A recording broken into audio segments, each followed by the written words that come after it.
wishfully thinking that it's sweater season. And in fact, it's really not. It's so not sweater season. I also realized our old apartment was always really hot. Our old apartment was always really cold. Because I look back on like a lot of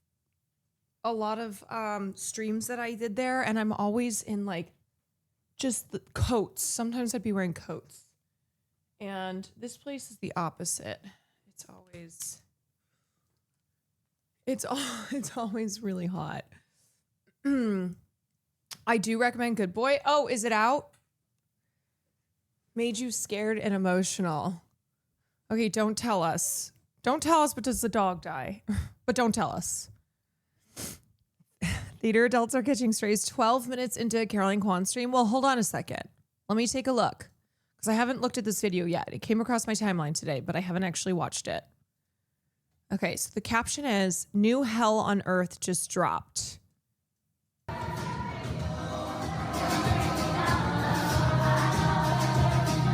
Wait, I gotta go. Okay, wait. I was like, why do kids get all the fun of going to musical theater camp? So I created an adult musical theater camp for all of our inner children.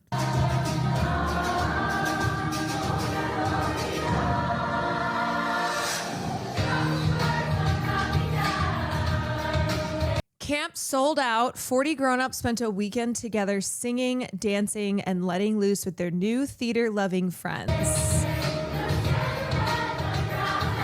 And it was pure magic. Wait, I love this, okay? I fucking love this. You think that I'm gonna shit on a musical theater camp for adults? Then think again. Okay, because what do I always say? Have an outlet. You know, embrace your inner creative child. Yes, the tie-dye shirts, whatever. Okay, I do love a tie-dye shirt. Everybody loves the tie-dye shirt. Everyone, you know, if I organized events, I would organize a streamer version of this. Okay, camp song. Low-key campy, but that's what it's all about. That's what it's all about. Okay, so I think this is rude. New Hell on Earth just dropped. Really? You know what? Thank you to this comment. It's kind of funny you're judging them for finding their community while you use them to find mutual haters who go out of their way to judge and spread negativity. You had to save, find, and post other people having fun on a completely different platform. Yeah, exactly. You know what this is? It genuinely, okay, this is the type of thing where, look, I like to make fun of things and be like, ew, what? But then there's a line, okay? And I think this is when your brain is too cooked, when you're too online, when you're too much of a hater, and when you just reject any and all instances of people just being spirited and having fun.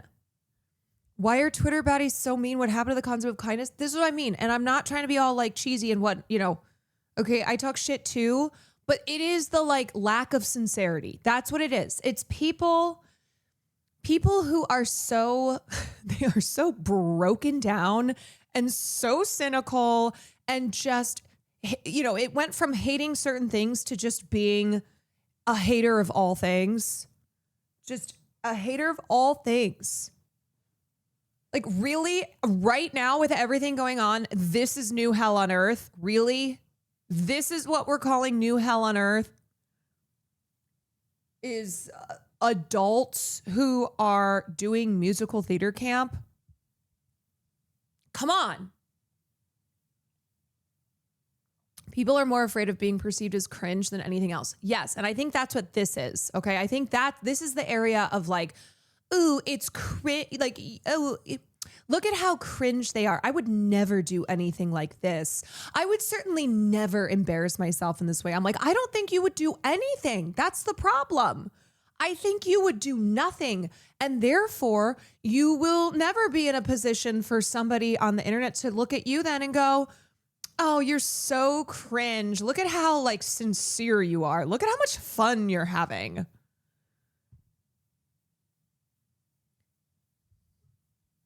Is this theater kid propaganda? Look, not all propaganda is bad. Propaganda is not inherently bad. Bison, thank you for the 12 months. Ali Oxenfree, thank you for the 18 months. Cookie, thank you for the 26 months. Hogan, thank you for the gifted. Ghost, thank you for the 33 months. So if they think this is cringe, they're not ready for our cover the Schuler sisters in front of the Great Wall. Like, exactly, okay? Because I might talk shit on Lin-Manuel Miranda, and I might make my Hamilton jokes, but that doesn't mean that I'm not bringing it out, okay? That doesn't mean that I am not... I am not doing Hamilton with Christian when we're in China. Caring about what other people think instead of enjoying themselves. Yes, like please free yourself. Free yourself. Okay? Don't allow the tendency to be snarky and a hater and just treat everything as like embarrassing because it's the internet. Free yourself of that. You know? I promise you will be happier. You will. Damien, thank you for the 11 months. You know what? We're watching this again.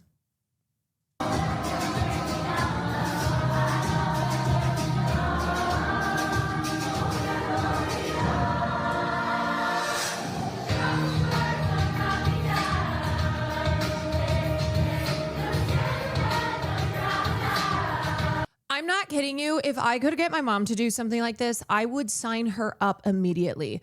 This woman who has like is always expressing her regrets, is always like, I could have been somebody, like loves to sing, but felt she was never encouraged to, is always like, I could have been on Broadway. I'm like, did you want to do Broadway? She's like, no, but I was never encouraged to do Broadway.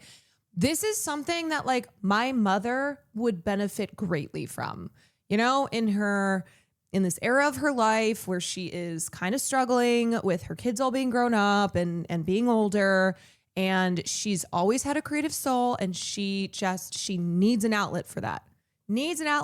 Getting her into something like this, because she's also like very shy. You know, she's not about to get up on stage and sing a solo, but doing a camp where there's people just like her, it's group singing, you know, that is the kind of thing that I know would be really good for my mom.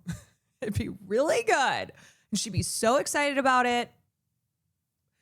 Oh my God, my mother performing Rose's Turn. When is it my turn? I had a dream. I dreamed it for you, Caroline. There's a lady on TikTok who I think was in her 60s and had a goal to be on Broadway. She ended up making it. I don't know if anyone knows what I'm referencing. Wait. Are you talking about when Ketanji Brown Jackson appeared in Supreme Court Justice Ketanji Brown Jackson appeared in, I think it was like Romeo and Juliet. And her name was Patti LuPone. Gabriel. Is that the woman you're thinking of? Because if so, that's very funny to be like a lady on TikTok who I think was in her 60s. No, she was a normal person. Who the hell was it?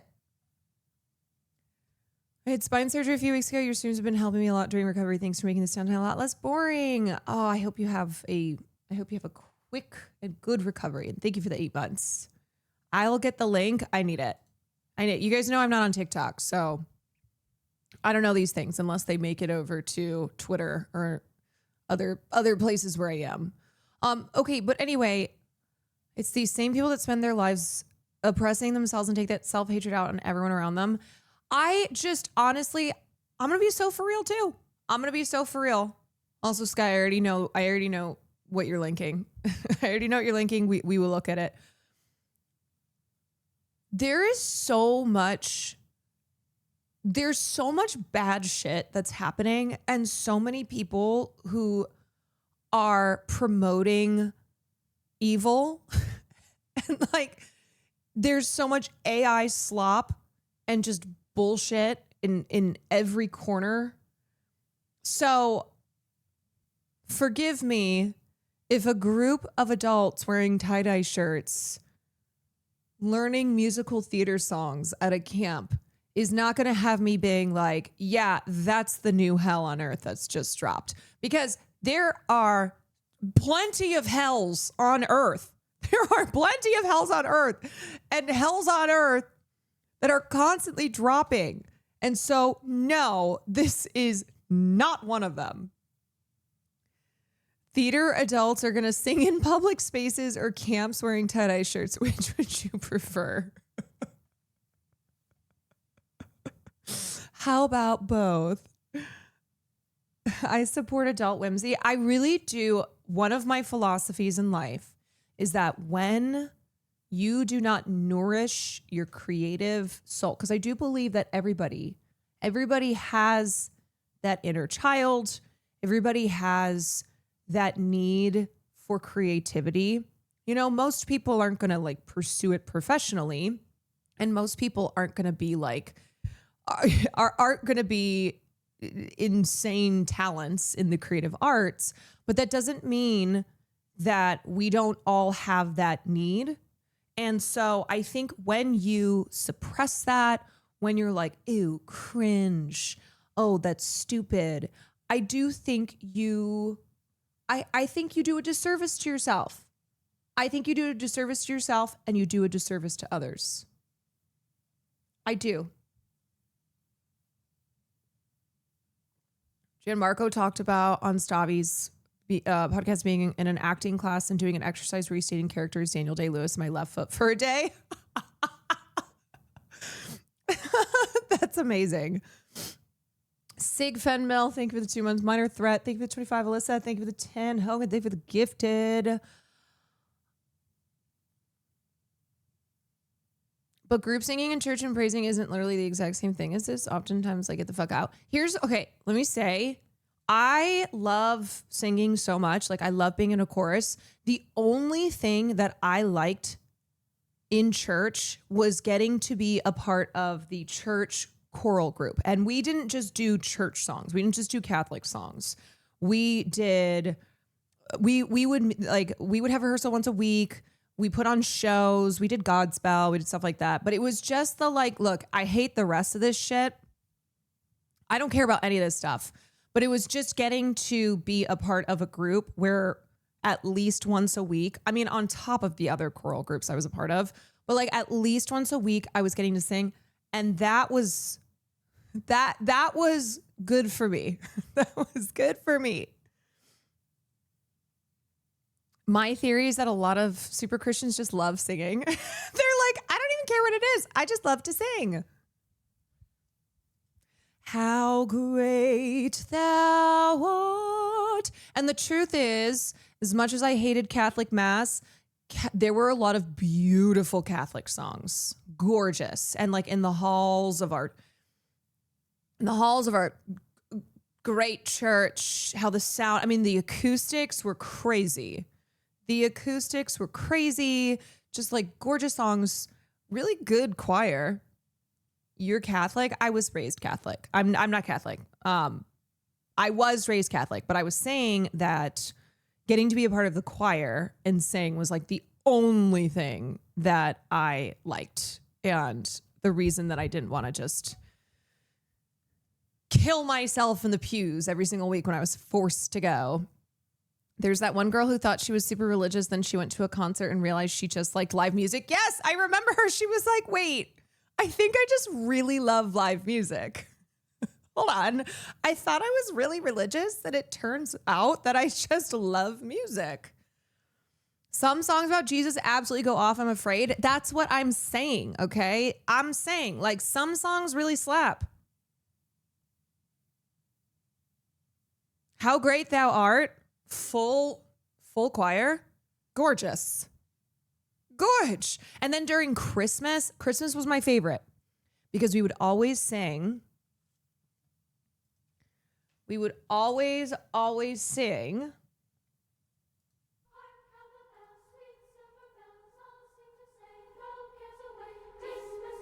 Dong, ding. And the church was always so beautifully decorated. And the sound would just rise. Words of good cheer from everywhere filling the air.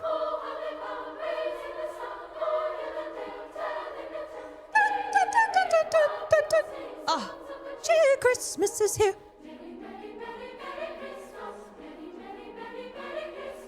All the bells ring. I mean, this song is S tier. This song is S tier. It goes so hard. Dong, ding, dong, ding, dong. One seems to hear words of good cheer from everywhere, filling the air.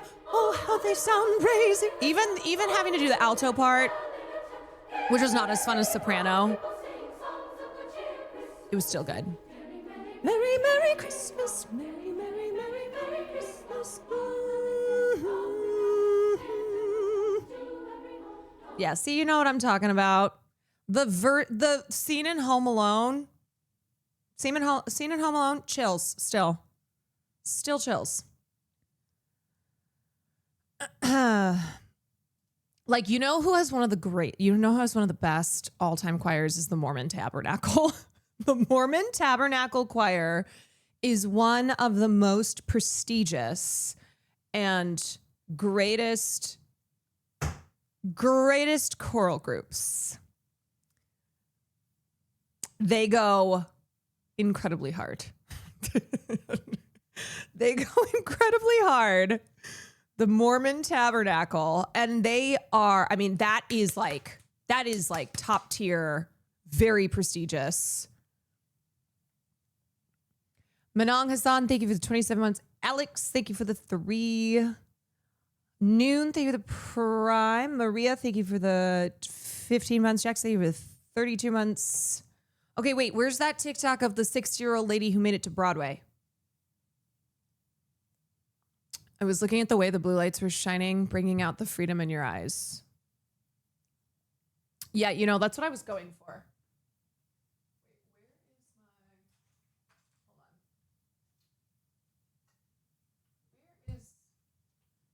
Shoot. I need my light changer so that I can actually bring out the blues in my eyes. Where'd this shit go? I don't know. Damn it. I was going to change my light to blue so that actually the freedom would show in my eyes. This is the lady that was talked about before. Oh, okay. Welcome to my series, Never Too Late, Living the Dream at 56. I know some of you are thinking, why would a 56-year-old woman with white hair move to New York City to pursue her Broadway dreams at this stage in her life? I ask myself that question all the time. But then I think, okay, why slay! would I? This isn't my first time at the rodeo, friends. To be honest, when I pursued this dream in my 20s, I lacked the maturity to navigate the ups and downs of pursuing a goal. I was here on my own with little support and did the best I could at the time. My prayer is that this time will be different. Can you believe I've been here almost 1 month? And to be honest, I've already had to deal with some big no's and some surprise yeses. I'm here doing the work it takes, not only as a dancer, but more importantly, as a singer and actor. I have to send this to my mom. I have to be like, look, mother, it's never too late for you. Which is so exciting. So we'll see where this leads. And to be honest, on those days... Does she work as a Jill Stein extra? Like as a double? Her side job is that she's a double for Jill Stein. When I doubt myself, I try to remind myself that the pain of not trying will be way worse than giving it one more shot. Stay tuned, friends. Girl. The best is yet to come. She heard Do It Lady and she was like, I'll do it. I'm a lady and I'll do it. That's, you know what? That's awesome. Good for her. Good for her. That's a lovely story, you know? Look, it's never too late. I think there's so many things that we think we can only do when we're younger. That there's a window, and if you pass that window, then sorry, that's it. That's it. That's all. And especially careers in the entertainment business, be it theater or film, there is this really concrete belief that if you don't make it when you're younger, then you can never, it's done. Like this, that's it. There's no opportunity for you. Just pack it up. Goodbye. And I think it's because when you're younger and you don't quite have yet the responsibilities you have when you're older, so you can more freely pursue it because, you know, youth is so valued and you're like, I'm young and I'm gonna make my dreams come true. And then you get older and you're like, I had that time to make my dreams come true and they didn't come true. So that's it now. And I think, no, I think always be pursuing your passions. Always. Even if it's not to a professional extent. Go for it, you guys. Do you know how many streamers I've talked to who are like, I really want to take an acting class? Or I mean, right now kind of the meta is singing. The meta is like singing and making songs. And that is because people saw other people doing it and then felt encouraged by that. We're like, that looks really fun. I've always loved to sing and maybe that's something I'll try. And I've talked to streamers about taking improv classes, which is not for me, but is good for other people. Like when I was talking to Ted Nivison, who has been taking improv classes over the last year, he was like, this is the greatest decision that I made. It's just so good for me. It's just feeding my soul in a way to help me then sustain my work as a content creator. So I think, you know, try that acting class, take a singing lesson, go to improv. You know, if that's always something that I think too, it can help you in life no matter what. Like I had friends in Chicago who took improv not because they were pursuing comedy or any type of entertainment job. Yes, but because they wanted to learn the skills, not just try something new, have a new experience, but learn skills from improv that then they could apply to the, you know, to the other parts of their life. And a friend of mine who was really shy, like very, very shy, very introverted, but just so funny too. And I think she wanted to feel just more confident and not just confident in her job and her relationships and stuff, but like confident in being funny. Like she was a funny person, but she was just very shy. So she took improv and she didn't just take one class. She went through the entire course at Second City and she was like, it was the best. I made a bunch of friends and there were other people like me who just wanted improv for reasons other than pursuing it as a career. And she's like, it was just the best decision that I made. So Quarter J decided to make a song after gaining confidence in her singing after the OTV Christmas album. Yes, I firmly believe you must nourish your soul, okay? You must nourish your soul. You must find any way to nourish it. And I think all of us have a creative spirit to some degree, and you have to figure out how to honor that, whatever it is. You know, whatever it is that feeds that. Maybe that's like you love going to museums and looking at art. Maybe it's you love to just sketch in a sketchbook, or you like to sing. You want to, you want to learn Shakespeare monologues, play an instrument, paint. Like my sister Liz was always a naturally talented artist. Like when she was younger, was just always painting and sketching things. She took one class, and then for like 15 years, my sister did not nourish that part of her and was like always just like, no, I'm not good at this. I'm like, but you're not trying to sell your work. You're not trying to make this as a career. This was something that you did because you enjoyed it. And you also are naturally talented. And she was just like, no. And she works in like a finance consulting, that type of job. She's been at the same job since college. It's just very much repetition every day.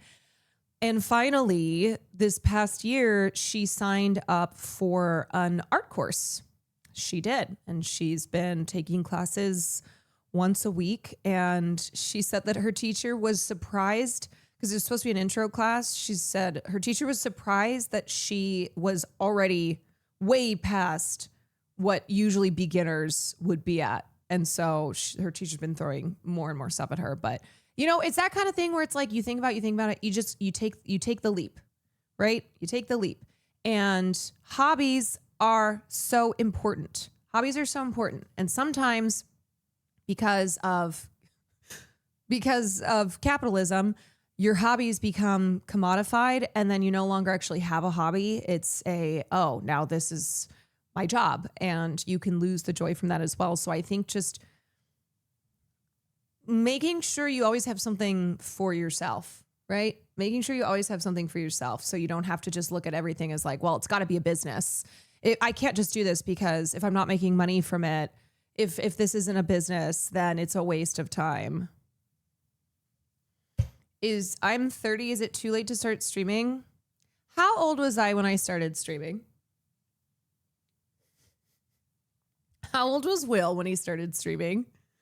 I have a corpo job and free nights and really want to, but everyone here is like early 20s.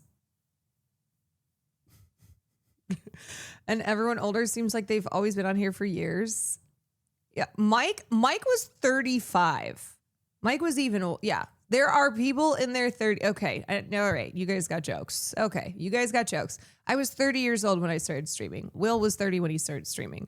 Mike was 35. Like, there are definitely people who start later as opposed to what you think. You think everybody on the platform is like 22 years old. That's phase. Okay. Don't confuse phase. Don't confuse phase with all of us, with the rest of us. Dank Techno, thank you for the bits. Is there a chance of Claire Obscure? I don't know. Not sure. I don't have an answer. Windflower, thank you for the 9 months. This next month, we're in October. It's all going to be horror. Wallaby Beatles, thank you for the 23. Lou 9 Milk, thank you for the 3 months. Carlos, thank you for the 34 months. Using the next decade as prep for my streaming career. Great. There you go. I have friends too who they stream just because they play video games anyway after they're done with work. And they're like, might as well just go live. And it's just a fun thing. You know, they still have their jobs. But they stream because they're like, I'm going to be gaming anyway. So even if I have like 2 people in here. Okay. All right. Things to talk about today. Cutie McBitty, thank you for the 2 months. Things to talk about today. We are going to talk about, some Hollywood stuff. We're going to cover the Jane Fonda relaunch of the free speech group that was started by her father in the 50s. Also, the Hollywood backlash to Tilly Norwood. And then also we're going to cover maybe one of the craziest things one of the worst things I've ever read. One of the worst things I've ever read, which of course was written in the Free Press. We'll also be talking about the official Free Press sale, which was $150 million. And Bari Weiss has a new fancy title as well. So not just $150 million, but a new title. We'll touch on the government shutdown. Bill Burr has responded in regards to the backlash over him performing at the Riyadh Comedy Fest. The Flotilla update. Surprise, surprise. The activists have been kidnapped. I heard Tilly is MAGA. Tilly called me a slur. She did. Have you seen what the guy who made Tilly looks like? I thought it was, well, the woman who owns the company is Aline Vandervelden. She's the one who launched, she's the one who founded Particle 6, and Particle 6 just launched an AI talent studio called Jacosia. And that is what is going to be creating this new generation of artificial intelligence talent. Okay, so lots of stuff to talk about. Also, speaking of Phase, did you see Phase Add Up just donating 10% of his subathon revenue to children in Gaza? I did see that, which I think it's really great. You know, the fact that more streamers are talking about Palestine, doing what they can for Palestine. So that's a dub. That is a dub. Momo's Bowby, thank you for the 9 months. There's only room for one Tilly in Hollywood, and it's Jennifer Tilly. Tilly Norwood, move the fuck aside. I've also seen TikToks of people being like, tell me why Tilly Norwood looks just like me. Like people making TikToks being like, this is me. Tilly Norwood stole my face. Okay, so let's start off by talking about, actually, wait. Hold on. Before we get to that. Let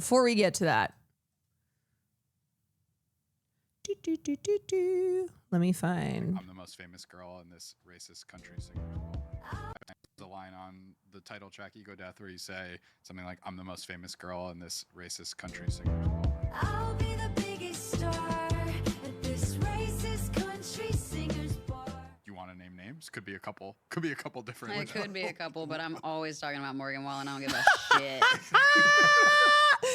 Okay, can I just say, first of all, I fucking love Hayley Williams, because one thing that I can't stand is when actors will be shading people in their industry. They'll be like they'll be talking shit, but not wanting to name names. And it's like, at this point, come on, just name the fucking names, okay? Name the names.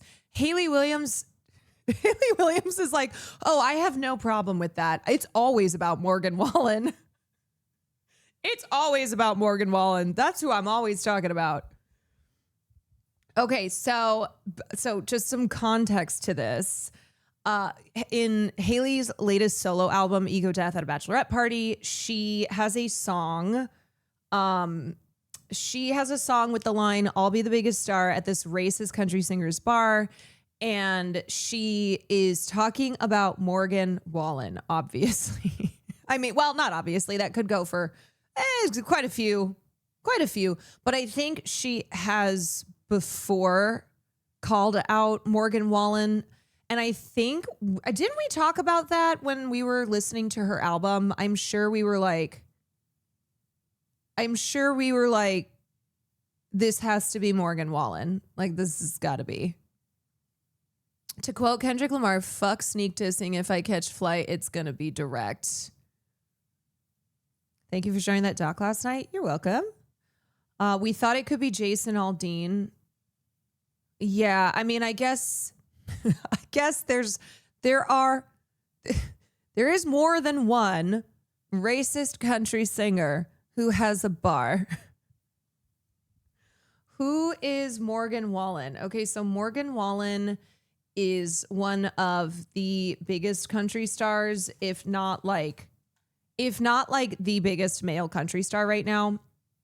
He was on video a couple years ago using the N-word, and he's the guy who after he did SNL, he left the stage before the show was even done and then posted the "Take Me to Get Me Back to God's Country," which now is one of my favorite things to send people.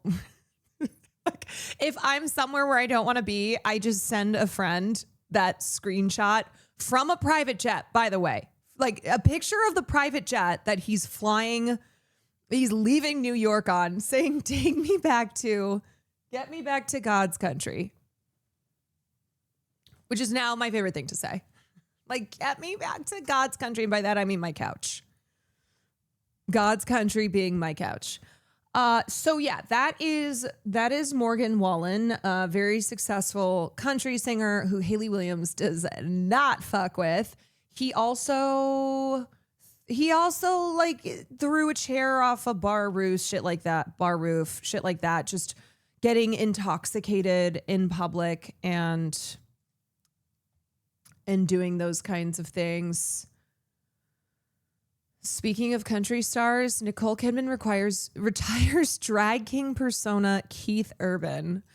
Can I just say that it's a rarity to have the media and to have the internet totally on the side of the woman in a celebrity relationship that has just broken up. I can't believe it because it so rarely happens, but also, one, Nicole is the people's mother. It's Nicole Kidman. Everybody loves Nicole Kidman. She's the greatest. It's Nicole Kidman. And two, because immediately shit already came out that had Keith Urban looking bad. And I think because when the news was announced that Nicole and Keith were separating, there was already an assumption that it was Keith's fault, that it was definitely something that Keith Urban did. Is woke back? I don't know. I don't know if woke's back or it's just because Nicole Kidman is the AMC lady and everyone's like, that's the AMC lady. People are like, hold on, you're not going to do that to my AMC lady. Okay, anyway. Find me at Whole Foods, bitch. I don't care. The line on the title track, Ego Death, where you say something like, I'm the most famous girl in this racist country singer. I'll be the biggest star at this racist country singer's bar. You want to name names? Could be a couple different. It could be a couple, but I'm always talking about Morgan Wallen. I don't give a shit. Find me at Whole Foods, bitch. I don't care. The line on. Oh, I love her. I love her.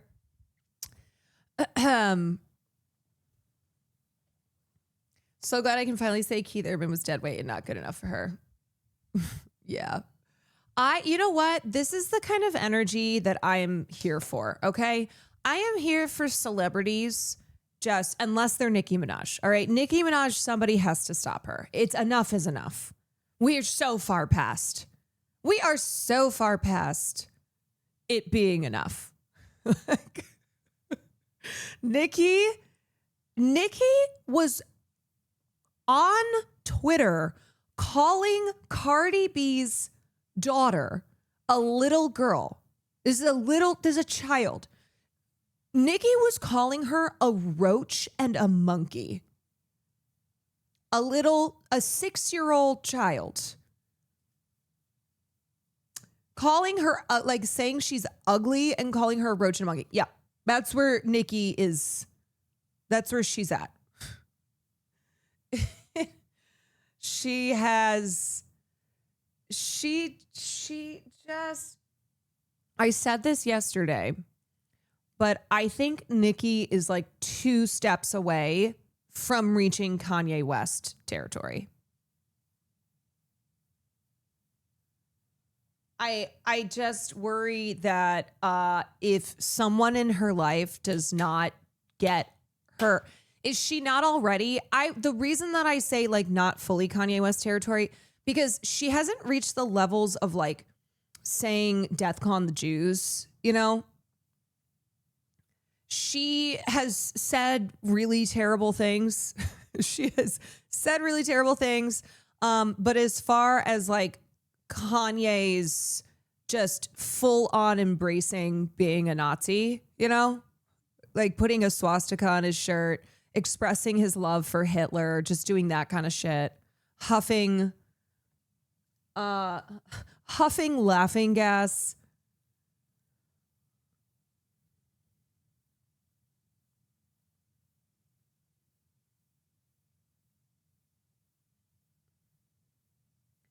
Nicki versus Cardi, Charlie versus Taylor. This has been an insane couple of days. Yeah, the feuds are definitely the feuds are feuding. So, okay, we'll just quickly cover this.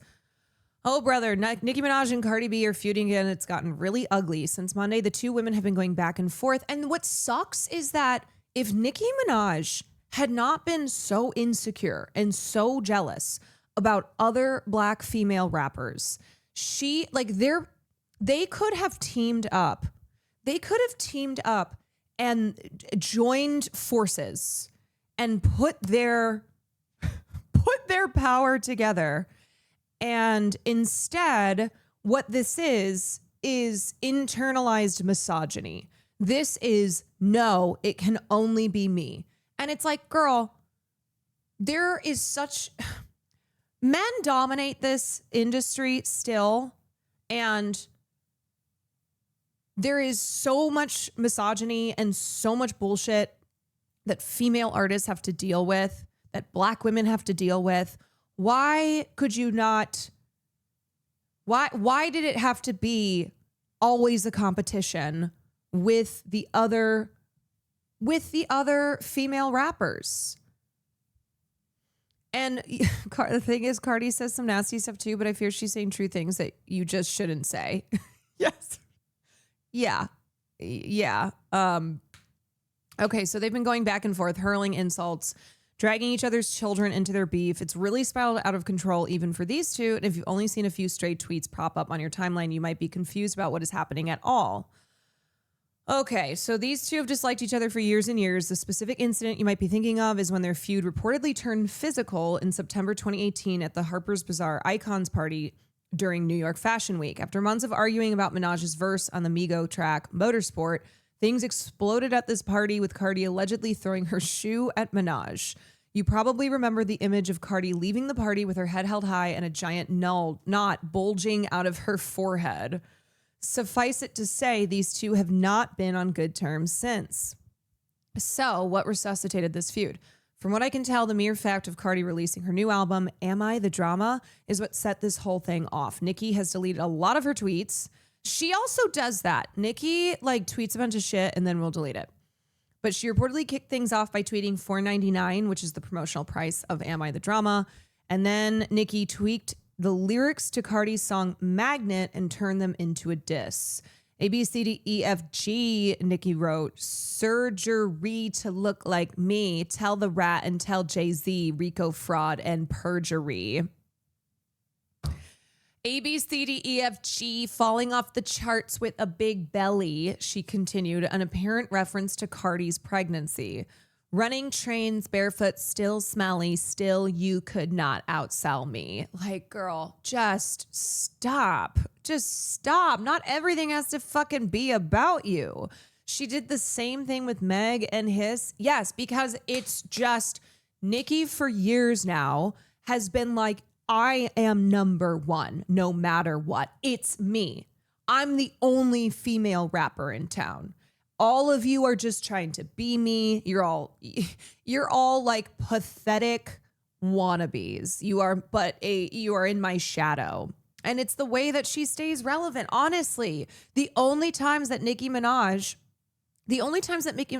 is talked about these days is when she's in another insane beef with usually a fellow female rap artist. When she's just crashing out on the timeline and it's like, here she goes again. Nurse. Cardi then hopped online complaining that there's nothing more annoying than a bored bitch and tweeting cocaine Barbie, presumably a knock at Minaj. She then shared her own updated version of Magnet lyrics that included a reference to Minaj's brother Jelani Mirage, who's currently in prison after being found guilty of raping his 11-year-old stepdaughter. And that's the other thing. If I'm Nicki and I'm surrounded by pedophiles and rapists, I'm probably keeping my mouth shut. If I have the husband and brother that Nicki Minaj has, I'm probably going, you know what? I don't need the heat. I don't need the heat.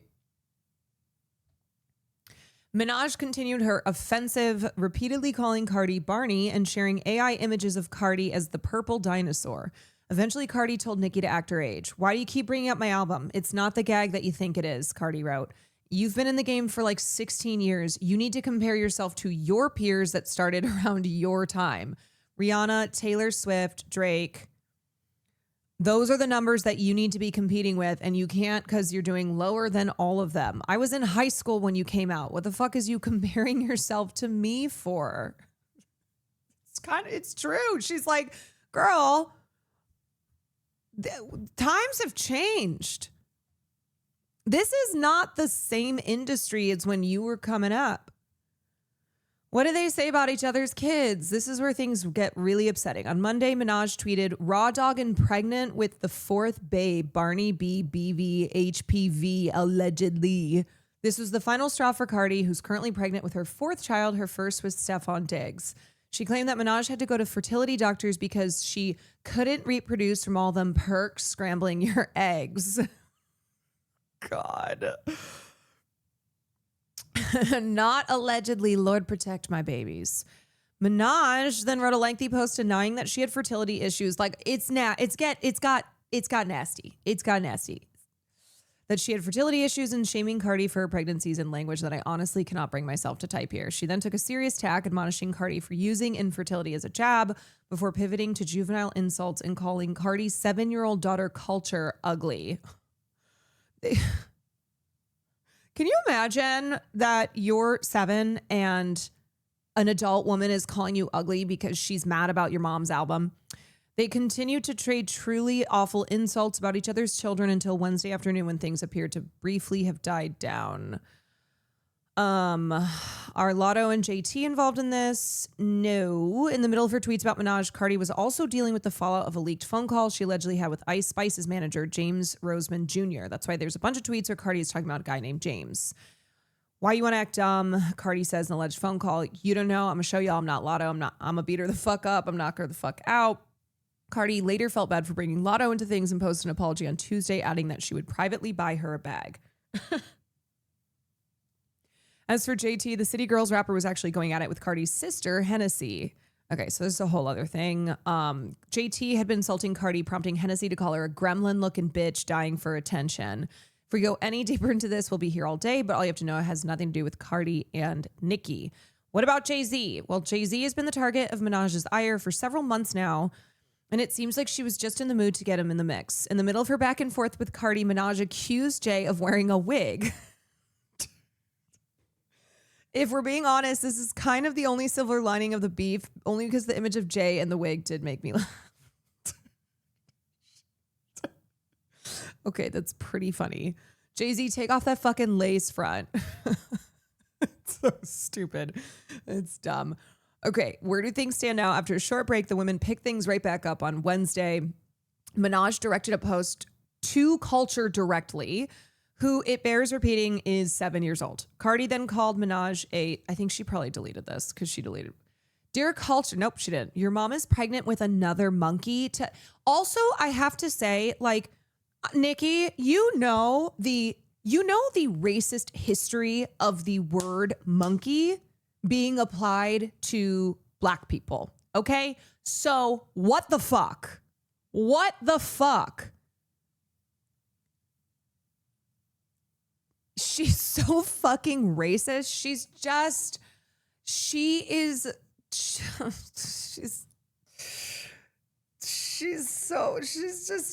awful. She's so awful.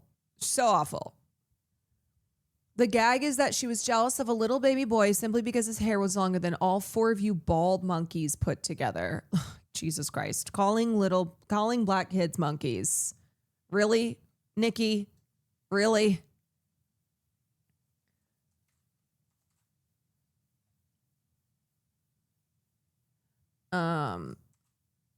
Oh shit, where did that rest go? Okay, anyway, And then I think this is basically ended. Cardi wrote like one last tweet where she was just like, okay. Anyway, want a fake dear black woman girl. Shut the fuck up, done beefed. Wait, no, I don't think that was it.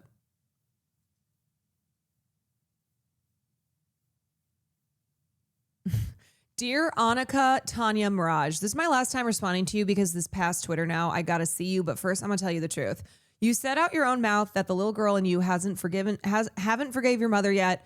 And that's because your mom used to stay silent when your dad used to touch you on every time he did that crack pipe. Like this is, I know you experienced a lot of trauma and abuse, but drugs is not going to help you. You need to go to therapy now. I'm going to let you know this today. Your husband's not stopping you from your actions because he lets you do drugs all day to numb you so he can max out your credit card. Yeah, you think I don't know? Them queens, Nikas, that you be letting in your house every time you kick them out, be coming and spilling your tea in the hood, but I'm going to be the realest person to ever tell you need to get help. She's talking to Nicki Minaj. You need to heal that trauma. You, oh no, should I have not? I thought she was calling her Nikki. Oh, sorry, my bad. I thought that this was, I thought that was, you know what? Maybe I just shouldn't read the rest of this. Oh no. This beef is getting me in trouble. Okay, let me just read ahead. I think I'm good to read the rest of this. Okay. I'm going to be the realest person to ever tell you need to get help. You need to heal that trauma. You always coming at people every time you see them happy because you got so much trauma and pain that you want to put on others. Your fans are going to gas you up while you literally lose your goddamn mind. Damn, I was just about to sub too. Yeah, you know what? Cancel me. You don't have no friends, no family, just that man in your house that let you do drugs till you pass out so you can spend your money and buy the hood chains. I'm not throwing away my career and my endorsements going back and forth with words with a possessed drug addict. I'll see you when I see you. And then I think this was the last one. Always want a fake dear black woman. Girl, shut the fuck up. Done beefed with every black woman in the history. Like, girl, who the fuck beefs with SZA? And you be slick throwing shots at Beyonce, the most well, I wouldn't call Beyonce. Well, okay. While always bootlicking a white artist's ass and posting their accomplishments while they ignore you. And let me tell you something. I say what I want when I want. You don't stop shit here. Ain't nobody fucking scared of you. So,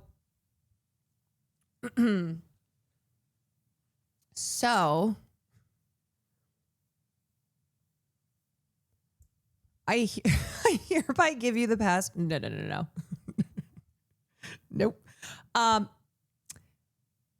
This, as I say every time, there is a new, but not even new, because Nicki and Cardi have been beefing forever.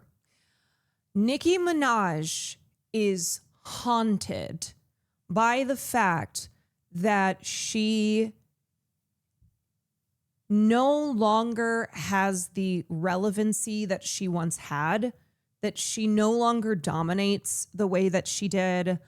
She is in her 40s, which no big deal, except that there are younger women now, like Meg, like Doechii, who have come along. And so this is also a classic case of older women rejecting younger women's presence because she cannot stand to see younger, therefore like hotter, newer artists in this space that she feels she was like and still is the queen of. That Nicki looks at herself and is like, none of you will ever be me. But there's just so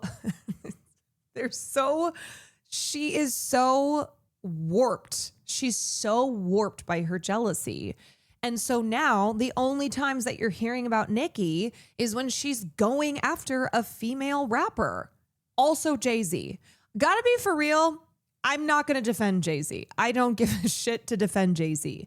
But as far as her like constantly attacking female rappers when they release new albums, when they win awards, whenever, like anything to do with their careers that she just cannot stand to see. Thank God they aren't her, because Nicki's sound is stuck in a specific time that doesn't stand the test of time. Yes, I mean, the industry has moved on. Like, culture has moved on. This is not, mid-2000s Starships. This is not, the Nicki Minaj sound that was huge when she was, when it was mid-2000s. But now there are more rap. And also, Nicki was not the first. That's what's crazy to me, is that Nicki still acts as if she was like truly, truly OG, right? She completely ignores people like Lil' Kim. She completely ignores people like Lil' Kim, Missy Elliott. Hell, Queen Latifah. She's beef with Lil' Kim too. Of course she has. Of course.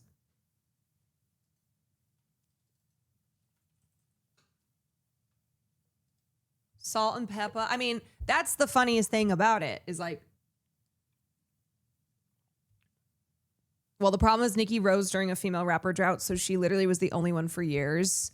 Right. And I think because she's such a narcissist, she is like, you would not be here if it weren't for me. And it's like, okay, on the one hand, I think it's perfectly fine to look at like how Nicki Minaj had an influence on the industry, like how Nicki, shaped the rap industry when she came into the scene. But rather than it being a, Nicki is like, just wants acknowledgement for what she did and how she dominated in the space. It's like she wants to be the only one. And I think she recognizes that she is no longer relevant like she was, that she is, in harsh terms, washed up, She's no longer in her prime, not just career-wise, but also, as I said, it's like you strip all that stuff away too. And here's a woman in her 40s who like cannot handle there being women in their 20s who are getting a lot of attention, where it's like, yeah, Nicki, you're no longer in your 20s. You're no longer in your 20s. That's what happens. You get older. Everybody gets older. There's always going to be younger people. There's always going to be a 20-year-old.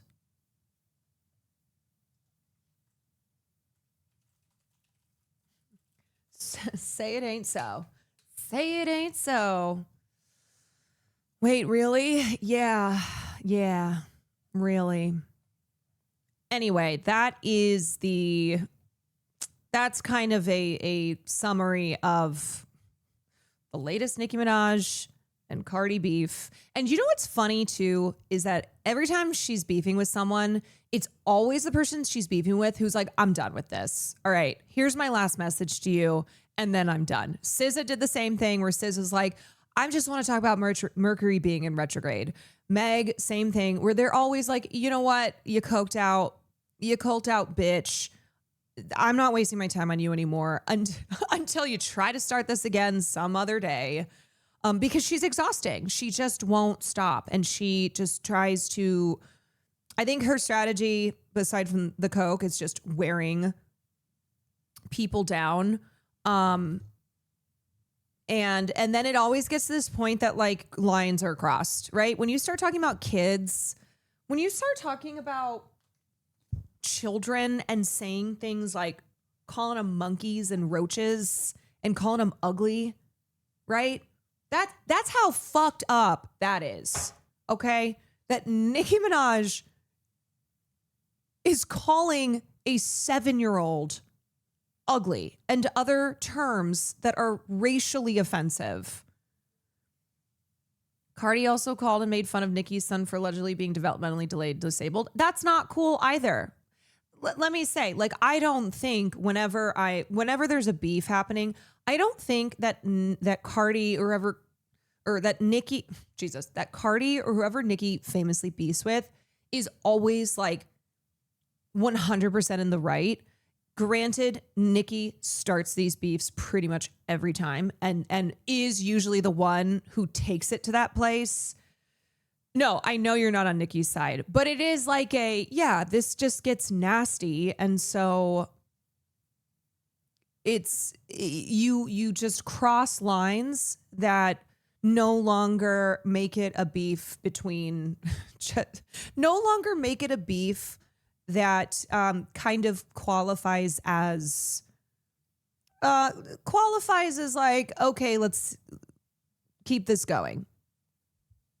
Because it just escalates to, it escalates to a really awful place.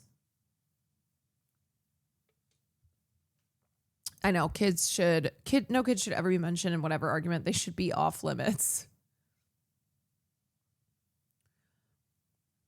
I call my friends' kids little monkeys because they climb on fucking everything. That is different from intentionally using the word monkey to describe a black child in an offensive way. Like Nicki is trying to be offensive when she says that, because the reason that is the reason that that's bad, like I call Farley little monkey, you know, like that's not, without the historical context there, it's fine.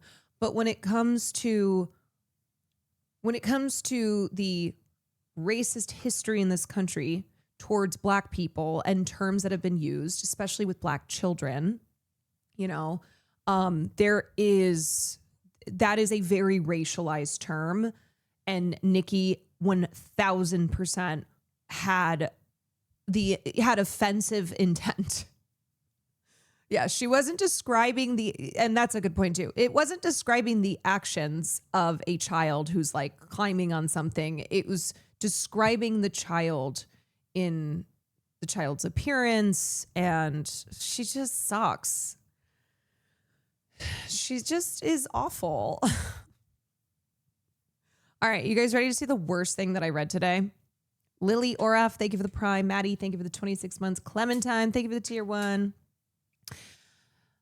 This is the worst thing I read today, and maybe one of the worst things that I have read ever. So this was a piece in the Free Press by Tyler Cohen, who is a 63-year-old man. He is an economics professor. He is a libertarian, and I genuinely think this is a guy who, he became a libertarian because his goal is to lower the age of consent laws. Like, that's the vibe that he's giving me based on his shit, what he writes, what he says, namely this piece. Okay. So remember how we talked about, doesn't seem like a coincidence that the first AI actress who's been created is a very young looking girl, is a girl who looks like she would be a slave girl extra in a scene in Game of Thrones, and how it doesn't feel without intent that the first AI generated actress who is apparently causing a bidding war is somebody who looks this young. Okay. So this is Tilly Norwood, who I have talked about the last couple days. Also that it's specifically yes, she's a young girl, right? She's a young girl. It's not a 50-year-old man. It's not an older actress. She is a young female. She is a young girl. Okay. So here in the Free Press, it is a young girl. It is a young girl. Tyler Cohen wrote in the Free Press today, which is the Substack owned by Bari Weiss, that Bari Weiss just sold to CBS. To Paramount. Bari Weiss sold to Paramount as part of the Paramount and Skydance merger, and the total on that was $150 million. David Ellison, who is the CEO of Paramount, now Paramount Skydance, bought the Free Press for $150 million in a mix of cash and stock options. And the website will operate as a standalone entity.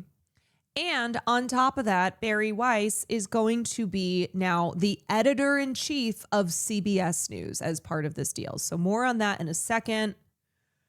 Everything is just terrible. It's bad. It's bad. Okay, more on that in a second because I just wanted to show you this, which is an example of what $150 million buys you. My favorite actress is not human. Tilly Norwood doesn't need a hairstylist, has no regrettable posts. Are you ready? And if you wish to see a virgin on screen, this is one of your better chances. That's because she's AI.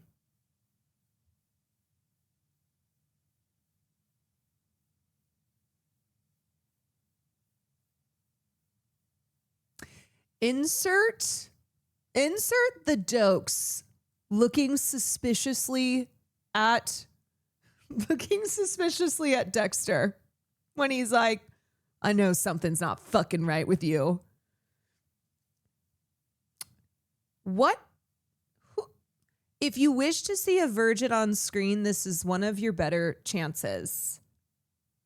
This guy is like quintessential 60-something-year-old libertarian dude who is talking about like virgins. And then I also found this.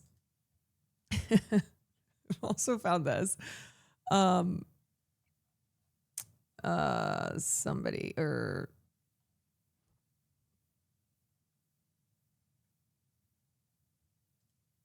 hold on.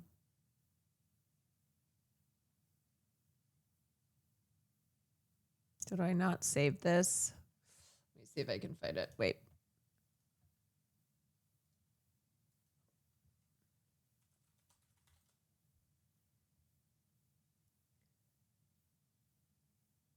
There was something.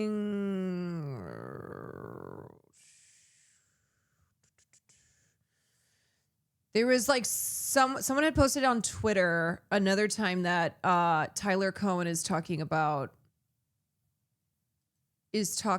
virgins. This is something that he. Okay, I think it was this marginal. Yes, thank you. This is on Marginal Revolution. Where to find virgins? Go to urban churches. Why is this man always talking about virgins? Why is he always obsessing over girls being virgins? That's fucking weird and disgusting. And that's why I said the libertarian mindset where like the one thing he probably cares about most is lowering the age of consent. He's like, I just think 18 is too old. 18 is too old. I think ideally the age of consent would be like 12. Need the dope. We need a dokes emote. We do. We need a dokes emote that we can just spam whenever this shit happens. The man who would be Thursday opines, look for someone at a church in an urban area. For example, evangelicals in downtown Toronto are there because they really believe, while those in rural Alberta perhaps less so.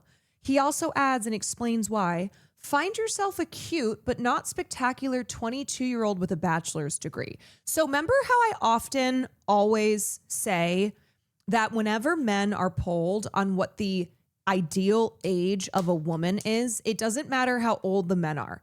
20s, 30s, 40s, 50s, 60s, 70s. It doesn't matter. The ideal age for men is 20 to 22. 20 to 22. They're like, yes, that is the ideal age of a woman, even if I, a man, am like 80. So find yourself a cute but not spectacular 22-year-old with a bachelor's degree. P.S. The biggest indicator that a girl is a virgin is her insistence that she wants a guy who's a virgin himself.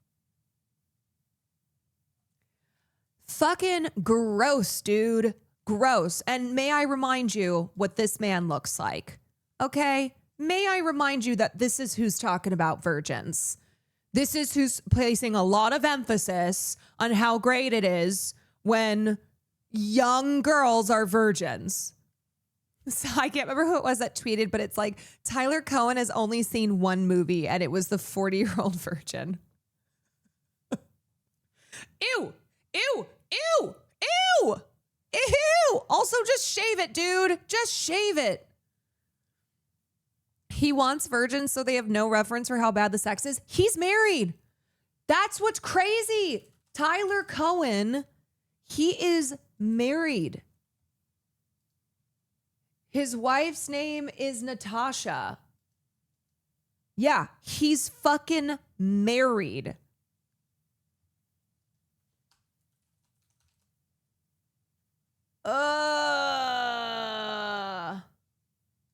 I think she's Russian. I don't know. I really don't know. What's the age gap? I don't know. Maybe it's not a big enough gap, and that's why he's just over here like, oh my God, Tilly Norwood. Oh God, she makes me feel alive. She makes me feel alive. Also, so gross to say cute but not spectacular. I mean, every word out of this man's mouth just makes me want to die. Okay, so my favorite actress is not human. Also, idiot. Like, what is she? Hasn't been in anything. She's okay. Tilly Norwood doesn't need a hairstyle, has no regrettable pose. If you wish to see a virgin on screen, this is one of your better chances. That's because she's AI. Like, I just can't get over this line. I'm sorry to read it again, but who watches something and is like, man, I really want to see a virgin on screen? Anybody who thinks that way needs their hard drives checked. If you put something on because you're like, really want to see a virgin, you're like, you know what I love in my TV shows? When teenage girls are virgins. And when I know 100% that they're virgins, they need to 100% be virgins. Yes, Dokes. There we go. Sus Dokes.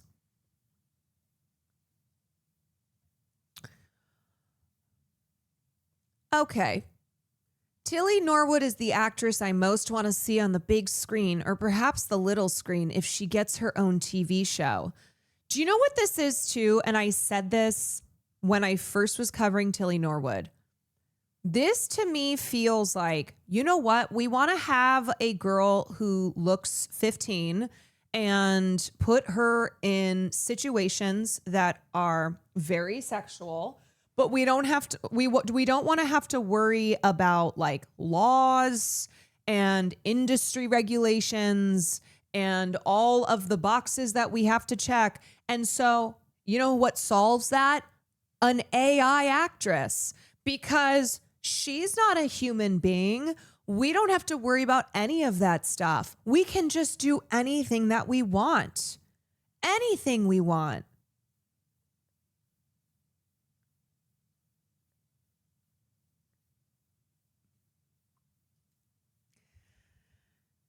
She is beautiful, but not too intimidating. Oh my God, dude. Every single time, I'm just going to go back here, okay? She is beautiful, but not intimidating. She has a natural smile and is just the right amount of British. A touch exotic. Really? Exotic? Because she's British? A little bit? Just the right amount of British? What does that mean? A touch exotic, but still familiar with her posh accent. Her Instagram has immaculate standards of presentation. Yeah, is the exotic in the room with us? Also, this is the type of guy who never should use the word exotic. Take it from me, okay? When I was growing up, when I was a little girl, men who looked like this would call me exotic. They would be like, what's your name? What's your real name? You're so exotic. You're so Oriental. I love Oriental girls. Where are you from? You're so beautiful. You exotic Oriental little Chinese girl. Like when I was a teenager, over and over again, this exact type of man looked like this. Similar, just the Tyler Cohen archetype would say the creepiest, most fetishizing shit to me. And I'd be like, my name is Caroline. And a lot of times, like, I'd have to serve them if I was a waitress. Like, I remember working in a country club and a group of old men, I was 17 years old, group of old men, all like Tyler Cohen, were like, oh, well, what's your real name? I said, my name is Caroline. They said, no, what's your Oriental name? Like that kind of shit. And I was like, oh my God, can I just spill these drinks all over them and then walk out? Please. Please.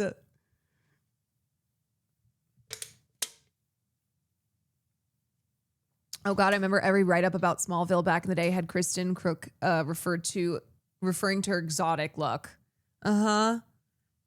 Yep. So Tilly Norwood is exotic because she's just the right amount of British. If you do not know, Tilly is not an actual human being. It is an AI creation. And recently, several agents have been bidding for the right to represent her. They think Tilly will be a hot property, and this time around, you can interpret that term literally. Tilly was concocted by actress, comedian, technologist Aline van der Velden working through her AI company, Shikosha. Van der Velden is quite real. She's a Dutch actress and has a master's degree in physics. And then it goes on, but I am certainly not going to be subscribing to this. So I think just that little bit there, tells you full body chills in the worst way possible.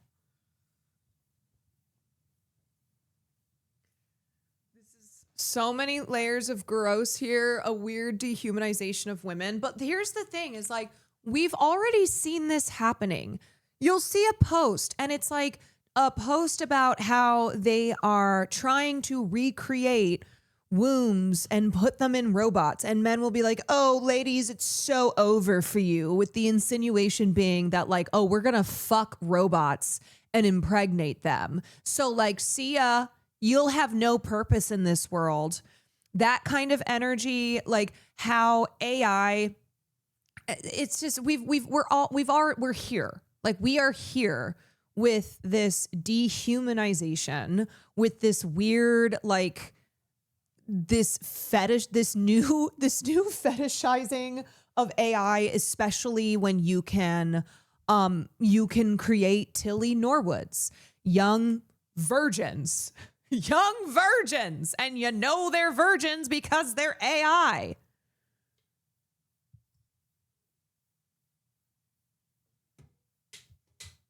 Ugh, gross. And then on top of that, I just cannot fucking believe. I cannot believe that Bari Weiss, who the reason that Bari Weiss got into journalism is because she could not stand her professors in college being pro-Palestine. and Bari tried to get him fired. Like, she has been a vindictive piece of shit, a pro-Israel vindictive piece of shit since she, all the way back to college. And I'm sure before that as well. But anyway, so Bari Weiss, make no mistake, if you already thought like CBS was friendly towards Israel, under Bari Weiss's now control, it is about to become levels of pro-Israel that we have even yet to see with a mainstream media source like CBS. So Bari Weiss is taking over as editor-in-chief. And here's the other thing too. This is a very unusual deal. Instead of reporting to the president of CBS News, or instead of reporting to the chair of TV media, George Cheeks at Paramount Skydance, she is reporting directly to David Ellison. She is reporting directly to CEO David Ellison, son of Larry Ellison. Isn't that fucking weird? Isn't that strange? Because that's not how it's normally done. So she's coming in as the editor-in-chief, but she's reporting directly to David Ellison. And the Ellison family is extremely, extremely Zionist. Larry Ellison personally donates tons of money to the IDF. He is seeking to take over part of TikTok to sit on the board in the attempt to make TikTok a pro-Israel platform, a propaganda tool for Israel. And so Bari now has been installed as the editor-in-chief of CBS News, reporting to David Ellison. Yeah, I mean, the free press is just a Zionist propaganda rag. That's what it is. And that's what CBS News is going to become as well. And it's not to say that like CBS, I mean, CBS was where Tony Two Times had that insanely antagonistic interview, racist antagonistic interview with Ta-Nehisi Coates, where Ta-Nehisi went, wow, that was really racist, when he was talking about his new book, The Message. And so that was where that was on CBS News. And then what happened after that was that who was the Adrian Rourke, the president of the News Decision at the time, rebuked DeCopiel in an all-hands meeting on October 7th, the 2-year anniversary of Hamas's attack on Israel, saying his work didn't meet the standards of the network. Do you think that kind of thing's going to happen under Bari Weiss's control? Bari Weiss, who's reporting directly to Ellison? No way. Absolutely not.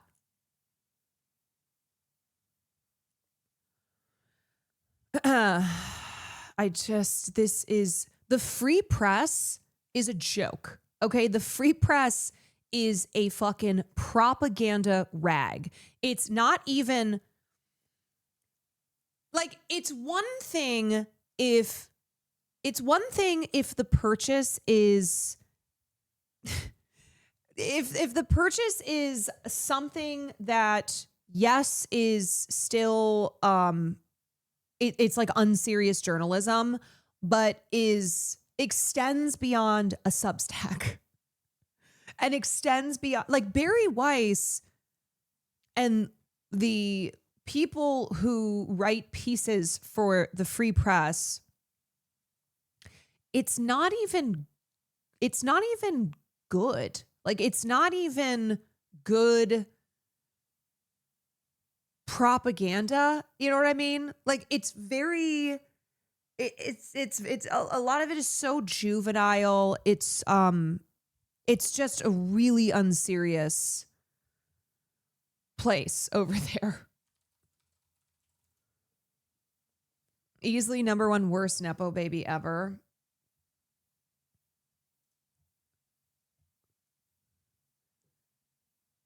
Weiss's direct line to Ellison means she will not report to CBS News President Tom Sabrowski or to George Cheeks. No further details could be learned immediately about how Weiss would work with Sabrowski. Insiders said the hiring of Weiss cast doubts on speculation about the possible return of former CBS President David Rhodes to the network, with one source saying their job candidacies were an either-or situation. Sources told the Post that Weiss could be a strong counterpart to Sabrowski, a former Good Morning America executive who's regarded more as a production wizard than a journalist. Others said they expect it will only be a matter of time before Weiss, who has emerged as a leading voice against anti-Semitism and the woke elites in mainstream media, zeroes in on Sabrowski's job. Bari is extremely ambitious. Tom had better watch out. As previously reported, Paramount Skydance is expected to acquire the Free Press in a deal valued at around $150 million. Do you know what this shows? That as long as you suck up and play nice with your benefactors and go, hey, we both have the same goals here. Our goal here is to continue attacking wokeism in America and to ensure that we have we provide a strong front in the propaganda battle for Israel. So, hey, you and I, we're linked on this. And as long as that's the case, then the money is there. And it sure is a lot of money, $150 million. The Ellisons, who are, Larry Ellison, who became the richest man in the world, usurping Elon Musk. I don't know what the standing is now, but they have plenty of money and plenty of opportunity for people like Bari Weiss, who are happy to just be lapdogs for them. They're buying everything up. They are buying everything up. Mumblecat, thank you for the 29 months. Gutterbean, thank you for the 12. 3D Temple, thank you for the Prime. Celestial King, thank you for the 15 months.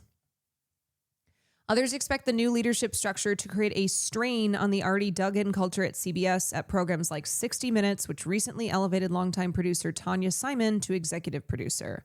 It would be like dropping a grenade in the newsroom, one former CBS News veteran told the Post last month of Weiss's addition to the network.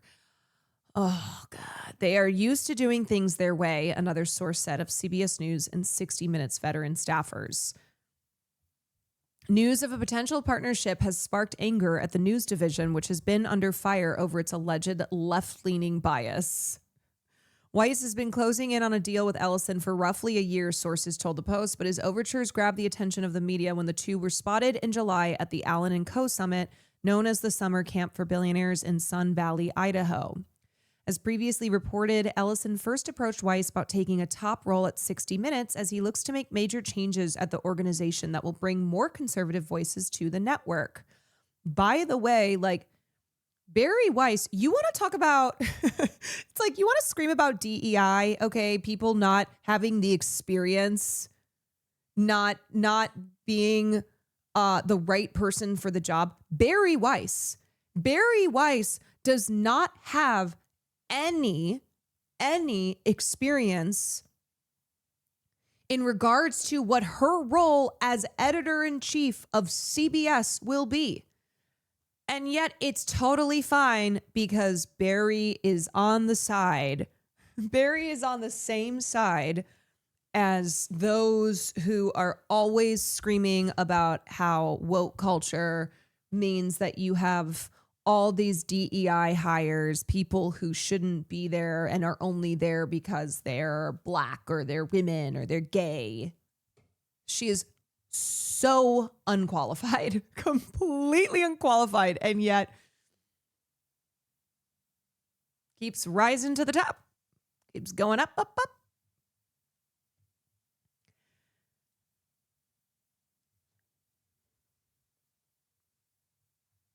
Yay. The anticipated announcement will end a months-long rumor mill about Ellison's plans for CBS News and his interest in Weiss, a 41-year-old opinion journalist. That's who she is. She's an opinion journalist with no experience in broadcast news and whose work has launched multiple firestorms over hot-button political issues.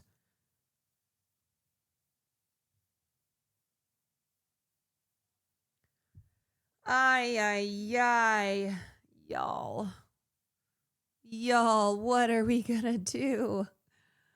Bari Weiss, it could not be a more loathsome person. She is so loathsome.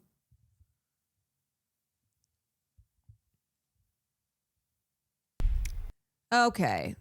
All right. SAG-AFTRA President Sean Astin says the union will address AI actress Tilly Norwood with agents and continue fight for AI compensation.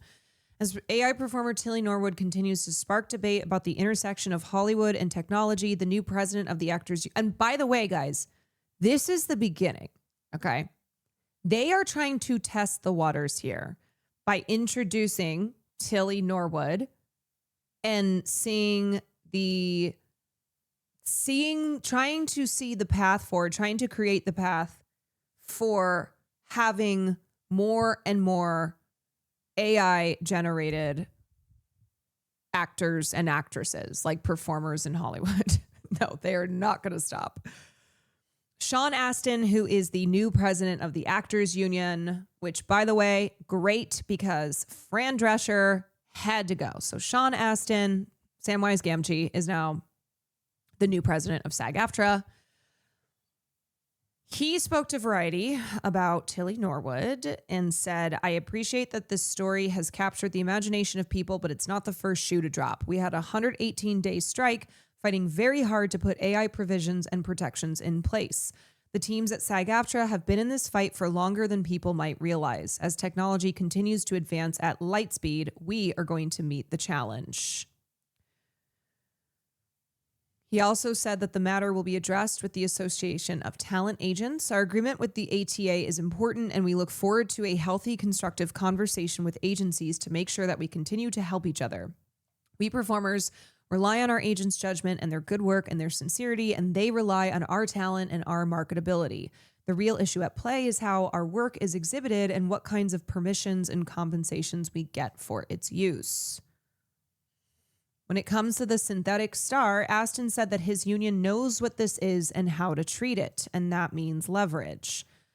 With regard to AI, we have an extraordinary amount of leverage because the audience wants to see real human performers in movies, TV shows, animation, video games, audiobooks, and in all the other ways that we represent our members. I sure hope so. I want to believe this. Thank you, my love. And I do hope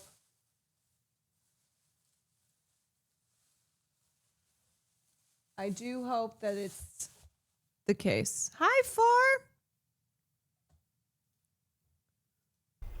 The name is Tilly Norwood. She appears to be a fresh-faced young woman who posts about pursuing an acting career. Watch this. Let's get to know each other, and thanks for watching. The reason this is getting attention is this actress is completely AI generated by a Wow. Wow. company called Particle 6. Tilly Norwood, 100% AI generated. By some company called Particle 6. She'll do anything I say. I'm already in love. Girl next door vibes. Like if a Sunday roast went to drama school and got BAFTA optimized. But can she cry on Graham Norton? Of course she can, and it will be clipped, subtitled, and monetized on TikTok by lunchtime. And Tilly Norwood has human actors quite a bit upset and definitely. Why is this all AI generated? It is an AI. It's other AI generated people, things being like, Tilly Norwood is awesome. Like, it's just AI on AI. And I also love that this reporter, for the life of her, cannot say Tilly Norwood. The rural juror the rural juror. Speaking out this morning, major stars speaking up, saying that the AI, this, was trained using their work without their permission and without compensation. That is where Claire Duffy comes in to tell us about all of this and why this one seems different than other things. Yeah, I mean, it's really striking from that clip that you just played there that the first mainstream version of this we've seen, they're advertising it by saying this is a young woman who will do whatever we say, whatever we want. This speaks to the concerns that AI actor. Yeah, and that, it's so creepy. What do you mean she'll say what we want and do what we want? Like, that's so creepy sounding. Not just this is not just, oh, it's because we're generating this thing ourselves. And so we get to, make the creative choices. No, this is a young looking girl that you have generated, that you are introducing as the first. And so that language of she'll do what we want and say what we want.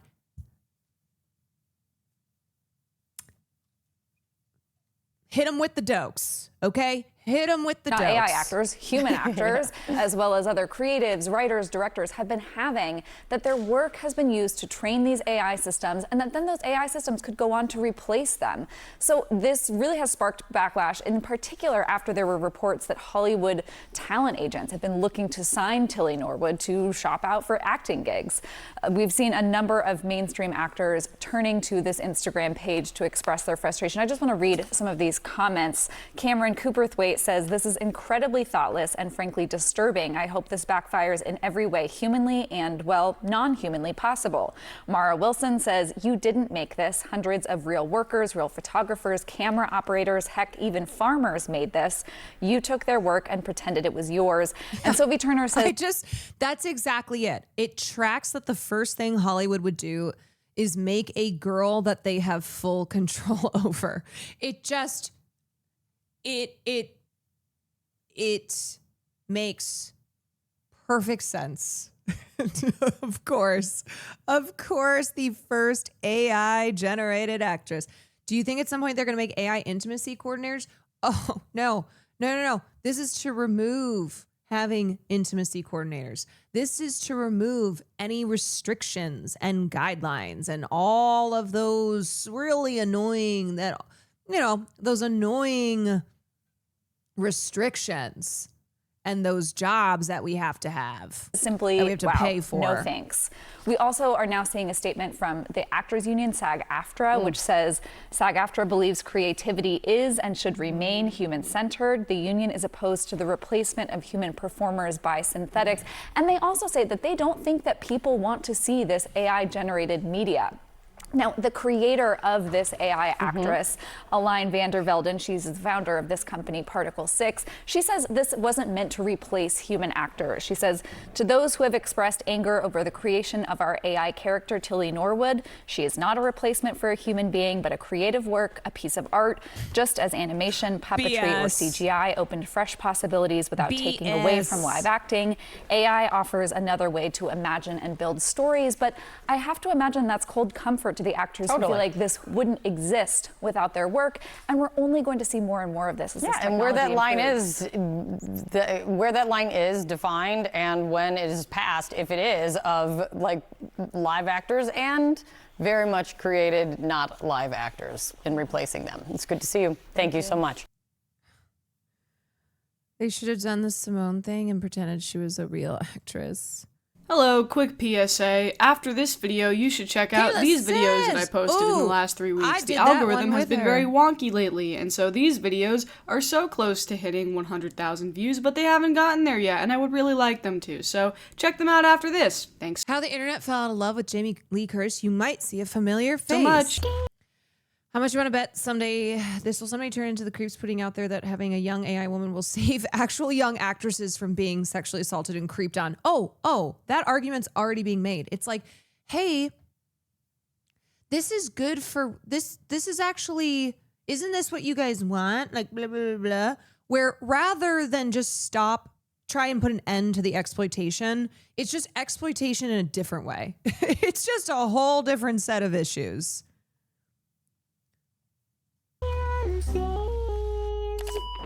So yes, this is another doomer video about the decrepit state of the Hollywood industry.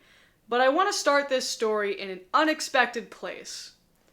Las Vegas. So, I have never been to the great city of Las Vegas, Nevada. I do have my conspiracies about it though, because for those who are not familiar with the culture of the US, it used to be one of the only places that you could go in the country to willingly and freely gamble your money away. For the longest time, Vegas represented to me what it did for many. And the other thing too is, you want to know why people are forming black and white opinions on AI? It's because of this bullshit. It's because we just skipped a whole bunch of steps. There's no in between. We went from like, oh, look, AI, it's a tool. Isn't it cool? Like blah, blah, blah, blah, blah. It can do a lot of cool things too. Yeah, no, here's the new frontier. Like, move aside, humans. We've got Tilly Norwood. Other Americans, this kitschy land in the desert that time forgot, almost a fake liminal space where you go to indulge in your vices and do this one thing. However, sports betting has since been legalized in almost every state in the US, and the prevalence of sports books have become very normalized to the point of genuine concern. And since then, I have noticed that Las Vegas has gone through a bit of an aesthetic shift. To me, nothing represents this aesthetic shift more than the Sphere, which is exactly what it sounds like. It's a sphere of glowing LED lights on the outside that lights up the Vegas skyline, and inside they do different types of shows, performances, screenings, all enhanced by this sort of futuristic tech bro technology. Side note, the Sphere is also owned and operated by James Dolan, who owns my favorite hockey team and is the literal devil. Anyway, beyond the initial gimmick for tourists, it was hard for the ownership group to justify people in the area coming back. Because once you've seen one Grateful Dead show there with psychedelic projections, you've kind of seen them all. But then, Warner Brothers and the folks at the Sphere had a great idea, or something that seemed like a great idea to them. Take a property that people already know and love, and translate it to the Sphere screen, sort of an immersion play, which is how The Wizard of Oz at the Sphere was born. Yeah, so, and then they put David Zaslav in you it. get people paying $200 a ticket to see an 85-year-old movie. You scale up the experience using AI technology. Now, what does that mean? That means that not only did 20 minutes have to be cut out of the original film, but also because the Sphere screen is so large, AI was used to fill in the theoretical gaps of the shots. So if you see any screenshots from the Wizard of Oz Sphere screening, the characters all look like they're basically talking to one another on an Internet Explorer screensaver. It looked so stupid. This concept was roasted to hell and back on film Twitter because it was a classic example of tech bros taking the sanctity of one of the most iconic films in American pop culture and defiling it for the sake of a cheap gimmick. Through this experiment, the Sphere essentially found their first profitable, consistent venture, and now they're probably going to do this with other films. Which begs the question, just because AI can help you play God, does that mean that you should? Just because we could, does it mean that we should? All right, check this out. You are looking at actress Tilly Norwood. Only here's the thing. She's not really an actress because she's not really a person. She is a product, 100% AI generated. Now she's caught the attention of Hollywood talent agencies, and real-life stars are raising a... Also, okay, here's the thing. You can't... Here's my cynical brain, okay, what I think this is actually all about. There's no way that you can throw Tilly Norwood in a film or a show next to actual human actors. It just, it won't work, okay? It won't work. It'll be so jarring, which is why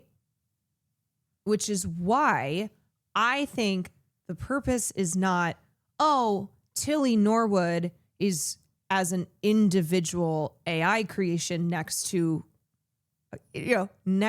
human actors, but because they want to have the other actors, I put in quotation marks, the other actors also be AI generated talent, which is why they have launched this whole talent arm of this AI company, and Tilly Norwood is just the first. Tilly Norwood is the introduction. It's testing the waters.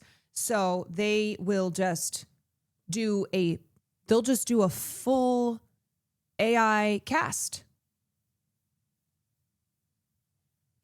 Ian McKellen acting next to Tilly.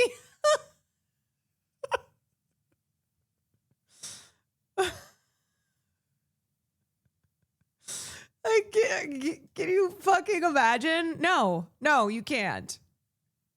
Alarms. Jolene Kent joins us from Los Angeles with... Yes, the lady who owns the company said she wants to make entire movies with AI like animation. More. Jolene, what's going on? Tilly Norwood is the creation of a Dutch comedian who runs an AI talent studio startup. At one of these big tech conferences over the weekend, she was explaining how people in the Hollywood industry had been hesitant to adopt what her startup was doing until they had seen just how far the technology itself had come, saying, quote, "We were in a lot of boardrooms around February at the time, and everyone was like, no, this is nothing, it's not going to happen. Then by May, people were like, we need to do something with you guys. When we first launched Tilly, people were like, what's that? And now we're going to be announcing which agency is going to be representing her in the next few months." I'm built on everything that came before me. Tilly Norwood might seem like any other aspiring actress. She has an Instagram page showing off her screen tests alongside candid moments. Wait, look at this fucking bio. You'll either get it or pretend you don't. I'm a creation. Hashtag AI art. Actress, aspiring. London, mostly in cafes, location. You'll either get it or pretend you don't. This makes me so mad. This makes me so mad because not only is this an affront to humanity and to art, it's the slapping us in the face. It's the acting like we are idiots. You'll get it or pretend you don't. The narcissism, the condescension, it's such a slap in the face. How can a fake person be so annoying? Because it's the real humans behind this. Tilly Norwood, 100% AI generated. She even posted this video on Facebook, which she says features her first on-camera role. Let's get to know each other, and thanks for watching. So if you feel like this story came out of nowhere and suddenly everyone is talking about it, that's because it kind of did. The CEO said it at one of these tech conferences where investors are potentially listening in on what they want to put their money behind, right? So we developed an AI-generated character who is an actress is a lot less interesting than we developed an AI character-generated actress who is potentially going to be signed to an agency. And keep in mind, the agency has not been revealed to us yet as of recording this video. For all we know, she could have just set it to, make the green line go up. We don't know yet, but people are already, reasonably calling for boycotts of whatever agency is theoretically taking this gamble. And even if it wasn't Tilly Norwood, it would be some other AI-generated actress who probably suspiciously looks like she is perpetually 17 years old, that these agencies are inevitably going to be tempted into signing.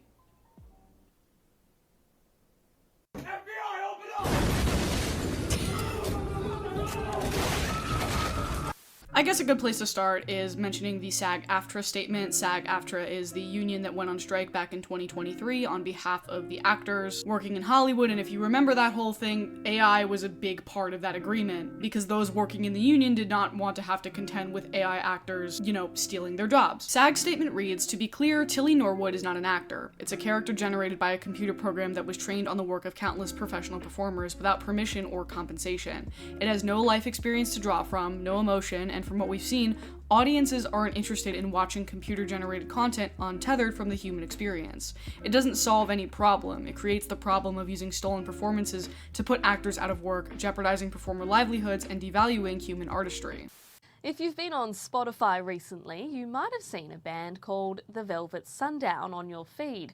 Now, at first glance, it seems like any other indie rock group, but none of their members actually exist. Earlier this year, the band The Velvet Sundown made headlines across the music industry because they had garnered over 1 million streams on platforms like Spotify, only to have people discover later on that they were AI generated. Not just their music, but also their backstory, their imagery. Everything about them was fake, operated by someone else in the shadows. Listeners of the band very obviously felt betrayed by this, because if you're just listening to music on Spotify in passing and you happen to be listening to one of the playlists that's put together and curated by the folks on the platform, then you might come across this band, not realize that the music you're listening to is AI generated, and then seek more music out from them and not be cognizant of the fact that you're essentially being scammed. Right now, unless you're a really specific type of person, you are likely not going to Apple Music or Spotify or YouTube and typing in AI music or AI music compilations, right? You have to be tricked into accepting this technology because listening to an AI generated band is not a natural thing for you to do yet. So if and when Tilly Norwood eventually starts starring in movies,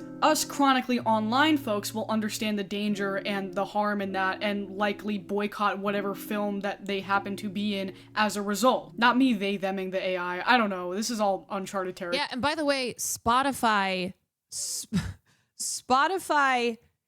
pushes AI bands like Velvet Sundown because they benefit from it. It means they don't have to pay out royalties like they do to actual humans. There's a reason that like Velvet Sundown was showing up in people's recommended. Like that's not random. That's not organic. You know, but it's true. I've seen Spotify recommend me AI playlists themselves, and a lot of like lo-fi, the types of music you might put on if you're working, if you want something in the background. A lot of that already, like there are AI tracks woven into a lot of those playlists that Spotify generates in the first place. Normies who just like to go to the movies, see the latest blockbuster or fantasy film, may not understand that Tilly Norwood is AI generated. Maybe they would perhaps feel a bit weird about it if they learned that after the fact, but the whole point is to essentially just keep tricking people until it becomes more normalized and more acceptable. Another comparison I can make here is an electronic virtual act like Hatsune Miku. People going to see Hatsune Miku know obviously that she is not real. She has never been advertised as a real person or a real performer the way that Tilly Norwood is inevitably going to be. And also, I think what they're hoping for here is that people will, develop some sort of parasocial attachment to this AI performer the way that they have developed parasocial attachments to their personalized ChatGPT models and companions. And I honestly don't think that's going to be the case because AI influencers have been a thing. And I think most of the people who follow them are likely people who are not great with technology and again, don't understand that these AI influencers aren't real. The appeal of the ChatGPT partners and companions is sort of a separate fixation because you can personalize those and, make them talk to you as if they're understanding you. And with an AI influencer, obviously those permissions are just like not going to be there unless you're talking to a personalized chatbot that somebody made of that person. Friendly reminder that someone made a Kayla Says chatbot, and honestly, i next time passivt disse typer under de stein til. Det er snart like soon eastern cut ager for void. What the fuck? Why is it speaking German? What? Is that German? Alright, so let's talk about Tilly Norwood's, her creator's response to this. The statement reads, "To those who have expressed anger over the creation of our AI character, Tilly Norwood, she is not a replacement for a human being, but a creative work, a piece of art. Like many forms of art before her, she sparks conversation, and that in itself shows the power of creativity. I see AI not as a replacement for people, but as a new tool, a new paintbrush. Just as animation, puppetry, or CGI open fresh possibilities without taking away from live acting, AI offers another way to imagine and build stories. I'm an actor myself, and nothing written with AI, certainly not no an doubt. AI character, can take away the craft or joy of human performance. I also believe AI characters should be judged as part of their own genre, on their own merits, rather than compared directly with human actors. Each form of art has its place, and each can be valued for what it uniquely brings." So the last thing that I want to talk about here is a tendency that I've noticed across all of these AI companies when, they're offering a particular product or service that replaces or could potentially replace a human. And keep in mind, a lot of these companies, they're still trying to get investor money. They're showing off, you know, prototypes of like all this. And here's the thing. I'm willing to believe too that Aline van der Velden and these other ghouls are trying, you know, they're exaggerating, they're fabricating whatever to make it seem as if they're in make it seem as if like they are successful when they have not yet reached that point. But I have read a lot of stuff that's going on in the industry and how AI is a topic that I wouldn't say like taboo, but it's people in the industry have been embracing it. I mean, we've seen some of this stuff publicly, right? We've seen like people such as Natasha Lyonne and others who formerly were out there striking, making sure that we protect against AI, being like, look at my AI company. But there's a lot of behind the scenes, like producers, executives, agents, etc., who are embracing AI, and they recognize that they can't, like, they need to be kind of careful with how much they're acknowledging that and openly talking about like the moves that these companies are planning to make as far as using AI more and more. So I do think that these tech ghouls like van der Velden do exaggerate because they want to create the appearance of like, we're at the forefront here. This is about to be the next big thing, which then can also convince investors and investors to sign on. But that there is this growing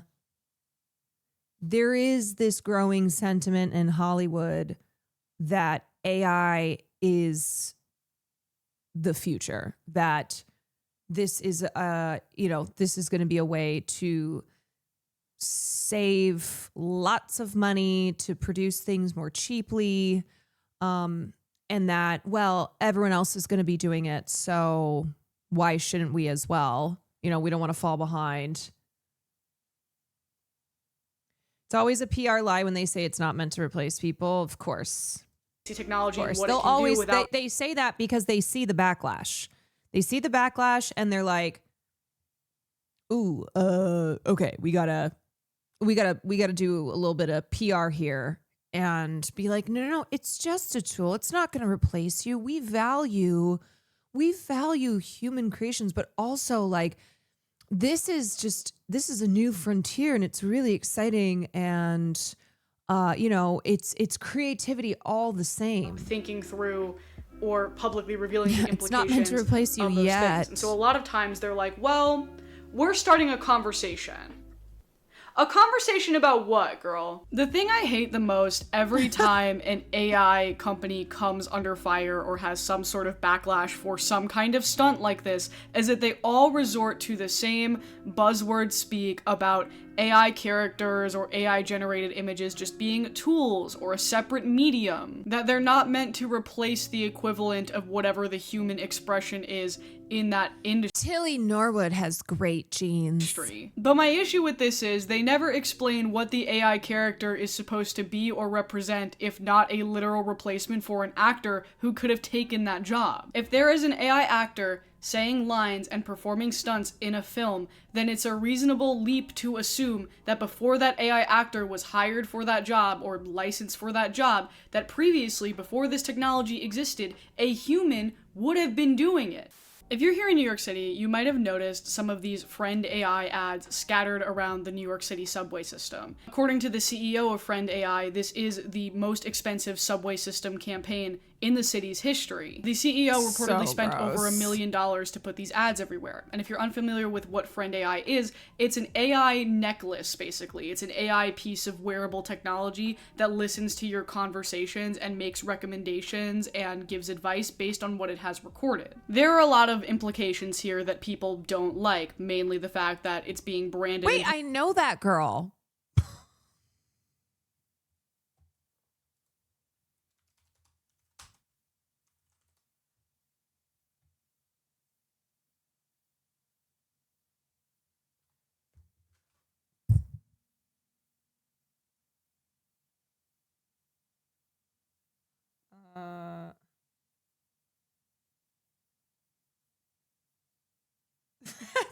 That's Tilly Norwood.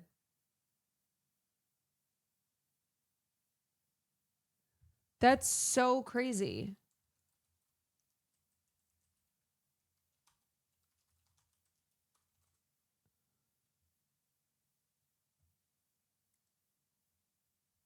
Yeah, I know. Positioned as a replacement for a friend, a device that supports you and listens to you, and that is pretty dangerous as we are all becoming more isolated collectively and as AI psychosis continues to be on the rise. Additionally, it's a surveillance issue because this device records what other people say, it records the conversations that you have with people in order for it to be— No, she's a friend of a friend. A friend of a friend that I met one time, haven't seen in years. able to iterate back at you. And of course, that is a security issue because not everyone in your vicinity while you're using this device is going to consent to being recorded. All of this anger has boiled over into people vandalizing these ads in the subway whenever they see them. But the thing is that the CEO of Friend AI essentially bet on New Yorkers being angry about this AI product. He literally spent $1 million to rage bait them. In an interview, he said, people in New York hate AI, probably more than anywhere else in the country, and that he deliberately bought ads with lots of white space so that they would socially comment on the topic, therefore making people more aware that Friend AI exists. So anytime an AI company says that they're doing something provocative in order to start a conversation, that is essentially code for, we are trying to rage bait people into higher visibility so that we can eventually reach the people who don't care about AI or its implications. And then once those people are reached, those people who have average spending power, who aren't going to boycott a company or brand because of an AI related decision, companies are hoping that these normal people that they're trying to reach who are typically offline won't notice the difference between a human performer and an AI performer, or that it'll just become more normalized the more that it's put in front of their It basically is like making a bet on just how stupid people are. That's what it feels like. Like how gullible, how naive, how stupid. Like how can we trick them, you know? Will it work? Will it work? Let's see. Maybe they won't know. They won't know.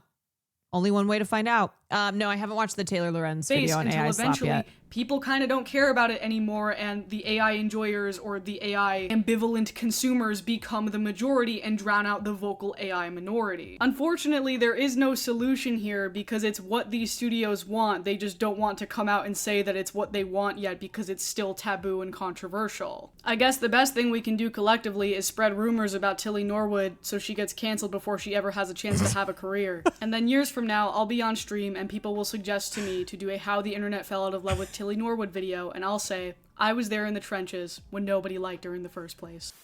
Thank you so much for watching my video. I'm so excited. You want to know why I'm so excited? Because my best friend, Noelle, is here visiting from Seattle. I see comments on posts supporting it too, which is confusing, but those comments could be botted, you know, not necessarily. There's so many layers to this. I was talking to someone about this earlier and he said he would watch AI movies if they were good and I was so mad. Okay, see, here's my concern. All right, here's my concern. As much as like right now we're saying humans want human-made art, humans will always prioritize and value human creations. I don't know. I don't know if this will hold true. if this is true, that like at the end of the day, an audience always wants to see human performers. Not if you're a grandma on FB. I mean, the way that people have already, people online already embracing AI slop and how they don't care. So there's either they think something is real, they think it's real, or if they know it's not real, it doesn't matter. And it's becoming more normalized, people becoming, getting used to it. And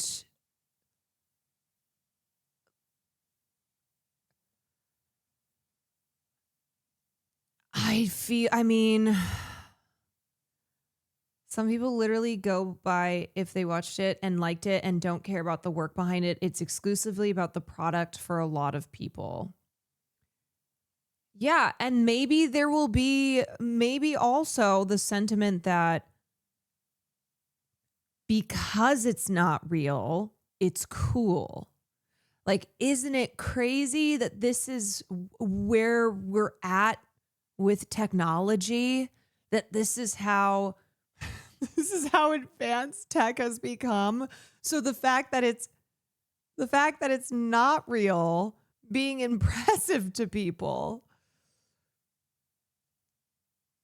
People like the idea of human connected creativity, but not the reality of it. And AIs let them have their delusional cake and eat it too. I don't think there's enough. I don't think a general audience, like broadly speaking, I don't think people care about all of the work that goes into something. The painstaking human facilitated work. Like, I don't think there's enough of an appreciation that will prevent further normalizing and proliferation of AI generated shit. And it's going to be something too where, like, in the beginning, maybe it'll be, because an AI generated film cost a lot less. And so it will be it's a cheaper product for people to enjoy, and how that already is like, that's already being dangled in front of people's faces of like, oh, it's, you want to make something, but you don't want to spend all this money or all this time, then here you go, right? Like, this is inexpensive. It's quick. It's like fast food, Another thing on AI, did you see this unboxing AI thing? Introducing AI unboxing. Arcad's latest update for AI UGC ads. Upload an image of your product, choose a background, generate hundreds of AI unboxing videos. Fake tan look. It's What? a 1.3. This is the world's first AI unboxing model. Yeah, boy, this one's about to be insane. No camera. No creator. Just upload and unbox. This one is the Halo Glow Contour, and I like that it doesn't have that fake tan look. It's a 1.3 9-inch screen. RIP influencers. Rip influencers. Rip TikTok creators. There are so many people who do this kind of thing. And now this company is like, hey, guess what? You don't have to pay these creators anymore. You don't have to send them product. None of this has to be real. The whole point is so that you see the real thing, though, so that you buy it. With tempered glass and an anti-fingerprint coating. I've been so excited to get one of these, and they're finally back in stock. Your product. Multiple backgrounds. Infinite unboxings. Unpack the future with ArcAds. This is... Oh my God.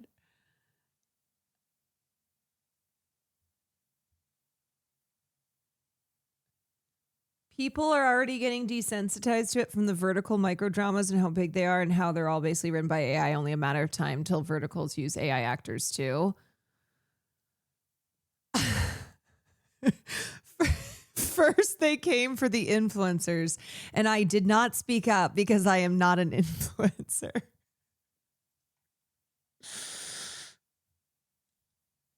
That ruins the point of unboxings, but yes. Yes.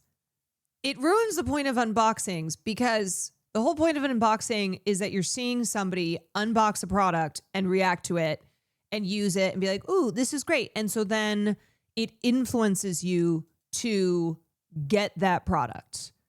But it doesn't matter because that's what these companies, that's not what their bottom line is. The whole point is not to care about what the purpose is of having human beings doing this, of having it like be actually real, like real products. It's so that it's cheaper.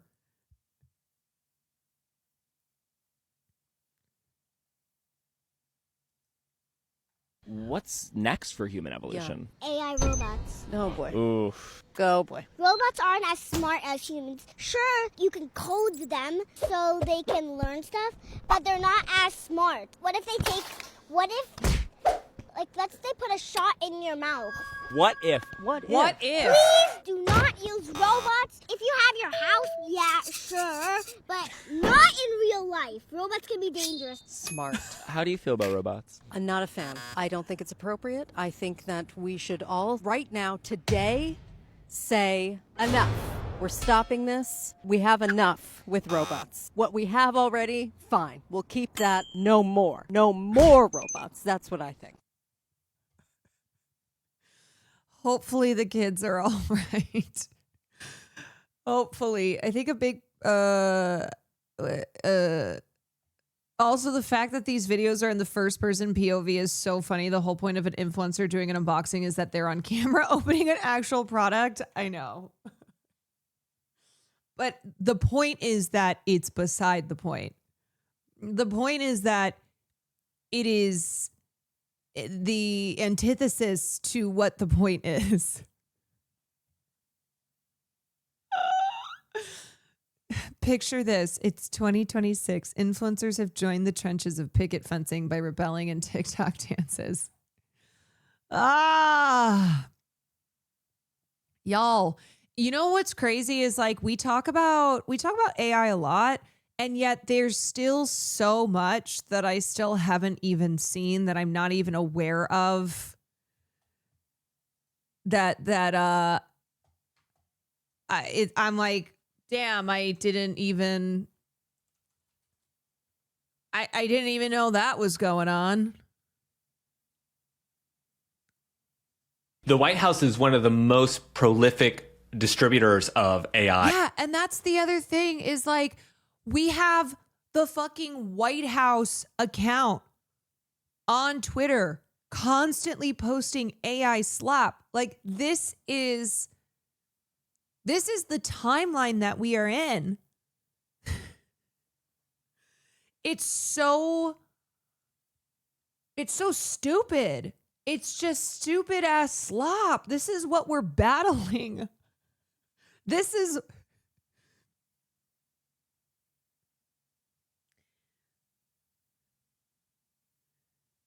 We have entered the slopiverse at this point. At a time when President Trump says anything making him look bad is AI, it is terrible. And people are using it because it's effective. It works. Like,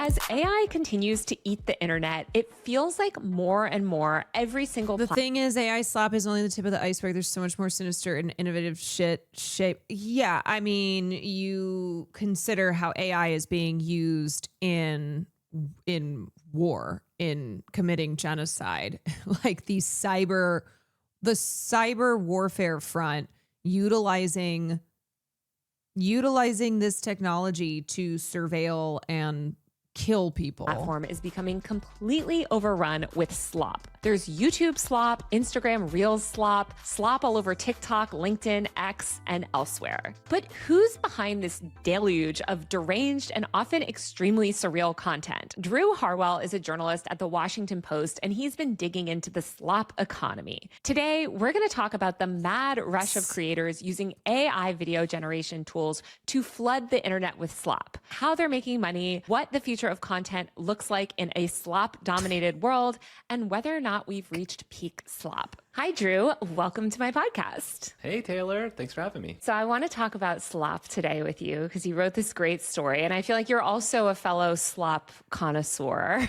A slopper, as somebody on TikTok recently called the people that consume and repost too much slop. So before we sort of like dive into the world of slop, I want to talk about like where it emerged from, because I feel like this term suddenly came up and it feels like this recent phenomenon. But is there a moment or something that like you can really pinpoint that sort of is the beginning of the slop era online, where we started to see Let's go back to the beginning of slop, like the genesis of a lot of this content? I don't know. I mean, that's a great question, because I feel like the roots of it kind of go back to, like, I've been thinking about memes and brain rot and these kind of like crunchy memes where they went from being fairly well produced, people would, you know, take some time to make them look good, to where their lack of quality became like their main attribute. And it was like somebody had just pumped them out and they just were like poorly produced. They were weird. They didn't make sense. They were just kind of made to go viral. And so I think the slop idea definitely predates AI. AI just kind of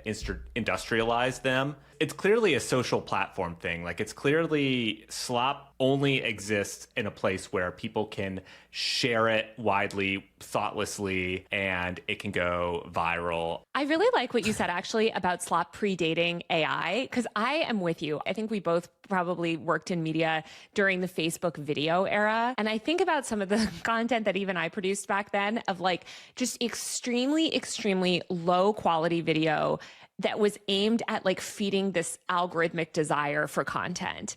And I feel like mobile video obviously took off in the early 2010s, but even by the second half of the 2010s, tech companies really wanted more video content and they kind of couldn't get enough of it. This is like during that pivot to video era of Meta and everything, where they said like, you know, the whole platform's gonna be video soon. And so people were making just like, they didn't have the AI tools to make it, but I feel like you started to see a lot more like automated like video content and just like the evolution of slop. People sort of churning out this like low quality viral chum. And it's hard to explain because, like, before there was slop, I kind of thought in my mind of it just being sludge. It was just like this layer of shapeless, just like gunk. Yeah, you know what? Deep fried memes to me greater than AI slop. That would just kind of cover the platforms and kind of like fill in all the cracks. And when I try to explain this to like normies whose brains aren't like pickled by the internet, I try to like tell them it's not just like dumb content. Like, you can appreciate dumb content, right? Like, I watch dumb TV every night. But the thing about like slop is just, like you said, it's kind of like mass produced. For the only real aim of it is to like satisfy the algorithm and gain some like viral advantage that has nothing to do with like people appreciating it. It's just like taking every element of the recipe for like algorithmic promotion and just like trying to fit as much of it into one piece of content as you can. Basically not caring about the human element of it, but just trying to like satisfy the server. It's like content that's made for machines almost, right? Like, it's like made for the algorithm's desires and to sort of perform well online. Yeah, we had slop in early social video. Anything where it was like the premise was really like half-baked and this kind of awful execution product. And then AI just kind of supercharged it because it made it so like anybody could chase that virality and that algorithmic advantage by just like using some tool without even having. To me though, okay, to me there's a difference of like content that is silly, that is that goes viral because it just tickles some part of your brain. Like Charlie Bit Me. All right. Charlie Bit Me being a video that a lot of people were obsessed with because it was funny, because this little kid is crying and saying, Charlie bit me. And it just captures your attention. It I don't know. It's just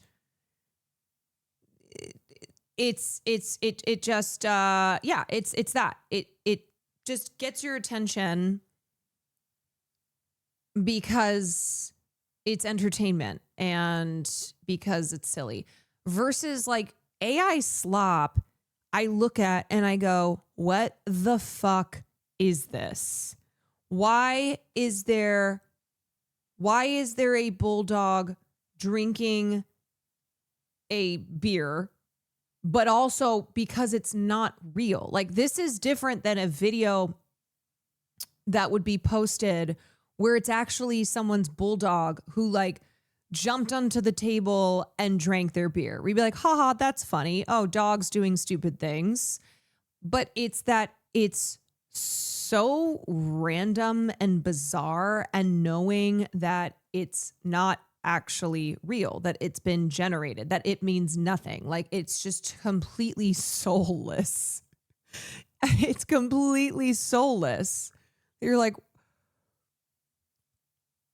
I just look at it and I go, why? Think about it. So let's talk a little bit more about like the emergence of these tools. There is this test, which you mentioned in your story, called the Will Smith eating spaghetti test. I don't even know if that's an official name, but it's sort of this like unofficial maybe test for AI, where basically Will Smith is eating a bowl of spaghetti and it's like, how well can the AI render that? And I think back in 2022, it basically couldn't render that. And there were all these like terrifying, like gruesome attempts. But certainly now it can. I'm trying to kind of pinpoint when that turning point. It's even used as a marketing strategy to make artists famous. Record label. In 2025, the music industry is all rushing towards this new digital marketing tactic. So, of course, I had to write about it for Billboard. But before I explain what's going on now, let's take it back a little bit. Back in 2020, it was customary to pay top creators thousands of dollars to post a video that had your song in the background. But somewhere along the way, music marketers found that this wasn't a very good return on investment. Meanwhile, creators' rates began to climb and TikTok was fragmenting. So what did? They decided to switch their approach from going from the top down to influence you to like music, from going from the bottom up. So what do I mean by that? Record labels, digital marketing companies, and sometimes even artist managers are building thousands of TikTok accounts that feature all sorts of random content, including memes, relatable quotes, cool trucks, and more. And so when you look at the page, you think that, okay, this is just a page dedicated to trucks. So when an average user gets this in their feed, they'll consume it because they want to see the truck video. But really, it's all just a covert way to push music at you. For this story, I spoke to 10 different music marketers in this space, including Will Morrow, who's the senior VP and head of viral marketing at Warner Records. And he said that this type of campaign is how he helped to break Somber, Benson Boone, and Teddy Swims for the label. Of course, this is just one small part of breaking an artist. While a lot of people are trying this out right now, I would say there's varying degrees to this type of campaign. Some people are very deliberate in their approach to posting this much volume. So for example, if they're trying to push a country artist, they'll only post on pages that target the specific demographics of their fan base. Just for ease, I'll keep pointing out like the truck type of thing. That's a perfect type of page for a more targeted campaign. But also sometimes people will just hire people that will just post ad nauseum and see if anything sticks. While it's easy to think that this is just throwing spaghetti at a wall and seeing what sticks, and I'm not saying it's not that, there is a little science behind this.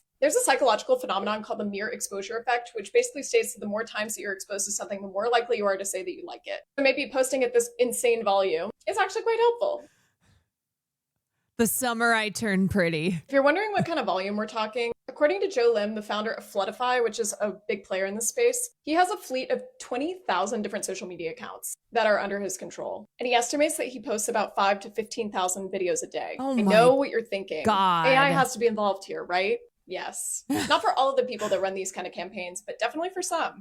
Lim told me that part of his practice is using AI influencers. Others are using AI to just automate the posting process, generate captions. So after doing 10 different interviews with experts in this space, the question I'm left with is, where does this end? Because one of the reasons why we're doing this is to combat saturation, but yet it's absolutely contributing to saturation.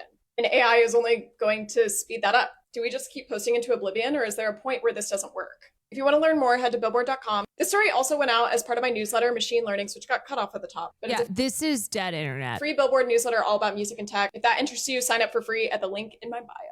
That This random is meme dead page you follow on internet. TikTok. This is just totally dead internet. Damn. This is foundational to marketing. When people think they're being clever to asking why Coca-Cola advertises because it sticks to your dumbass brain. It's called recency advertising or something. It's the same thing with like how people remember. Okay, so like 40 beheaded babies, the atrocity propaganda on 10/7, one piece of it. That was repeated so many times by so much of the media, by politicians, that people who maybe they were even listening to other sources, but it was not sticking. Other information was not sticking in their brains like 40 beheaded babies, because they were saying that shit day one, and because they said it over and over again, and because there was a specific number there. If you're saying beheaded babies, that's not going to, I mean, that is a horrible image, but it's the number on that as well. So that's a psychological thing too. And unfortunately, the reason that like it's hard to disengage from disinformation, misinformation, is because it's structured in a way and it is repeated so often that it's what sticks in people's brains. And once that is in there, it's harder to dismantle it. It's harder to offer up what's actually the truth, because it's already like glued onto somebody's brain. Was because I do think like it was maybe around 2023 where things started to change, and like the sort of widespread consumer tools became good enough where you could start to produce your own sort of like storylined content. Yes, absolutely. This is not Google real. started getting involved, and there was stuff like Sora. The other AI giants also kind of moved into video, because video became more of just an achievable problem for the AI companies. And yeah, the early Will Smith eating spaghetti test, which is actually the name of the Wikipedia page, so I'll just pretend that's the official name. But this was something that the developers would talk about too, because they were excited at the moment, because they were like, okay, this video looks like, this weird monster eating like the spaghetti, makes no sense, everything. But they were excited because they were moving from, we've done text, we've done images, and now we've moved into video. Video was always such a difficult domain, because it's like you're doing 30 to 60 frames per second. You have to be creating a lot, and the AI rendering was just very high impact. So once they started actually being able to compete in that way, and you saw, Google and OpenAI and Meta, and even some of these smaller kind of AI shops start putting out text to video creation tools that they would offer to people, often at a loss, right? Like often not charging people all that they would have to normally pay to create that. I think that's when you started seeing the explosion of it. And it went from the domain of just like AI researchers and developers just like doing it for shits and giggles to like anybody being able to do it for pretty cheap from their home computer by, again, just typing out text, like just doing prompt engineering from their computer. So that's when it really exploded. I feel like it was really cool to do that with images at first, because everyone was like, oh my God, Midjourney. Oh my God, look at the fake images. Wow, like this is going to fool so many people. And I think that was like 2022, 2023 really. And then by 2024, it was like video, because I wrote about sort of the proliferation of, I think, some of the earliest slap videos, which were these cat videos, these like weird cat narratives, which are still among that is among some of the most popular content on YouTube Shorts, which is crazy even today. But it's these basically animal storylines that don't have any kind of poisoning an entire town so that you can make this of language around them. It seems like part of what's driving this whole like slop economy is the monetary aspect of it, which is the fact that like, especially on YouTube, they're getting a portion of ad revenue, right? So you're incentivized to create content to perform well in the feed and get paid, or even just generate your own currency of followers. So you kind of like dug into the businesses behind. In the same way that Twitch and other platforms are incentivized to not purge bots, to not actively combat the amount of fake botted accounts, because that generates more ad revenue. Like these platforms not only don't care about the proliferation of bots and AI, they are incentivized to they are incentivized to push this type of stuff. And some of this slop economy, for lack of a better word, like what does it look like? I mean, do we have any sort of like big players in this space? Is it mostly hobbyists making this content? Like who's generating most of the like online video slop right now? Yeah, it's a lot of hobbyists. Yeah, I mean, it's just people who have a day job and are working from home. When I set out to... There are so many times when I'm searching for like a video on YouTube to accompany whatever topic I want to talk about, and I have to search like way more than I used to, and oftentimes don't end up finding anything substantial because everything that's available is very, very clearly AI. It is purely AI generated videos, and it's tough. It's like, I'm not going to show this accompanying video of this like voice that's AI generated and images that are AI generated to help add context, to help, have a visual accompaniment to whatever story I'm covering. To like talk It's to these irritating. people. I didn't really know what I was going to get. As you've reported for a long time, like there's all sorts of different creator operations for like normal social media content where you have some people who just do it by themselves. You have like teams with managers. So I kind of expected a bigger range of like operations for this. But with AI video, I ended up talking to a bunch of people across the US and other countries. And these were not like institutional traditional creators at all. Like these were just like people who like, one was in college and she was 20 years old and she was like trying to be a streamer but also trying to like get her psychology degree, and she was pausing her degree because she wanted to focus on AI video. One was like working for his dad's company and he felt like he had the technical skills to create this. All of these people were driven by the money. They felt like, I have this AI tool, it's like my secret weapon, I can go onto social media, who knows how viral I can get. And it was just completely like a capitalist incentive, like impulse driving them. Is interesting because like, of course we appreciate and understand that, but also it's like, okay, when you see the incentive structure is designed to maximize the amount of slop that's being created. There is some good slop, but a lot of it is just like terrible and just floods our feeds and we don't appreciate it. The incentive structure is totally out of whack because you're basically incentivizing people to poison the internet with a bunch of like gunk. And yeah, that move from images to video was really interesting because like anybody could make the images, and these people put them out on basically every platform they could.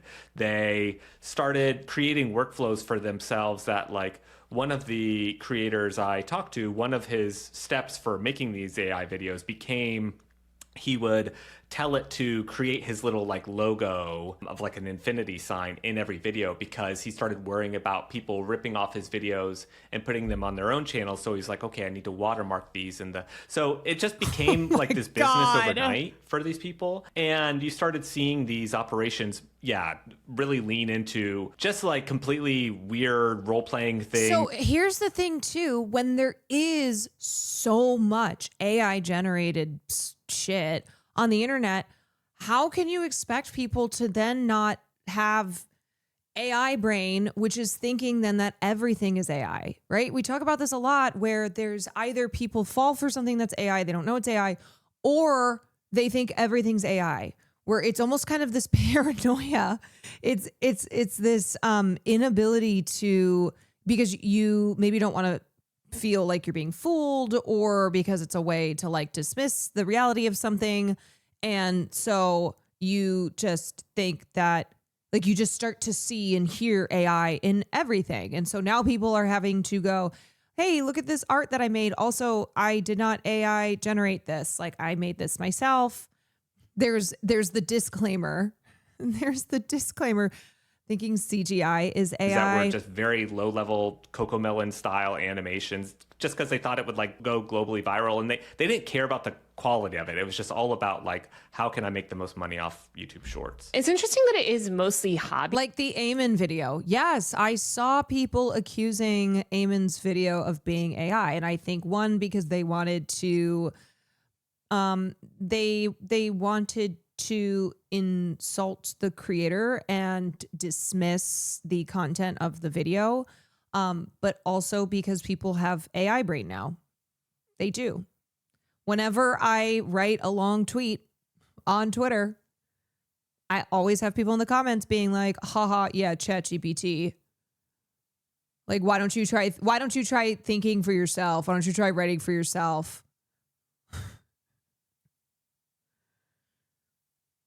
Early in the genocide, whenever I used to tell my parents I was seeing insert war crime in Gaza on social media, they'd be like, well, it might be AI. You don't know for sure. And then you have AI generated content like that Rafah, all eyes on Rafah, that photo that was one of the most widely shared things from the genocide so far. And that was an AI generated photo. And then that also contributes to the Zionist bullshit of what they call Pallywood, right? Like videos of Palestinians suffering. And they're like, haha, Pallywood at it again. Like, yes, these are humans, but these are actors. So it's in that same genre. And that like big companies haven't gotten involved yet, because at the same time, I mean, you talked about this in your story too, but like you have all these like hobbyists producing slop on like a sort of a mass distributed scale, flooding YouTube and social platforms. And then you also have like Ted Sarandos at Netflix talking about like how they're also gonna, I mean, they wouldn't call it slop. Eamon even put a disclaimer that AI wasn't used. And the thing is that people don't care. They don't believe it. They don't care. They're incentivized to keep saying that it's AI.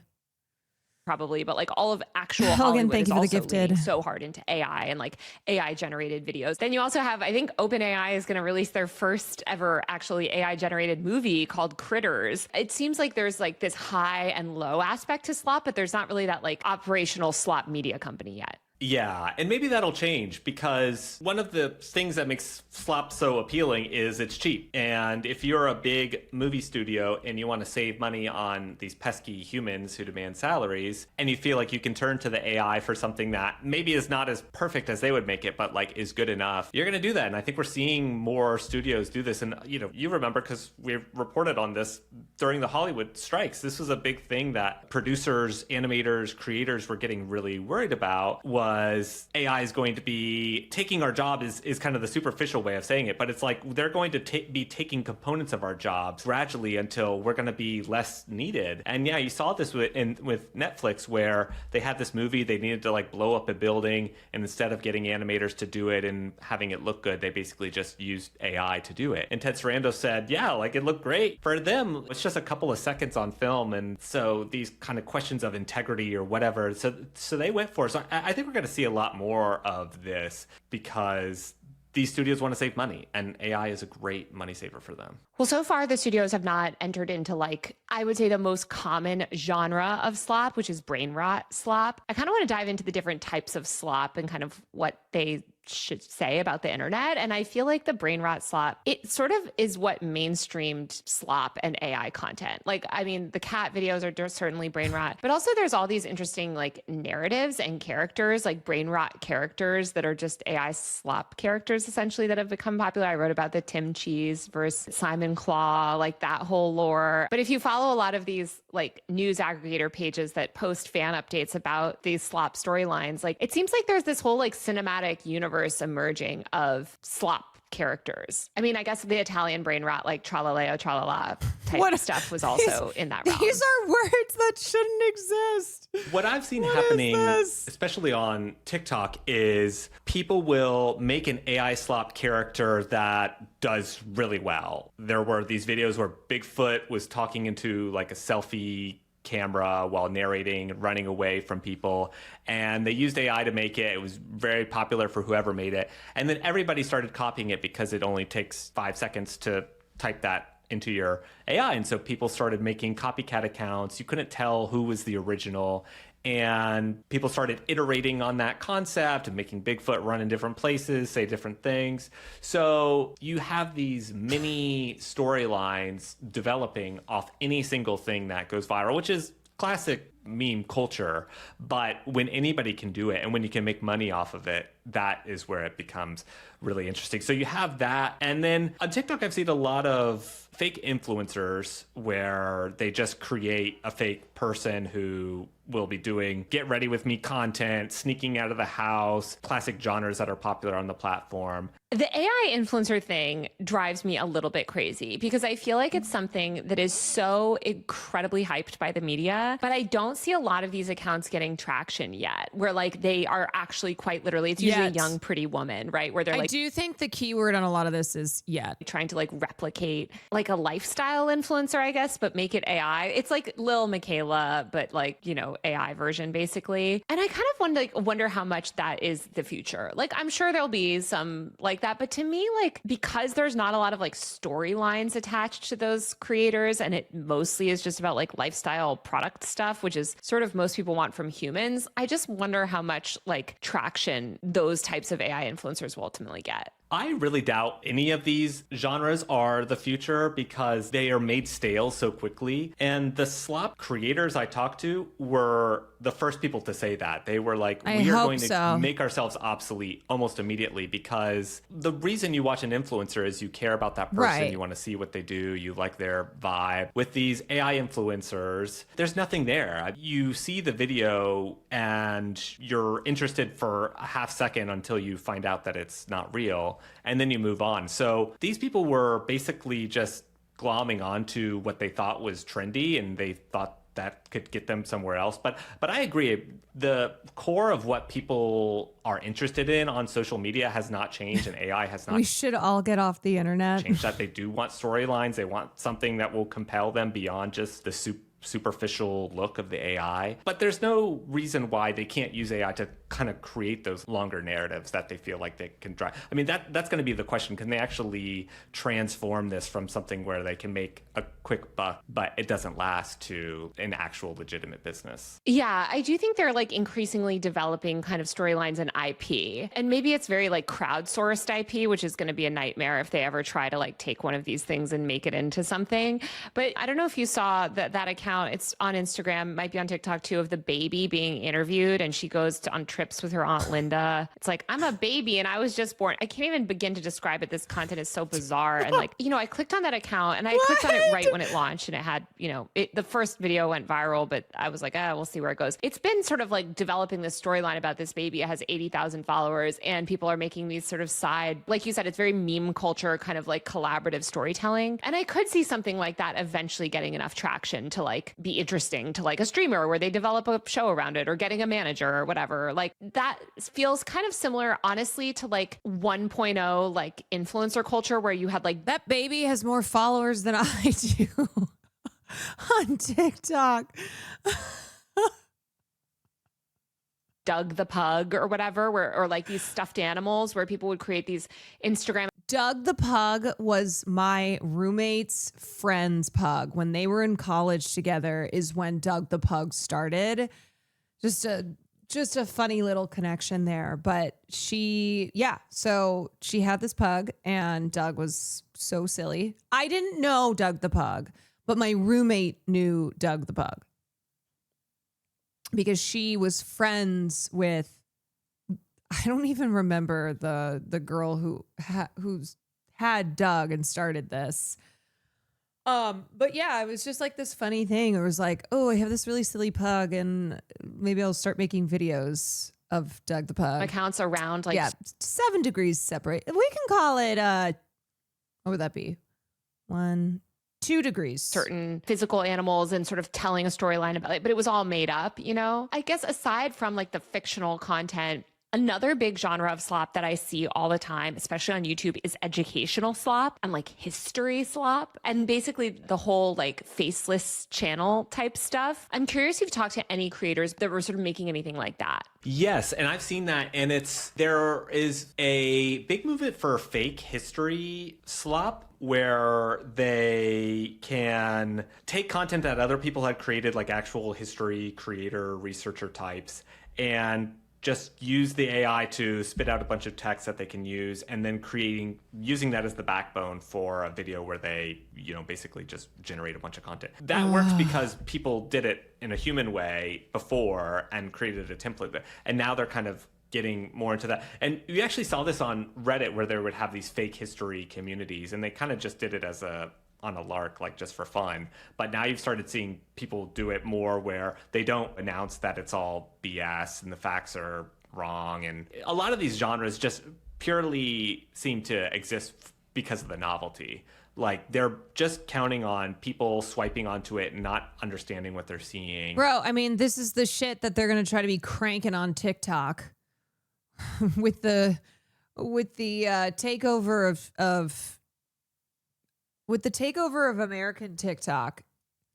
They're going to be pushing these AI generated videos on the history of Israel and hoping nobody digs further and just like getting that early click. And bro, they are paying influencers right now. They are paying $6,100 to $7,300 per post. The Israeli government is paying a cohort of 14 to 18 social media influencers. We already know that they use AI programs. They've been using AI programs, and that's why you see pro-Israel posts just randomly pop up everywhere, like any tweet in the comments. And so I'm sure that they're only going to turn the dial up, not just with paying actual influencers, but using AI and controlling the algorithm and just hoping that it works.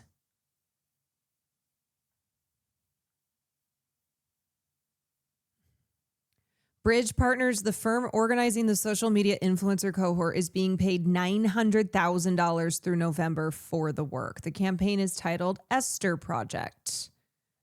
Very cool.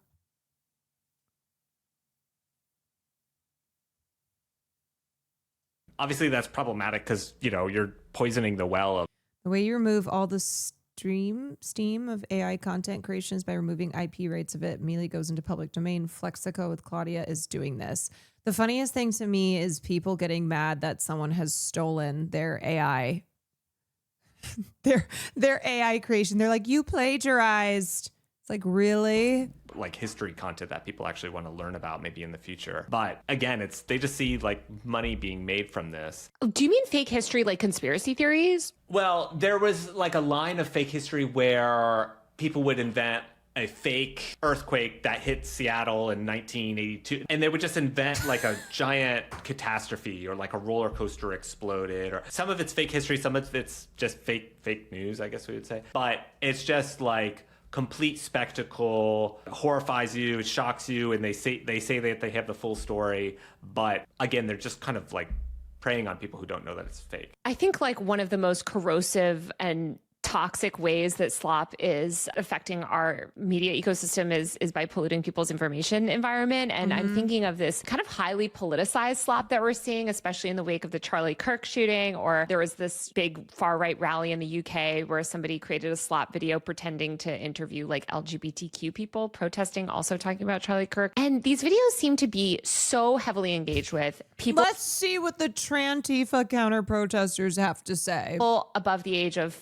50 seem to not be like able to tell that they're real at all. What do you make of the rise of this like political slop? And who do you think is behind some of that stuff? Yeah, I mean, it's rage bait, right? It's AI rage bait. And rage bait has been a basic product of the social media age that is used on every platform by so many people. And it's effective because even if 90% of the people know what's happening, know it's fake, know it's just designed to piss you off, like 10% won't. And you're on the internet where the scale is so much higher. You know what's crazy though? That even if you understand rage bait, it still works.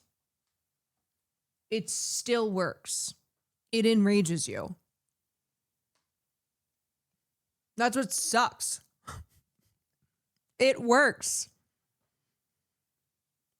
Actually totally disagree. Like rage bait was previously like, oh, I posted an inflammatory tweet. What are you going to do, libs? Like, you know, cry about it. This is like video content that is very pervasive on YouTube Shorts, especially. I mean, I'm thinking of like the Baron Trump singing after Trump's inauguration, or like all of the stuff around that girl that was murdered, the woman, the blonde woman, the Ukrainian woman, I think, that was murdered on the bus, you know, that the people were creating, where it does seem sort of dangerous. Like it's inflammatory and but the amount of videos I have seen of that poor woman, that was horrible what happened to her. That woman and Charlie Kirk, like being together. A united front. Every single ad on YouTube is from that stupid Faxter piece thing and just spits up straight out Israel propaganda. Oh, yeah.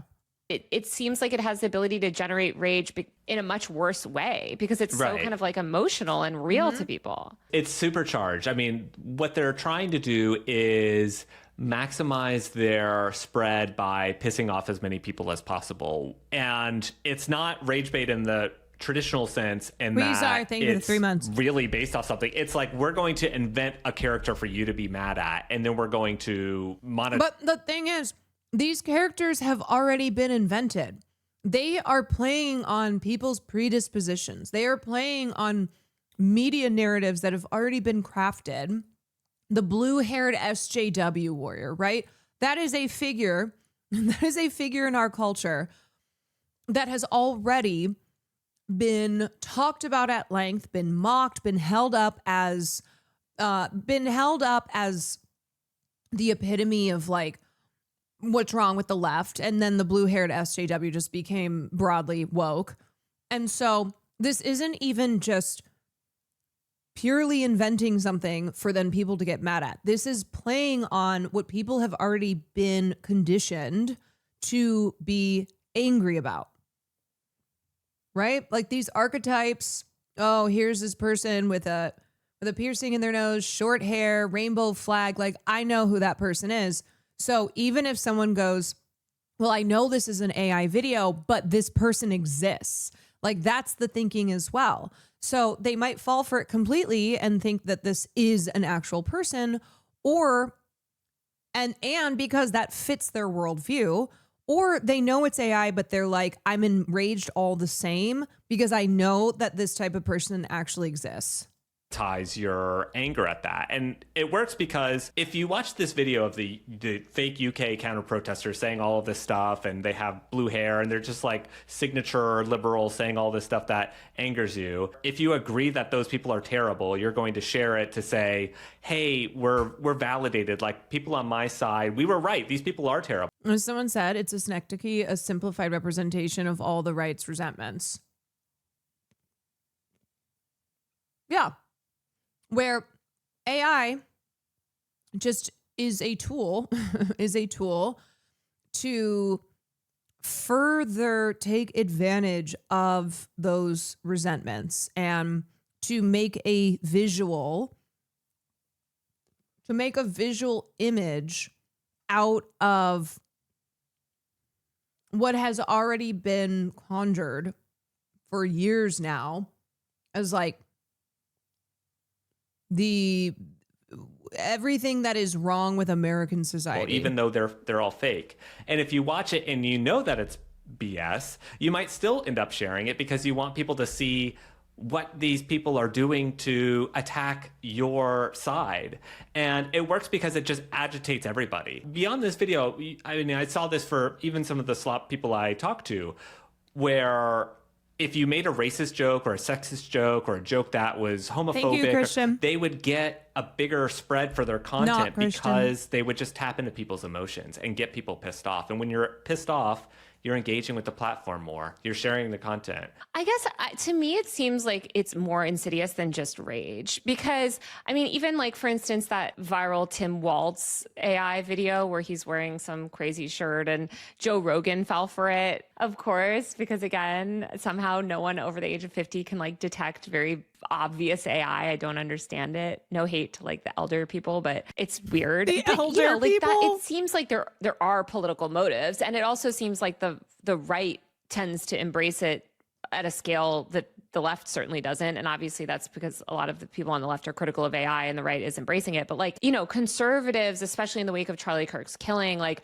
they have generated so much AI content around this. And the White House itself is sharing AI slop content. The White House is one of the most prolific distributors of AI content at this point. And we've also seen this happening at a time when President Trump says anything making him look bad is AI. So yeah, it is terrible. And people are using it because it's anything that makes me look good is not AI. Anything that makes me look bad, AI. Effective. It works. Like you can make a political point with this AI tool and agitate people and make the other side look terrible and score political points and make money and get followers. It's all wrapped into one. So it's kind of like not a surprise that people are using AI to make I know, but like, what do you think that that means? Like, what do you think that that means for our information ecosystem and the internet, basically? That it's so susceptible to this kind of poisoning. It strikes to why we should care about the internet in the first place. If we are all looking at the same feeds and wanting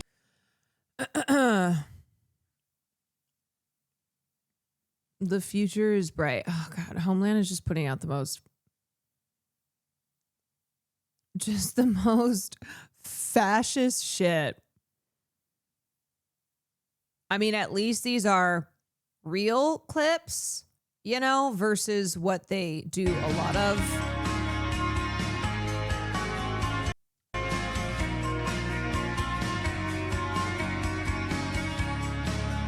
Life after all criminal aliens are deported.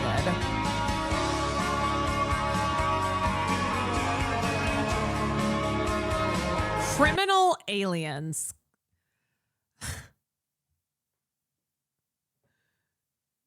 Criminal aliens. To understand our world better. And then you have this incentive structure. I know, the where audacity to any use a one song person around the world can type Pure. a few keys and like piss you off and make the truth of the matter that much more obscure. That's a huge problem. And the other part of it is like, what is the counter incentive to this? Like this guy who created this video and then shared it, it's a complete BS video, right? There's nothing real to it. And his punishment for sharing this bullshit is getting millions of views, millions of followers. Like, why wouldn't he share AI? You know, if his whole thing is about pissing people off and winning the political argument, there's no reason why he shouldn't. So I think that speaks to like, our platforms are completely not ready for this kind of material. And most normal people aren't either because the video quality is getting so much better. I mean, I think we laugh at when people like Joe Rogan and many others mistake this stuff as real, but it's designed to look real, you know, and the ways we used to be able to detect AI don't work anymore because they are so legitimate. So you tell people to have better media literacy and to think before they share, and of course they should be doing that, but it's also like when the material is this good and this deceptive, it's just going to keep happening and get worse. To me, yeah, also, you know, we are all susceptible to reinforcement bias, seeing and reading things that reinforce our worldview. And this is not just a problem with AI, you know, this is non-AI material as well. So it is something that is true. It's true that AI has gotten very advanced in the last couple years and really only continues to. Sora 2 just came out today, I think. And we are all capable of falling for it, just like we're capable of falling for AI, for non-AI disinformation, you know, because it reinforces what we already believe.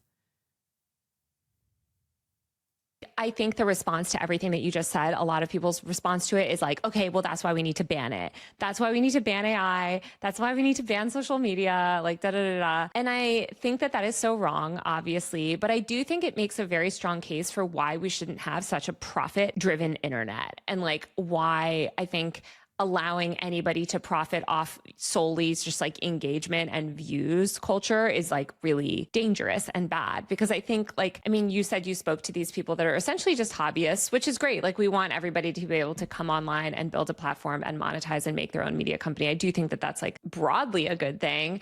But when you see the way that these like AI tools can warp that and just how quickly people can spin up an account and start, especially on X, basically, thanks to Elon, and start monetizing just like the worst AI slop rage bait, like it becomes a problem. And if we had a less profit driven internet, and if the goal of all of these platforms wasn't just to maximize engagement for profit, I feel like we wouldn't have the slop problem that we have today. Because so much of slop, I mean, you started by saying this, it's just there to make money. Yeah, and this is something that YouTube has talked about. YouTube is flooded with slop. A lot of the most popular videos are AI generated material of nothing by these faceless accounts that have no content of their own. It's just stolen. And I actually talked to some researchers who looked at AI slop creators in China. There's a huge market there, and it's become basically a form of gig work where the same people who were doing spam emails or fake websites or as a business have moved into AI video because they see that they can reach all the platforms. It's a quicker way to money. And so, yeah, I think a lot of this rests in the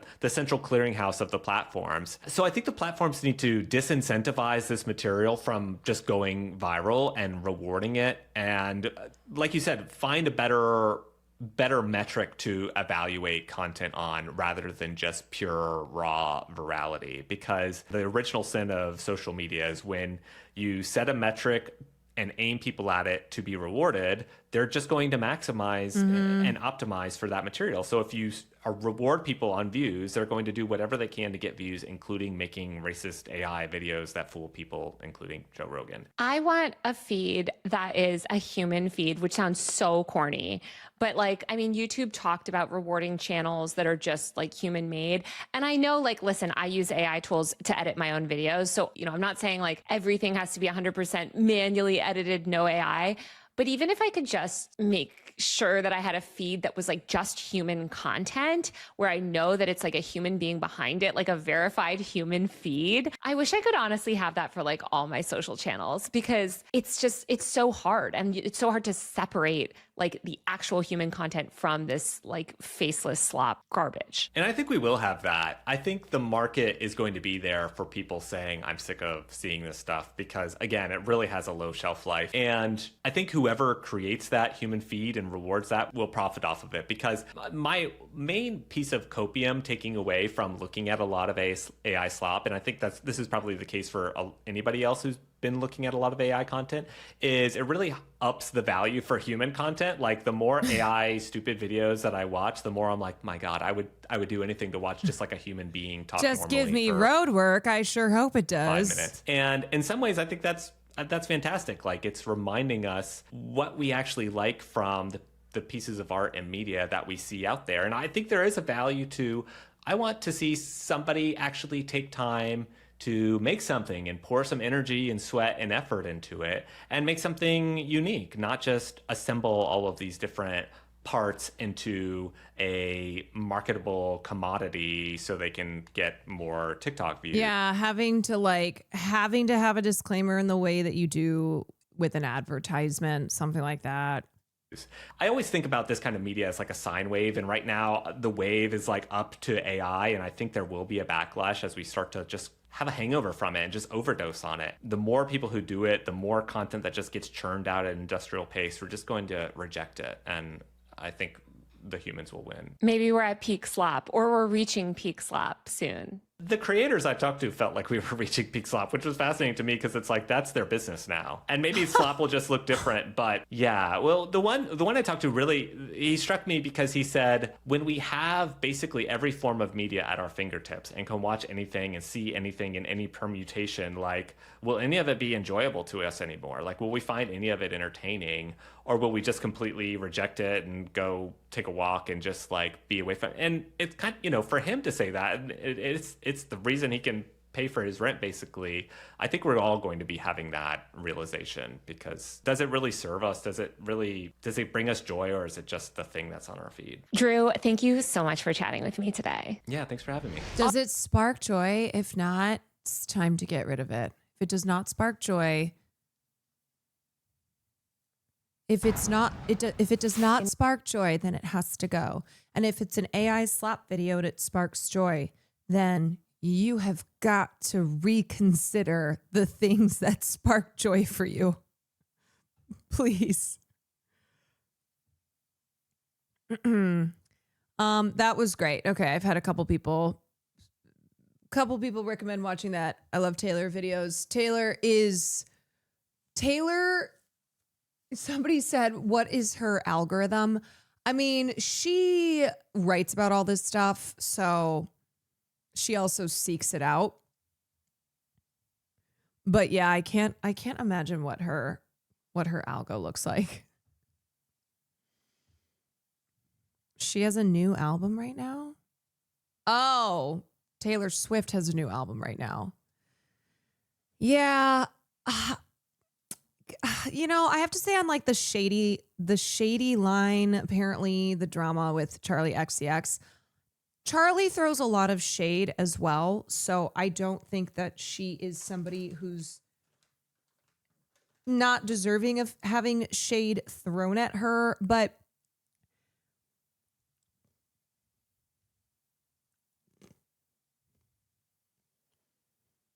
the line about the Coke, I'm like, Taylor, please don't be that person who has no problem with alcohol, but is very judgmental about drugs.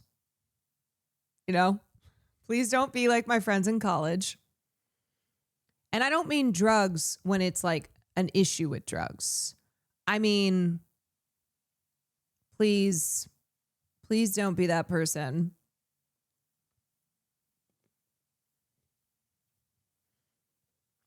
Who's like, cocaine.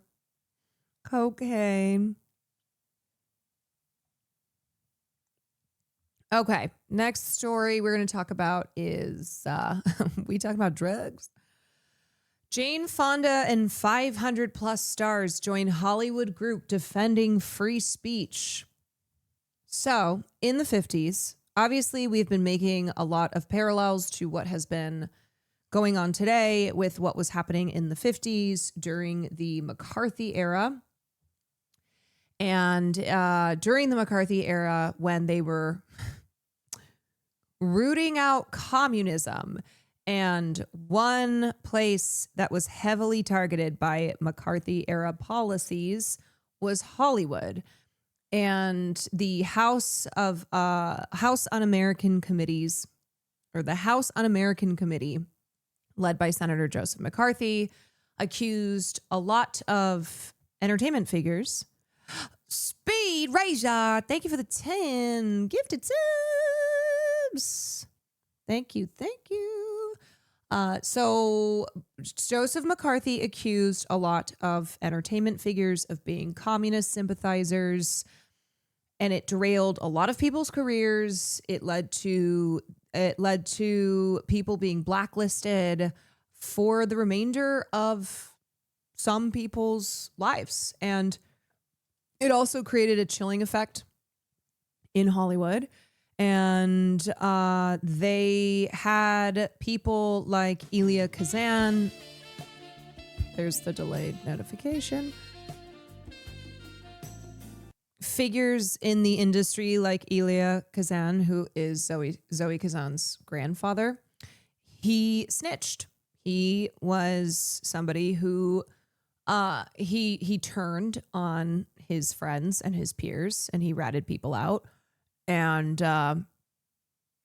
caused a lot of issues. So anyway, with what's happening today and the authoritarian attacks on free speech and censorship across not just attempted censorship across Hollywood, but this entire country. And a lot of people are hearkening back to the McCarthy era. And Jane Fonda's father, Henry Fonda, who was a famous actor, he started this initiative to protect the First Amendment rights that were being violated by McCarthyism. And so now Jane has relaunched the group that her father started. 1947, the biggest Hollywood stars of the day formed the Committee for the First Amendment to fight a sweeping political crackdown on movie making during the McCarthy era. One of the founders was legendary actor Henry Fonda. Nearly 80 years later, Jane Fonda says those forces are back and she's picking up her father's torch. The actress and activist just those forces never left, to be clear. Announced a new committee with the same name to defend Hollywood free speech amid growing fears of government censorship and intimidation. More than 500 movie stars, producers, directors, and entertainers have signed on to join her. And here with me now is Jane Fonda. Thank you so much for being here. I do want to talk about something that you know what's interesting? Yet again, the same thing with celebrities and media figures who were talking about the grievous attacks on free speech as it pertained to Jimmy Kimmel getting suspended. I'm like, okay, for people who have signed onto this statement for the relaunch of the Committee for the First Amendment, or to those who signed the letter condemning Jimmy Kimmel being suppressed. Once again, where y'all been? Where y'all been for those of us advocating for a free Palestine? Where you been? Because in some cases, with some of y'all, like Dana Bash, I've seen you supporting those attacks on free speech. I've seen you not just staying silent, but advocating, condoning the attacks on free speech. Chat looks a bit slow for 2K viewers. I think you're being botted. No. I'm not being botted, but thank you for your concern. Now here they come. Now here come the robots.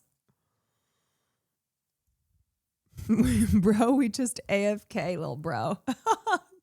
Here comes the lurkers. Here come the robots. There you go. Is the chat moving fast enough for you now? Is the chat moving fast enough? Like, it's 9:30 on the West Coast. There's a lot of people in here. There's a lot of people in here who it's even later for them.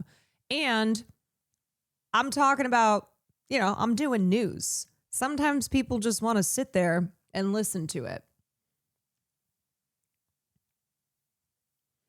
Let Caroline talk, chatter. I just don't want to be alone with my thoughts. Like, a lot of people are probably in bed, or maybe they're at work and they just they want to have something on. Yeah. Also, one difference between my chat and a lot of other chats is we don't emote. People in this chat type sentences. They will type paragraphs. This is not a chat that speaks in emotes. That's WL.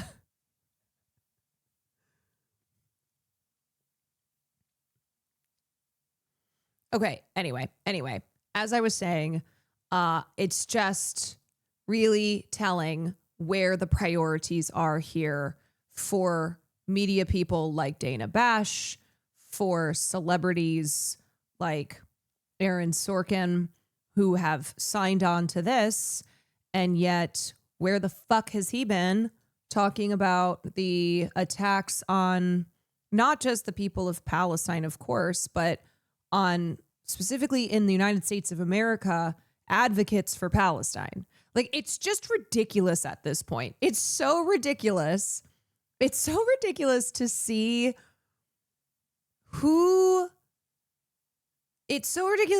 like who matters when it comes to the ability to speak freely. And it's certainly not students like Mahmoud Khalil. Where are the pledges and the letters being signed by all these people to protect Mahmoud Khalil's right to call the government of Israel a genocidal fascist government. Start with what you wrote in this letter. Sorkin is busy making a social network sequel that no one wants. I saw someone tweet and they were like, Jeremy Strong, who's going to be playing Mark Zuckerberg in the sequel, they're like, Jeremy Strong is going to do an amazing job, but at what cost?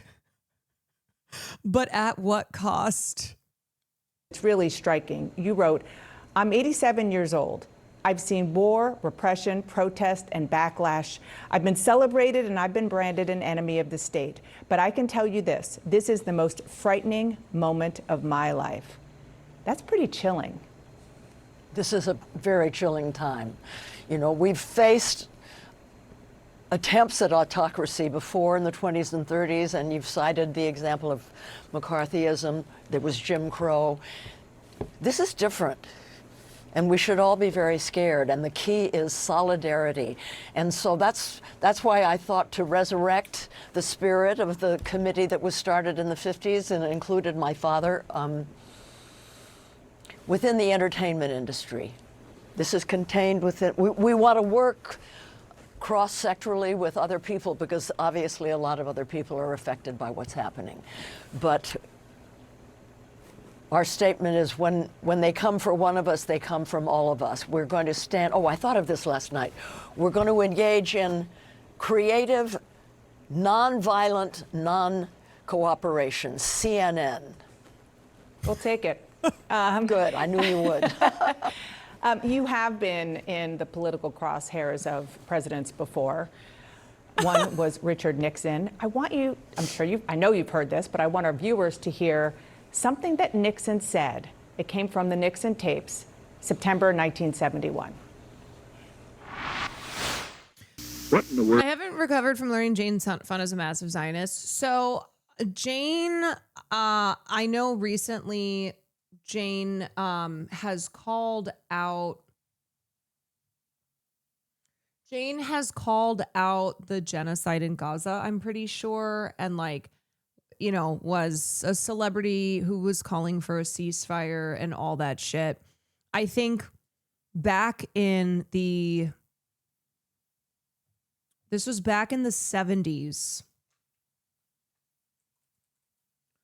Back in the 70s when Vanessa Redgrave was being attacked because Vanessa Redgrave was truly one of the sole people in Hollywood who was speaking about the Palestinian cause. And she made a documentary and she won, when she won an Oscar for her role in,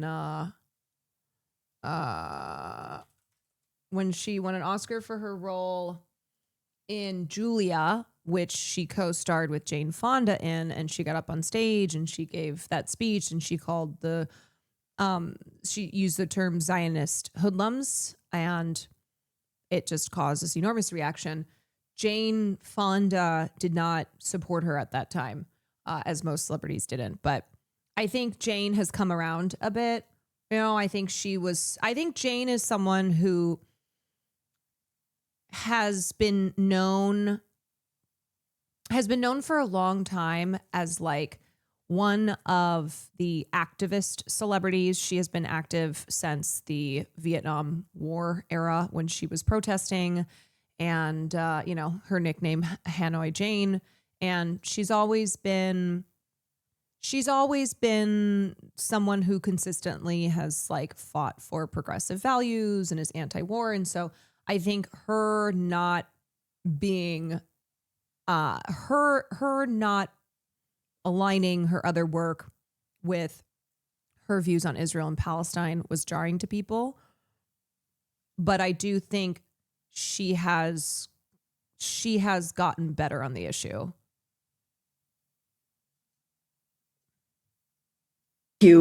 Anti-Semitic. I've been to Israel many, many times. But what's happening has to be called out for what it is. And any president that won't say that any president, any candidate that is so scared of AIPAC, the very, very, very, very powerful Jewish organization that can change political careers, will not get elected because young people won't vote. So that's one important thing. I have no idea. I cannot say who I think will be a good presidential candidate. And hate. Update, Jane Fonda called it what it is, a genocide. She did mention, though, in the full video that you hate genocide but still love Israel. Is that possible? Yeah, I think Jane is still probably like most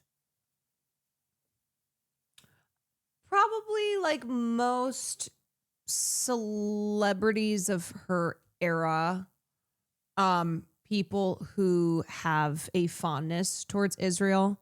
She's also 87 years old. I think she's probably more aligned with a Bernie Sanders on the topic of Israel. So not great, like could absolutely be better, but we're talking about like people who are older than the state of Israel itself. Hold on a second. I think my friend is the matter with Jane Fonda. I feel so sorry for Henry Fonda, who's a nice man. Yeah. Well, she really is. She's a great actress, and she looks pretty, but boy, she's often on the wrong track. Well, look what happened to him, and I'm still here. Yes, you are. He was talking about your anti-Vietnam War activism. You were on his enemies list, I believe. And so listening to that, knowing that history, living that history as you did, and you're still saying this is different, what makes this time so different? No president has ever sent troops into the democratic cities across the country saying full force. No president, as far as I know, has tried to control the Federal Reserve, the central bank. He is amassing power in a way that will destroy our democracy. And so we're going to stand up. We're creatives. We're Maple Tex, thank you for the raid.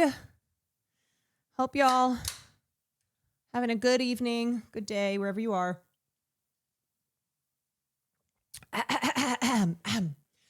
We are currently talking about, sorry, I'm out of breath. I just ran outside and back. We are currently talking about the McCarthy era free speech initiative that Henry Fonda, Jane Fonda's father, started, spearheaded back in the 50s when Joseph McCarthy was rooting out communism and was greatly suppressing free speech, was creating these blacklists in industries like Hollywood. And so Jane has taken it upon herself to relaunch what her father started back in the 50s in order to try and combat the federal government's authoritarian push, silencing critics in the government, in the media, in academia, in the industry, in the entertainment industry. That Nixon comment on Fonda is like the nicest comment Trump could utter about an actress on his deathbed if he met the ghost of Christmas Future. I know.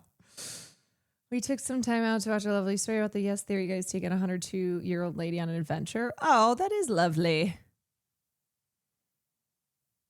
My dad just turned 80 and loathes Israel with the force of 1,000 suns, but we're from South America, so that might be part of the reason. Yes. I think typically Americans, especially older Americans, have spent their entire lives being told that Israel's our ally, that Israel is the only other democracy in the Middle East, that Israel's our friend, that we must protect and serve Israel. The David and Goliath story that has been fed to Americans for decades. And so I think if you are someone who was raised outside, particularly in the global South, especially if you're Middle Eastern, you were raised with a different understanding of Israel and also America. Storytellers, we can do it creatively. We can have a good time while we do it. But we want to push back, and we want to to model what creative, nonviolent, non-cooperation looks like. That doesn't mean just showing up for people who are under attack, like Jimmy Kimmel. A lot of us signed that ACLU statement protesting what happened to Jimmy Kimmel. But we want to also we want to be proactive, and we want to show what that can look like, and we want to. Violence is. My dad said he'd disown me if I visited Israel. Oh, happy belated birthday, Maple. There's so many September birthdays.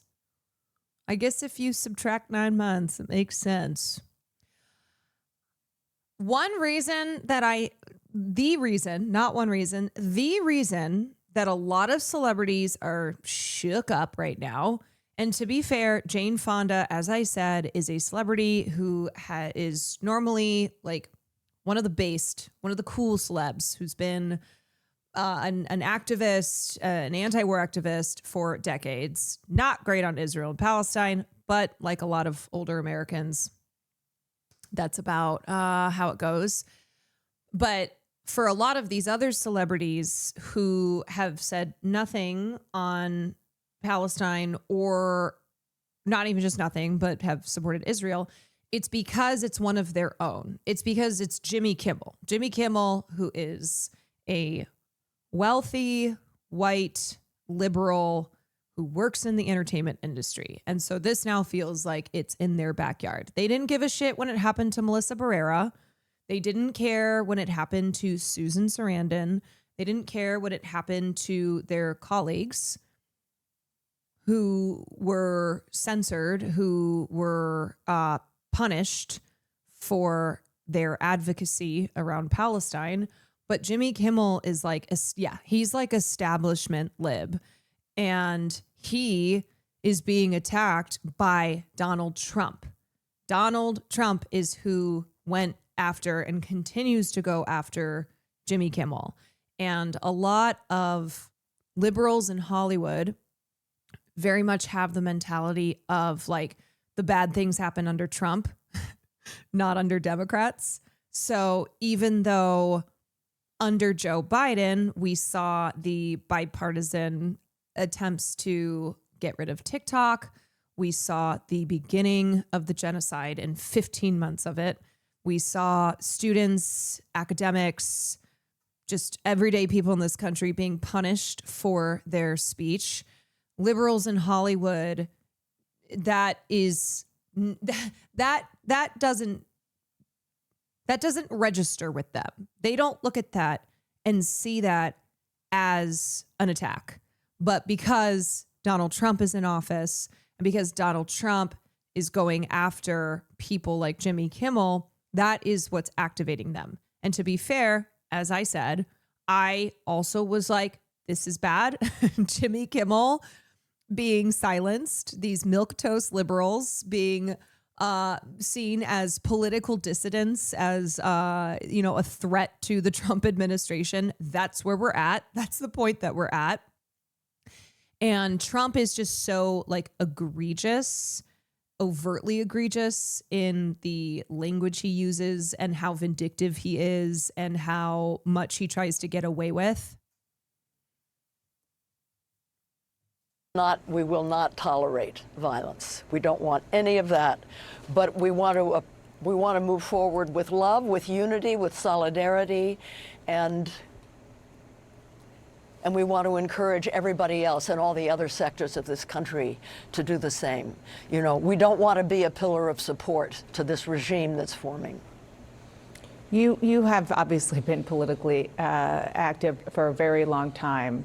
You've spent a significant amount of time in Washington and known all kinds of leaders. How do you think the Democratic leaders are doing right now? Not good enough. So along with this committee that has been launched today, and by the way, what is so exciting is that there's an exponential growth. People are signing up the minute they hear about it. You know, Sally Field, John Hamm, and others are signing up. So I think we're going to have we're going to have a good group and we're going to have fun doing it. But I also have a PAC, a climate PAC that elects people all over the country, because I don't feel that our leaders are doing what they need to do. And if you can't change the people, change the people. That's what we're doing. So and back to that, I just want to make sure I understand. So you're saying, obviously, you have these incredible people who have signed on to this, and we just showed a little bit of a scroll from, it's a cross-section of age and of the entertainment industry. Are you saying that... Oh, Jane looks amazing. You want to use your creativity and use the platforms that you have to push back? And if that's the case, what do you think about what has happened recently at Apple TV with this show, The Savant, which was indefinitely put on hold? Jessica Chastain plays a woman infiltrating online hate groups to stop extremist violence. Seems like that's the antithesis of what you're trying to do. Yes, that's very recent, right? I'm not as up on that as I should be. I've been in France, as you pointed out. I just got back this morning. But yes, whenever our freedoms, our rights, our right to freedom of speech, freedom to protest, freedom to assemble, our constitutional rights are attacked, we'll stand up, and we'll stand up in solidarity. I've been in France, darling. I haven't seen what's been going on with Jessica Chastain's Apple TV show. There's strength in numbers. And those in our industry who acquiesce to what's happening, they'll hear from us as well. And what else are you hoping to do? I mean, just having this committee exist is a statement in and of itself. What else do you hope to do with the power? This is our first statement. Well, this is a work in progress. This is our first statement. We've issued the statement. We're going to have webinars. We're going to learn about what is autocracy, how does it rise, and how do we defeat it. We're going to learn about the First Amendment and really understand what it is. There are certain times when freedom of speech is not allowed, like, you know, the classic example is you can't shout fire in a dark theater. We have to really understand the ecology of what it is we're dealing with. And so we're going to be educating ourselves, and we're going to be coming up with creative ideas. We're good at that. Yeah, well, that is for sure. Speaking of, I can't have you and not give you my condolences for the loss of Robert Redford. I have to say, Our Souls at Night, if people haven't seen that, please go see it. It was just a fantastic movie that you did with him. And I still can't believe it. He would be definitely signed on to this letter if you were here. He'd be the first to sign on. Yeah. Bless his Jane, oh, Robert. Yeah. Jane Fonda, thank you so much for being here. Thanks, Really Dana. appreciate it. We miss Robert Redford. Vil Morigar, thank you for the 4 months. Anyway, yeah, so that's what's going on in Hollywood. Hollywood is finally moving and shaking in a way that I feel we haven't really seen in quite some time. How old is Jane Fonda? I think Jane is like 85 or Jane Fonda is 87. 87 years old.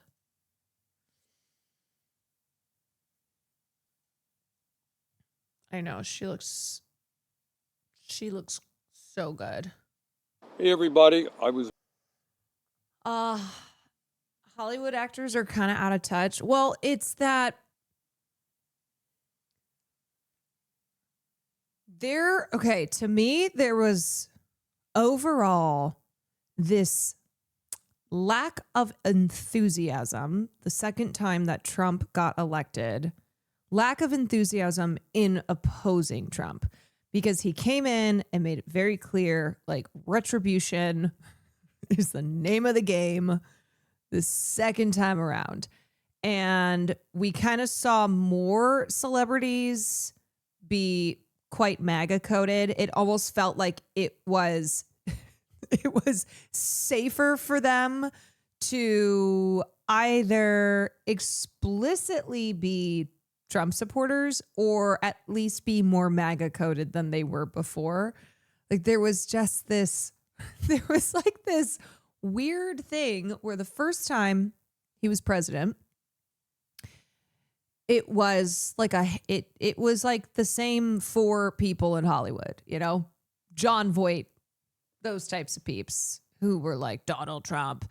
And then as time went on and as just kind of these right-wing shifts were occurring everywhere, more celebrities at least seemed to be not in firm opposition to Trump.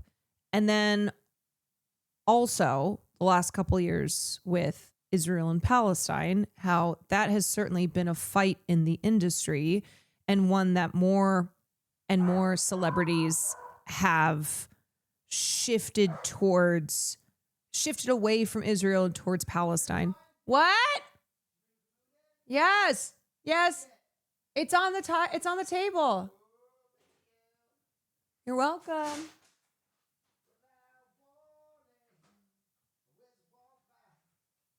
But what I will say is this whole thing with Kimmel, and then just it's on the counter. This whole thing with Kimmel and just Trump kind of intensifying the attacks and the way that they're doing these attacks. Now it seems to be mobilizing even more of Hollywood as they are recognizing the grievous attacks on free speech and all that.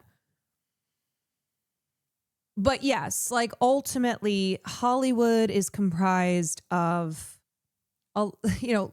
people who are political in Hollywood. A lot of them are just classic rich liberals, rich establishment liberals. And so this is the kind of stuff that they respond to. This happened with Modi and all the Bollywood superstars. They all went to his office and kissed ass and did photo ops. The absolute top celebs are almost invariably not to be looked at for making a principled stand. There are notable exceptions, of course. Yes. Like Snoop Dogg being against Trump first election and then performing for him in the second. Yes. And Carrie Underwood also performing, where you're like, you know what? Yeah, you seemed MAGA coded already, but now it's kind of just out in the open. Oh, here comes a little TT. Here comes the fart. Do, do, do, do. Here comes the fart. And I said, it's all right. Do, do, do, do, do, do, do, do, do, do, do, do, do. Here comes the fart. Dee, dee, dee, dee. You joining the adult theater camp? We already covered it. And I said, I'm all about it. I'm all for it. Okie dokie. Walking here in Washington, D.C., and who did I bump into? One of my favorite members of the United States Congress, Alexandria Ocasio-Cortez. And one of my favorite senators. All right. Anyhow, as everybody knows, we are now in a government shutdown. Republicans are attacking Alexandria, attacking me. Why didn't you vote for this clean CR to keep the government open? Well, there's nothing clean about it. This is one of the dirtiest tricks that is being pulled on the American people. When did Bernie's media start to look like this? Because AOC's always been great on her media game. I can't recall if this is like something that is, I mean, he had a good media team when he was running for office, but I've noticed he does a lot of these now, like, let me address, like he does in the way that after something big happens in government, AOC always does her Instagram stories, right? She tries to speak directly to people and explain what's going on. She'll do Q&As. So yeah, I mean, I know the two of them did the whole Fight the Oligarchy tour. I just mean, like, when did this when did Bernie start making videos of this kind in response to stuff happening in the government, like the shutdown? He's been posting more vids like this since he was on tour with AOC. Yes, I noticed that too. I also think that I also have to believe like Zoran's media is not just having an effect on how Democrats are trying to do things, but also progressives seeing like, oh yeah, this is great.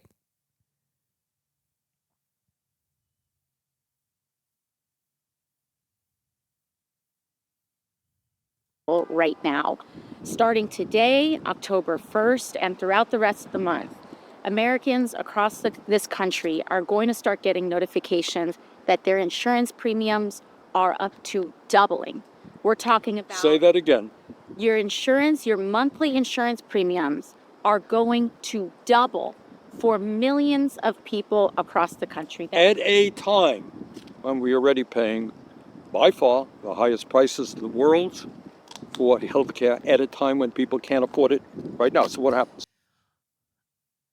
He's been doing it for years, but they've mostly been sit down at a desk type videos. Right. Versus like out on the sidewalk walking. And that means people getting bankrupt over chemotherapy, people going to the pharmacy and not being able to get their insulin.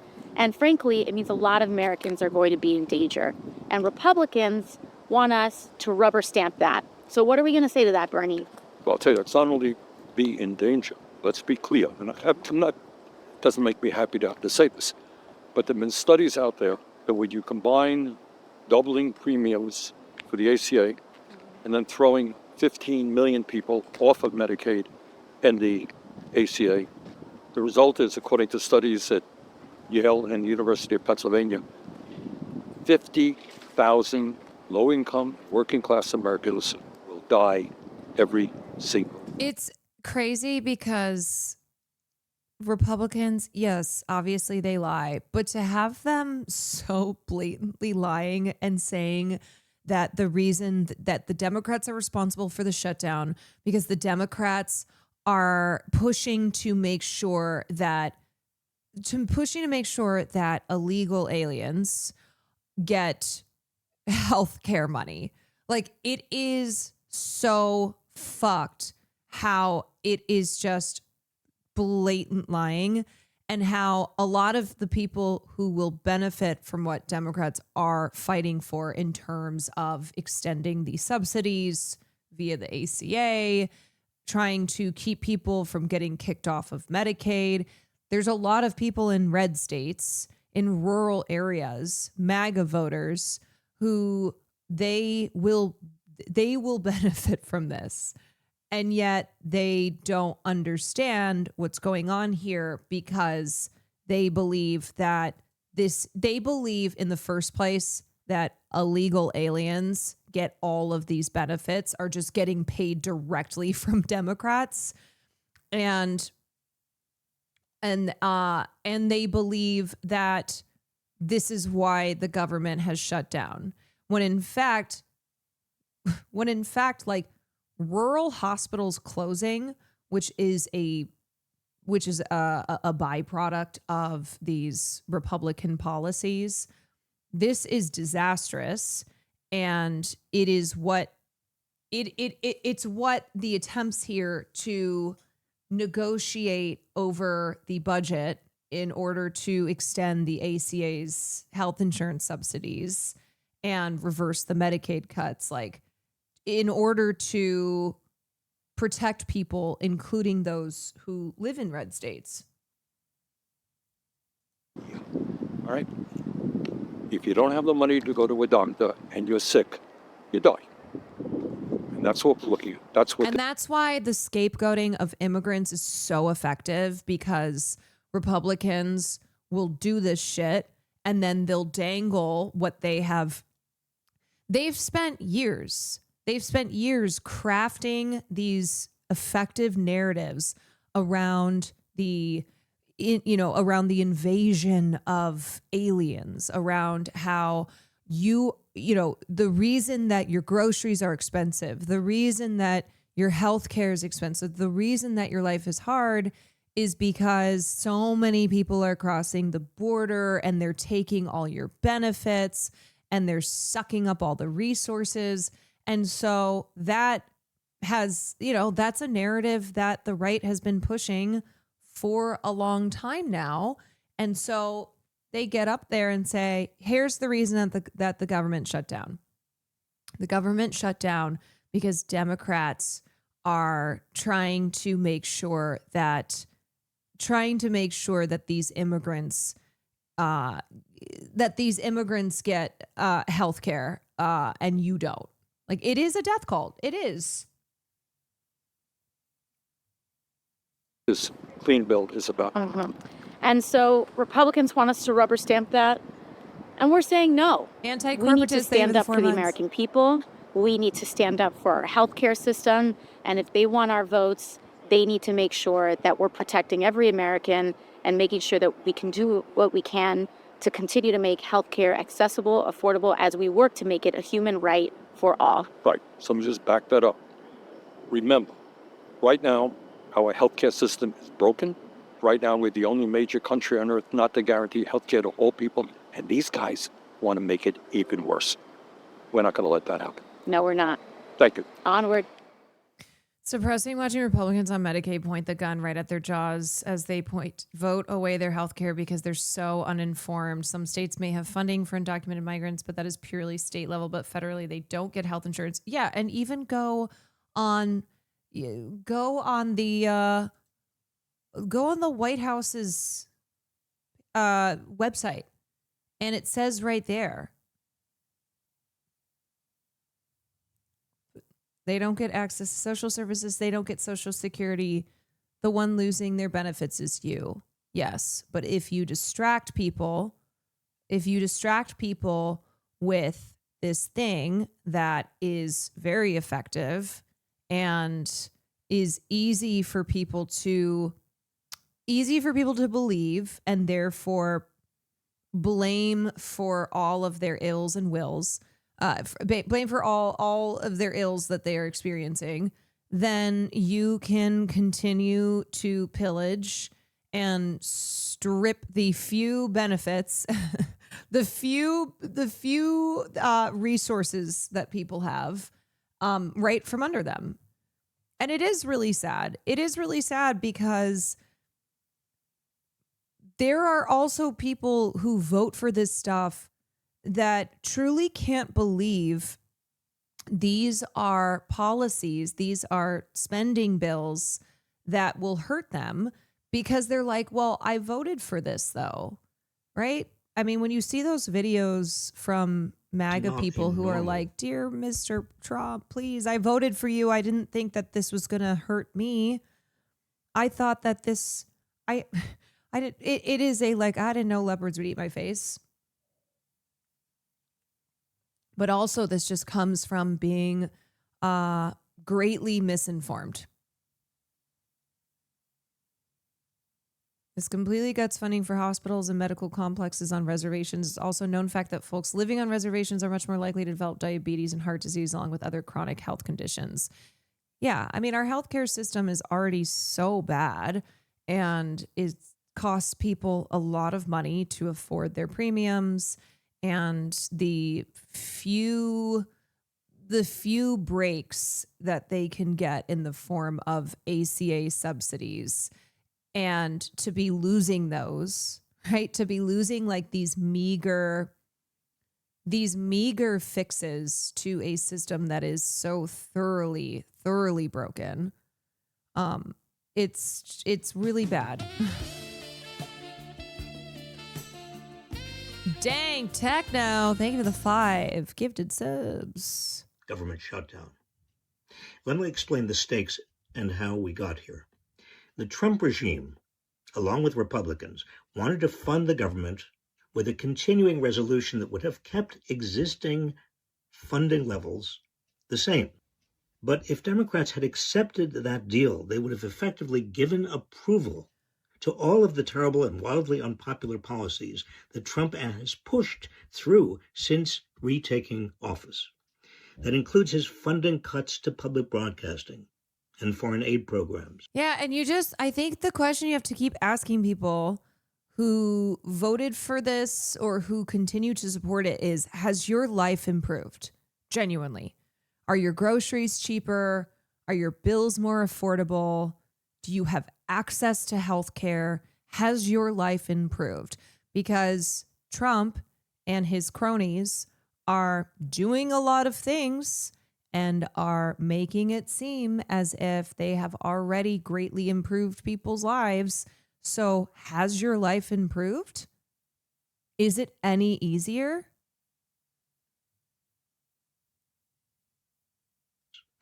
It also includes Trump's signature piece of legislation, the Big Ugly Bill, that gives the richest Americans a giant tax cut, financed largely by cuts in Medicaid, Medicare, food stamps, and clean energy programs.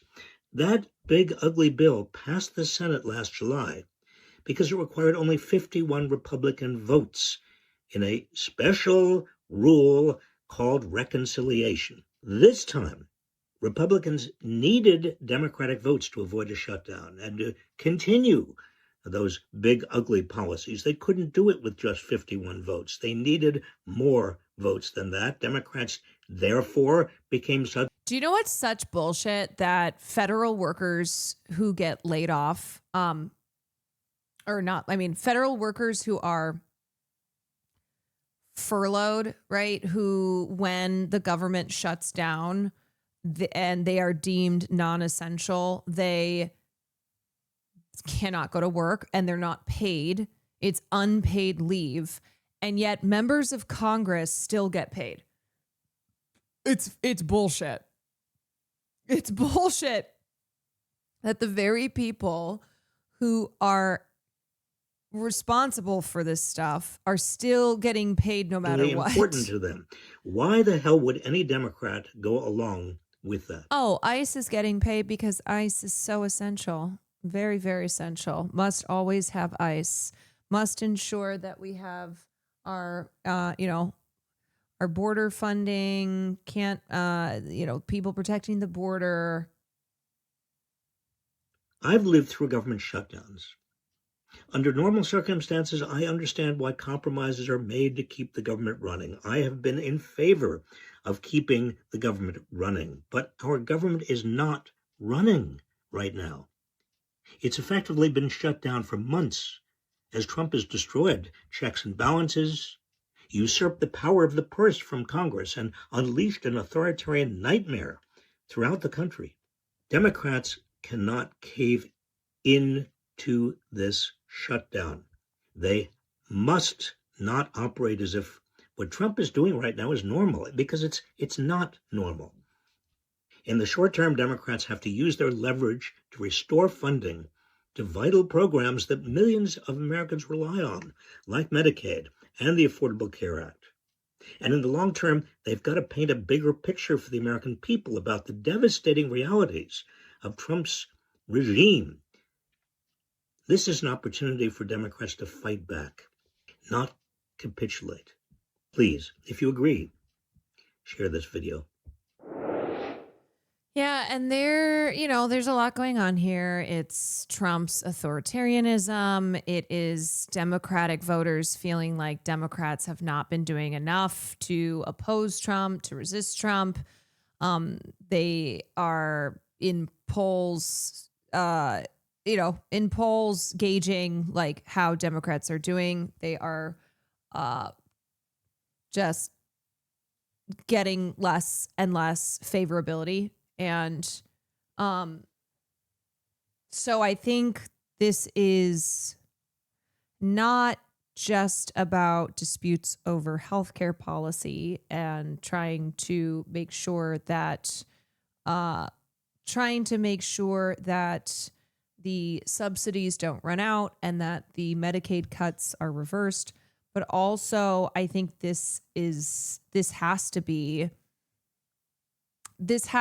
a moment where Democrats show that they are trying to do something. And I think they are I think there are absolutely concerns about how the base has been responding to their performance thus far.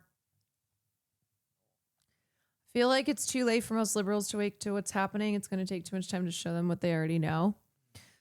I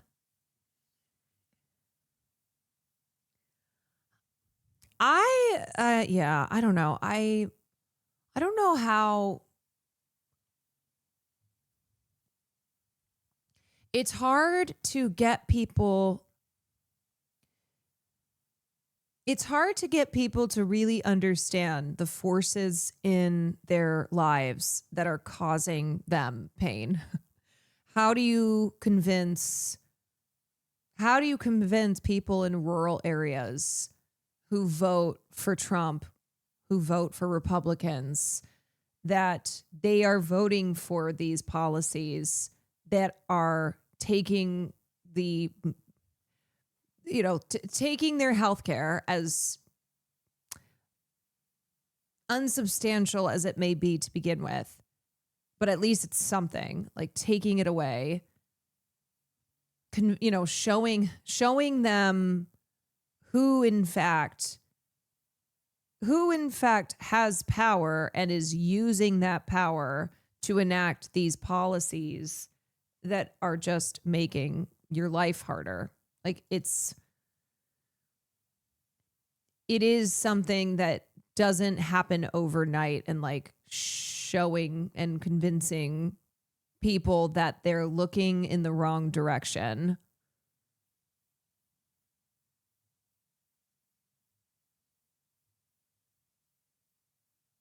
If you listen to the Ezra Klein discussion with Coates, it's so illuminating to how liberals think. That was so frustrating, that conversation. But I also think it also shows like Ta-Nehisi Coates has fully left the establishment.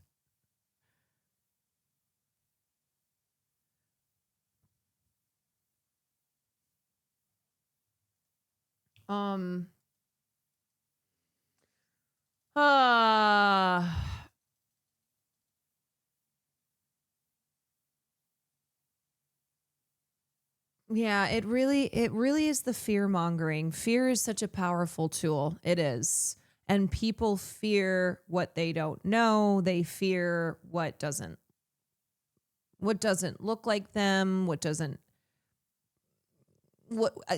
they fear people who are outsiders to the community that they understand, to where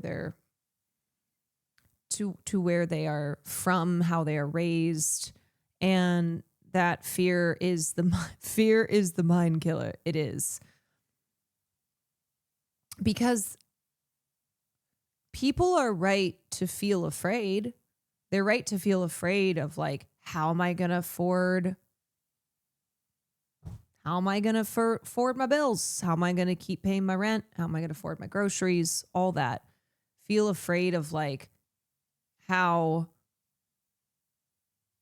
much more expensive life is getting, and that not being reflected in the wages that they are earning, but not having that fear be manipulated into just blaming the wrong people. Blaming people who are even more vulnerable, who have even less. Like, do you think that undocumented immigrants in this country are in some position of power? No. It's a lot easier to say it's the Mexicans' fault. I know.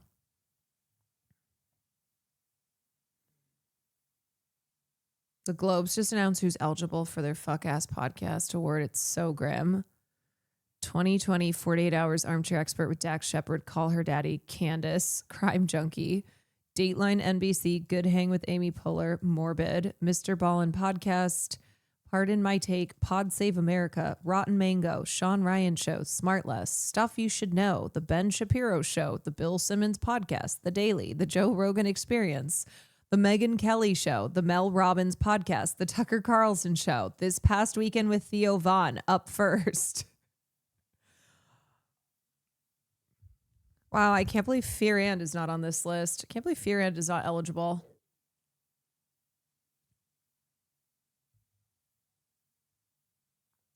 Theo Von being mad at DHS was so cathartic, but also frustrating because it's like, brother, what the fuck did you think was going to happen?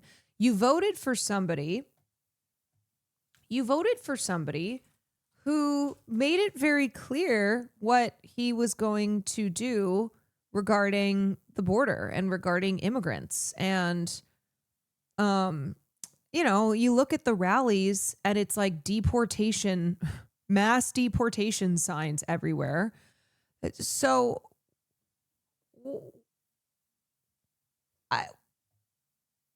I don't get it. Do you not believe people when they tell you what they're going to do? I mean, granted, I think Theo Von is not a person who actually really seriously thinks about most things. And I think there was definitely this general vibe with podcasters and people in this world where Trump was like a trend. It was because there was so much support for him. There was so much support for him. So I think a lot of people jumped on board and didn't actually think about the consequences. Didn't actually think about anything at all. You know, they wanted to be a part of it. It was popular. And now they're all like, wait, what? I don't support this. It's like every week I'm supposed to feel bad for Theo Von for some reason. He's just a 45-year-old boy. He doesn't know any better. He's just a 45-year-old child. How could you expect anything else?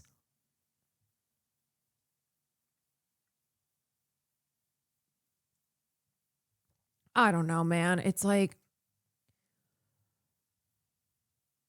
maybe going forward, we should be very careful who we are normalizing, who we are endorsing, who we are palling around with when those people are fucking psychopaths, when they are really evil and are doing evil things like they said they were going to do. It's not just talk. It's not just like, but also, why would you support someone who was saying those things, regardless of you thinking if they were going to actually see them through? I don't get it. I don't understand. My question now is like, what was it that you liked? What?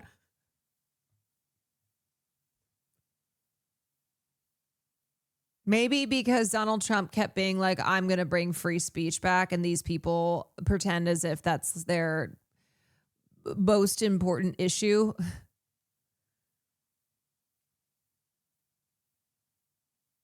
Hearing this recovering from full Medicaid covered surgery just 7 hours ago, was told it could have been fatal if I waited even longer, but was scared my insurance wouldn't cover a $5,000 ambulance ride. A year ago without healthcare, I would have just suffered mercilessly like every year before. I'm scared for everyone's lives in the near future.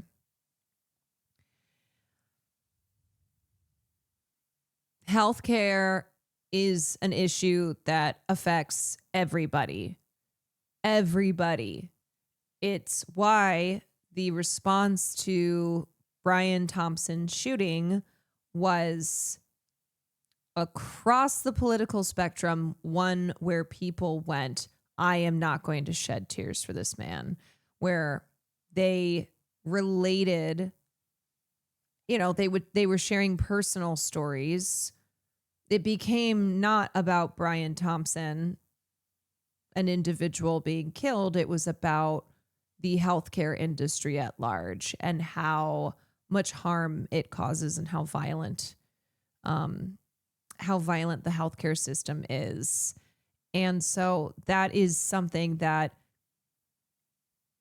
That is something that I will never understand, why the fucking Democrats did not go so hard on healthcare in the lead up to the 2024 election. I mean, I know why, but also it's like healthcare is an issue that people in this country always have at top of mind. It is like the number one cause for filing bankruptcy. So many people who become bankrupt due to healthcare costs. And it is, Medicare for all is popular. Medicare for all is popular. And yet it was barely a footnote. Such a fucking waste.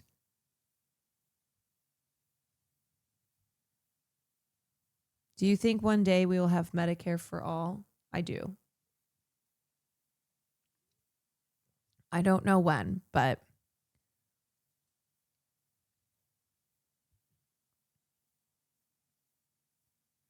Crunchyroll is reportedly switching from AG sub to Israeli software Una for its anime subtitles.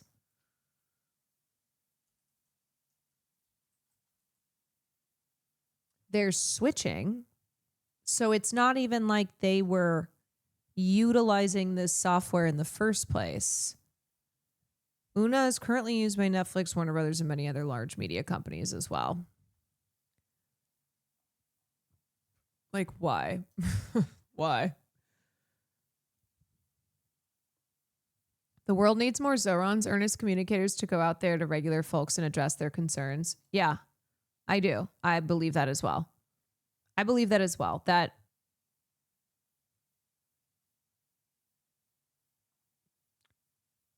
the ability to communicate kitchen table issues, to simplify without dumbing down, is a really important tool and a skill. So being able to tell people exactly, recognizing fully what their issues are, addressing those concerns in a way that just speaks directly to it and to them. Not a lot of people can do that. Not a lot of people do that. Yeah, not sounding condescending, not just making people feel afraid, and not just making them feel just not just resorting to fear and anger, which is what a lot of politicians do. Because one, they're lazy, and two, they don't actually care to improve people's lives. They just want them to feel despair, and so they can fundraise off of that and get votes off of that. So it's harder, but it's worth it. And it's how politics should be, in inspiring people, not just making them feel constantly afraid.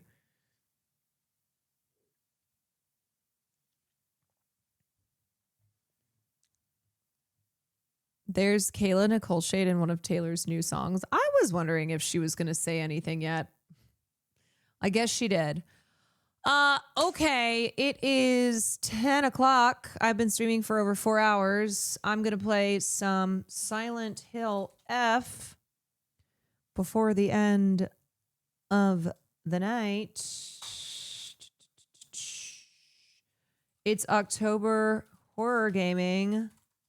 All month long. All month long. All month long. Ooh, yeah. All month long. Come on, yeah. Come on, yeah. Ooh, ah. Let's get those F's up in chat. all month long. No, I know it's all night long, dummy. I changed it to all month long because I'm playing horror games all month long. That's why I changed the lyrics, because it's October horror gaming all month long. Silly. Silly Sill.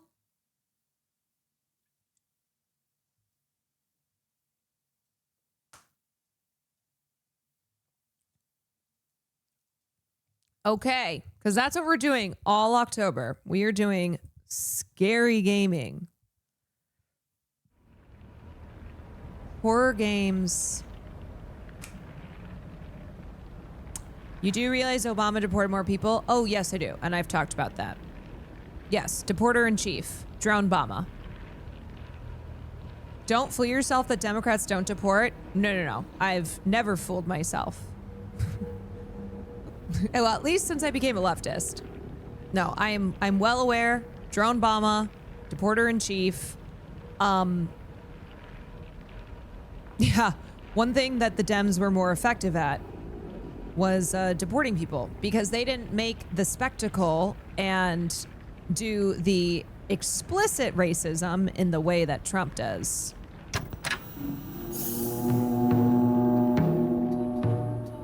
What the hell? Unable to find item pack. What is going on?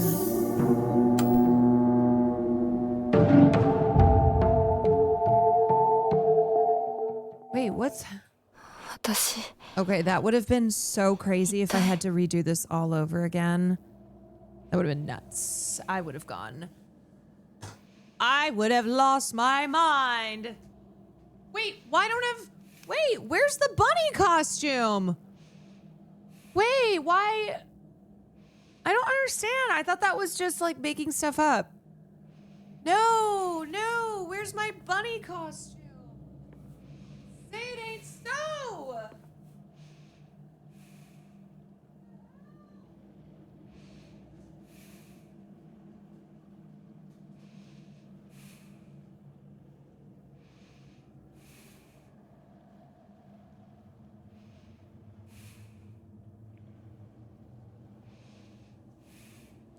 No, not like this. You guys, that sucks. Why did it do that? Why? Why would anyone watch this? What, the game? Because some people don't like to play scary games. That's how any gaming works. Why would anyone watch anyone play a game? Because they like to watch them. But especially with horror games, some people can't play them themselves, but they do like to watch people play them.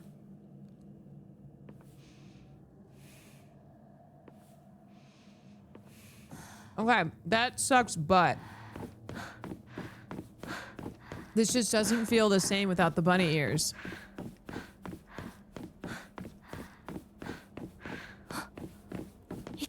There he is.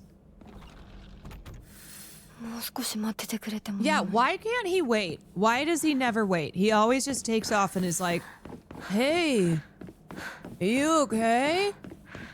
And I'm like, no, actually, I just went through some bullshit without any help from you. Thanks for nothing.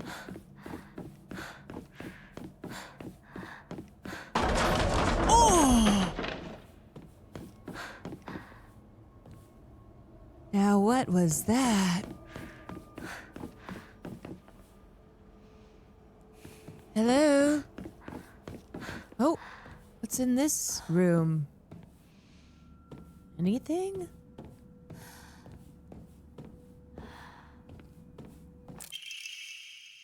I wonder what that pretty little thing's chirps will sound like when I tear that mask off her. The girl before last was an exquisite specimen. I can barely contain myself every time I think about her. Ew. Why is this giving the energy of Tyler Cohen writing about Tilly Norwood? Brody. Oh! Wait, I don't even remember.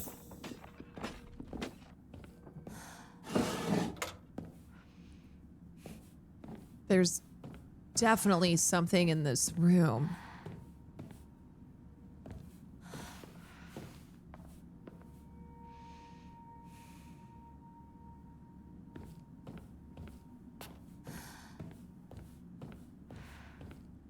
Is that it? Okay. I guess that's it.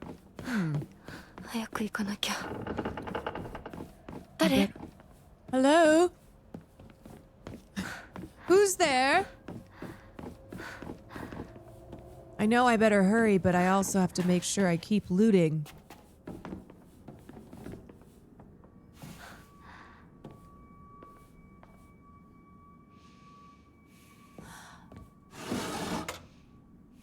Can't use any of this.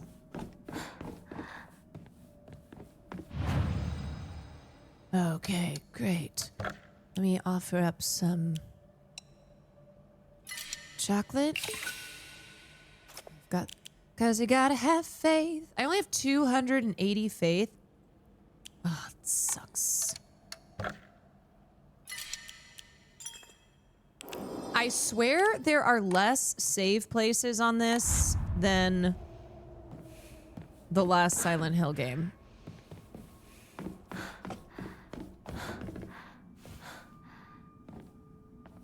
Apparently, wait, what? The bunny suit was given to everyone by mistake. It was only meant for those that got the deluxe edition.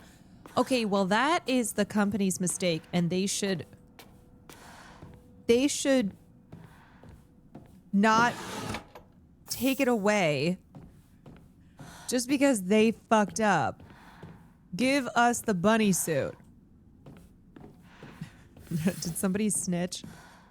Investigate the strange object. I think I'm missing something. Oh boy. Let's see. Is there something in here?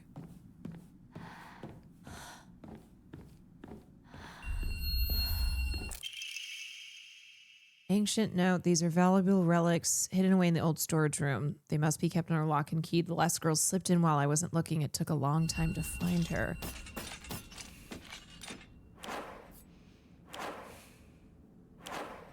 Oh, I forgot. You can't hold two things at once. Yikes.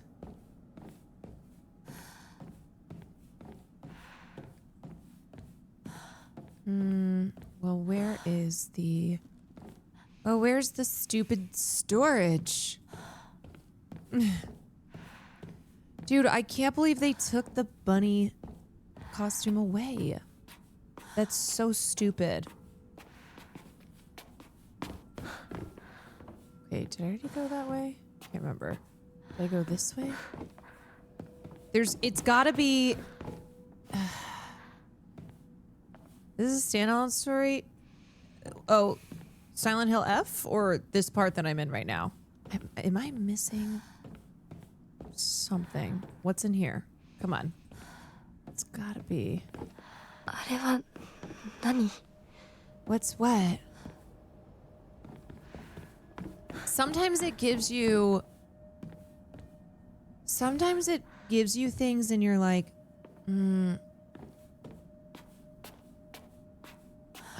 is the item that I need around here or not? It's hard to tell.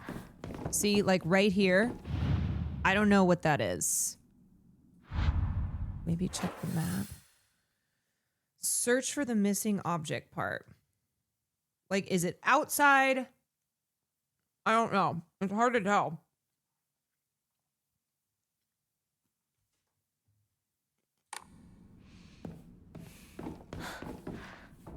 I think you need a gun. I don't think this game is going to give me a gun. Although I agree. I would also like a gun.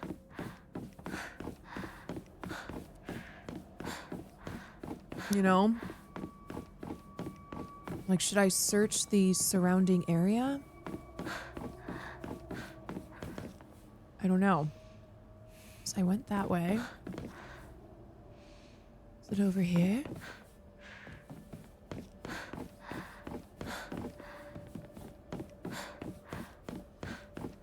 This is like a maze.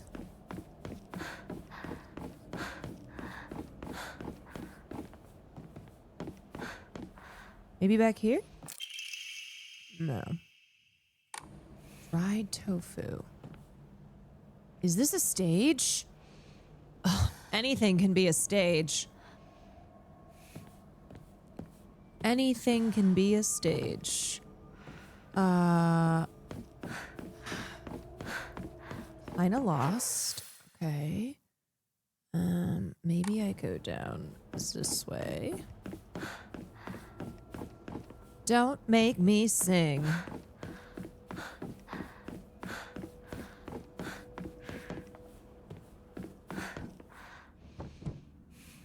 I already went in there.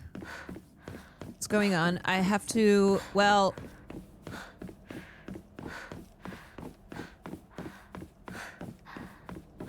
I have to get...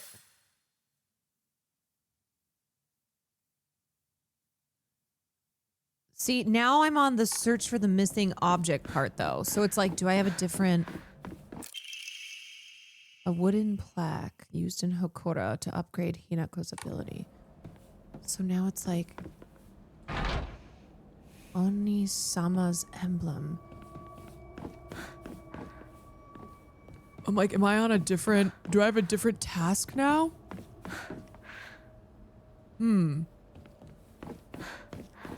Where is that dude? Why isn't he helping? Because he never helps. It's stuck. Don't worry about those doors. Okay. Like, have I been here?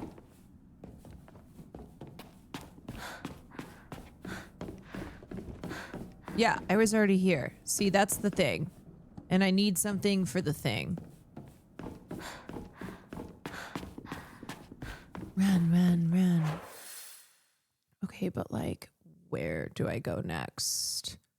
Beep, beep, beep, beep, beep, beep, beep, beep, beep. And there's like a rat. There's a question mark in here. Can't go that way.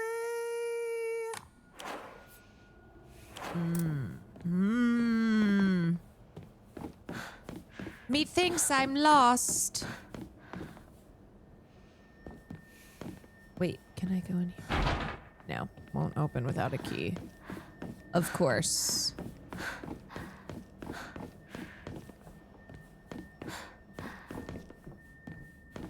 Bro, I've been here too, like 10 times. Oh God.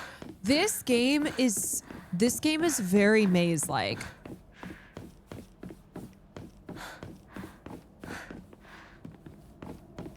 How do I get the fuck out of here? You know?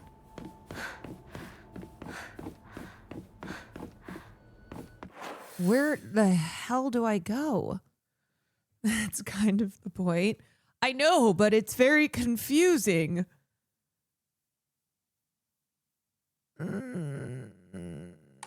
Oh, God. Okay. Did I go this way yet?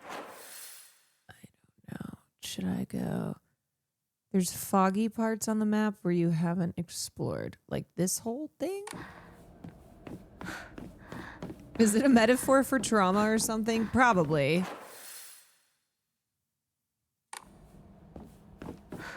It's like how trauma is the...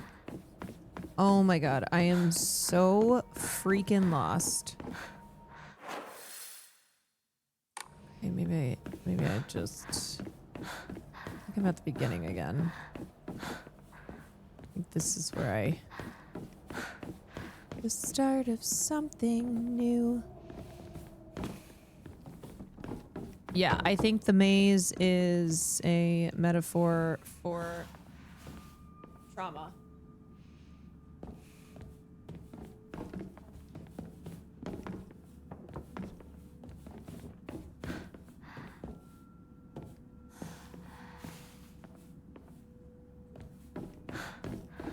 High School Musical.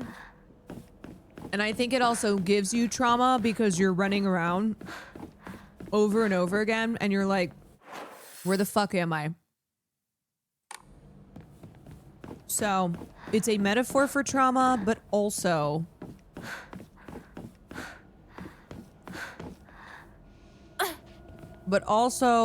traumatizes you. Okay, I might need a clue soon. Because I straight up am so lost.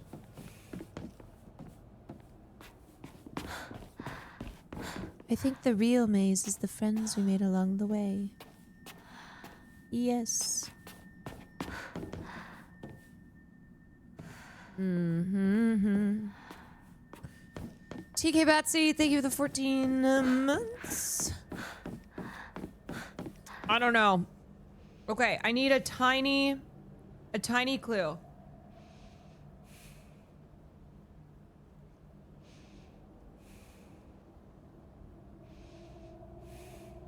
Keep moving forward through the map.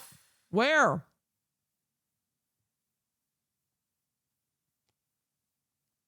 Like up?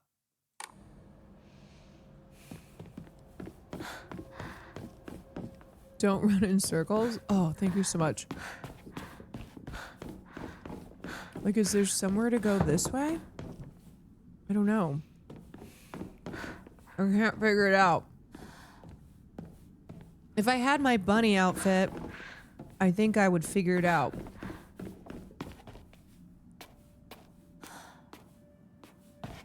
I know there's a crevice around.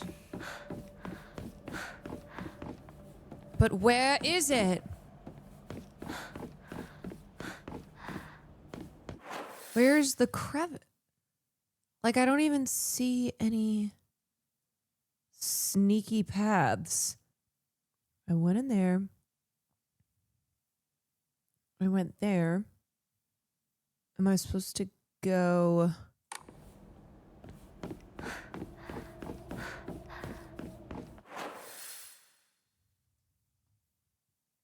I went in this room. Like, how do I go? Okay, wait. So if I go in there, I can go there. What is this? Was that? I think that's what I have to find to get in.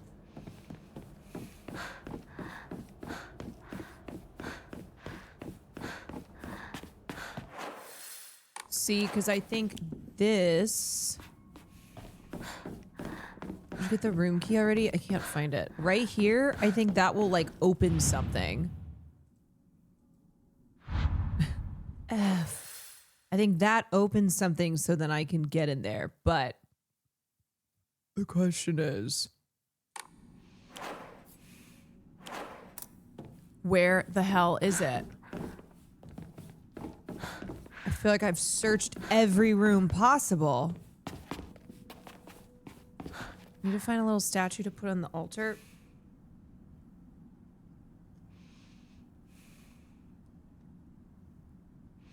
You missed a part where you're supposed to crawl under a stage? I just gotta run back through the friggin' rooms again. Not like this, please. Oh. Oh my god, are you freaking kidding me? Maybe it can open the storage room door? Are you freaking kidding me? It was right there? That's actually insane. Okay, that's actually crazy. ABL? I thought I ABL'd.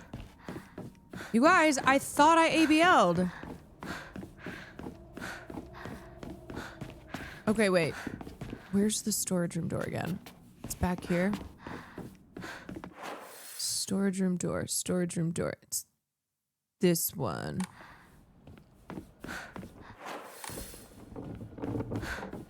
You gotta ABL more thoroughly? I thought I freaking ABL'd. But I guess, you know what? Let that be a reminder. Let that be a lesson. Even when you think you have ABL'd, you have not.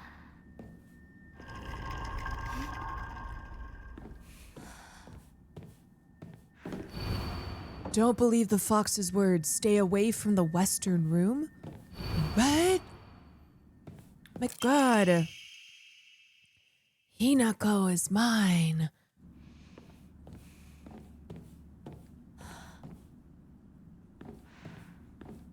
Is that it? Do I get my little thing?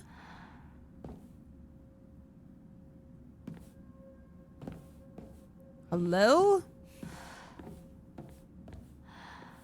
Stay away from the western room? That's a clue. I'm freaking tired of all these clues. Stay away. Who could be?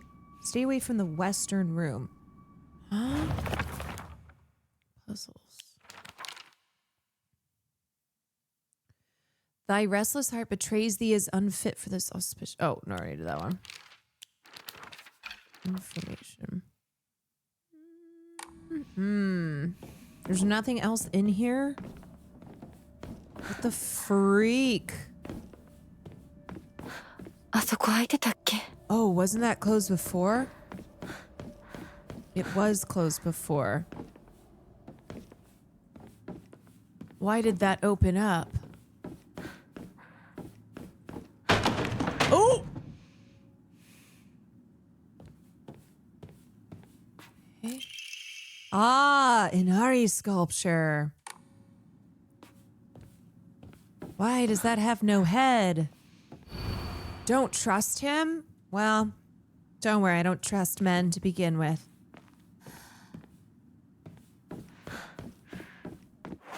Feel like something's gonna come kill me soon. I know, I miss the bunny ears so much, too.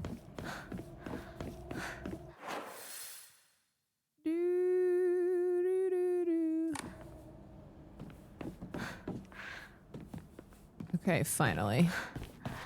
We did not take the bunny ears off because we wanted to. Let me just say that. Ah.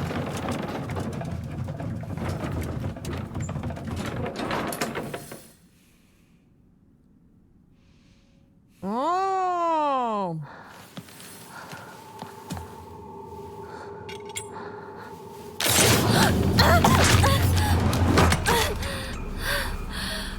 Hello? Escape from peril? Oh my god. New crazy sword. Okay. Wait, can I not kill this? I just have to run?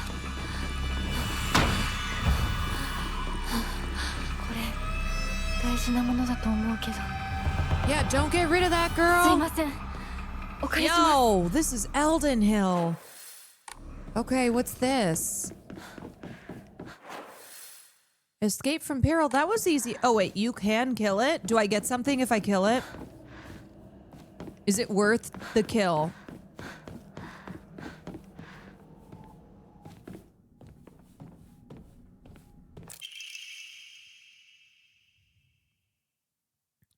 Inadama. Yo, this sword is... This is finally... Finally we have...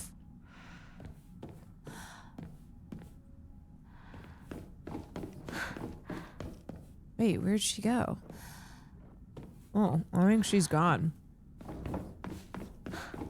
I don't know. Okay, well.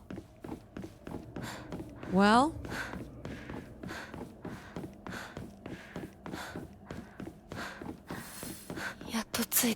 Finally.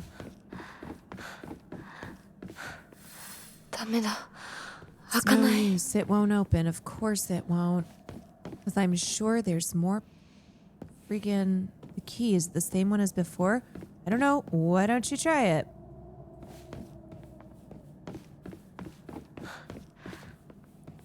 Okay, guess not.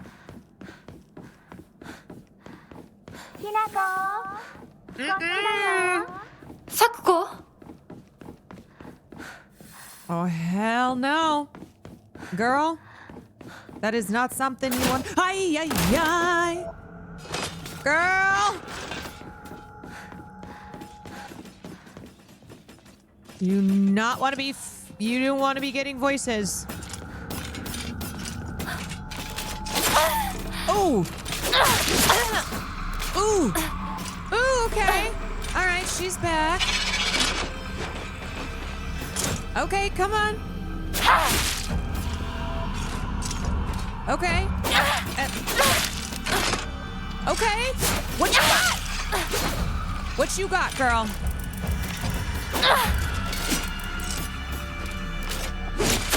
Oh, she's got some extra moves. Yeah, she does this like... Yeah, okay, okay. Okay, got her finally. All right. Unfortunately, no match for me and this blade.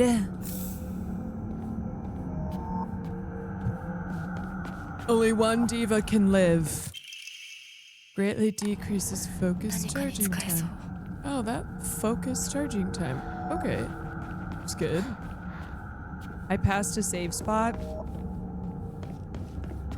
All right, let me see. Where am I? Where am I? Diva went down. Diva went down.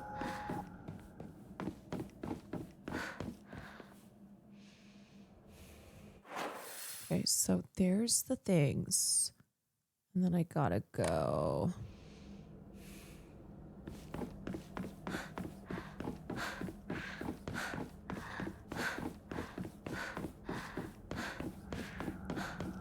Gotta find that voice. Why is that? What's going on? Why does... I don't like that. I don't like that. Why does it look like it's resurrecting? Oh boy, that's evil stuff. That's not good. Okay, just keep going. Oh my God.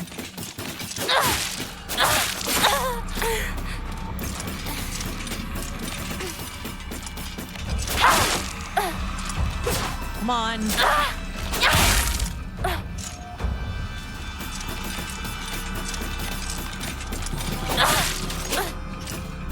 Hoorah!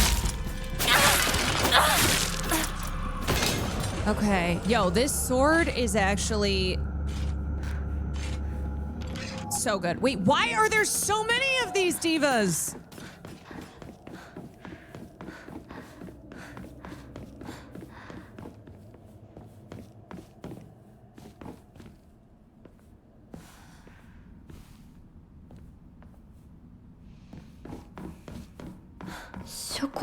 A library in a place like this?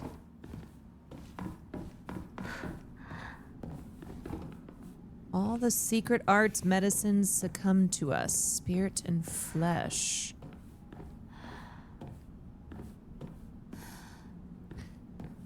You cannot have, I know, you have to keep the diva balance.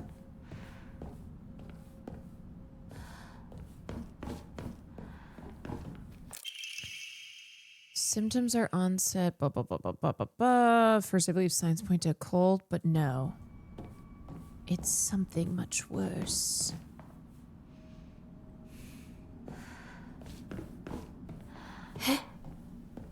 Is this about my family? What?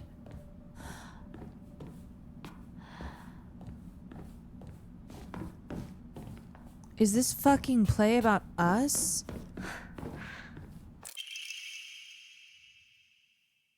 Is this about my family dying?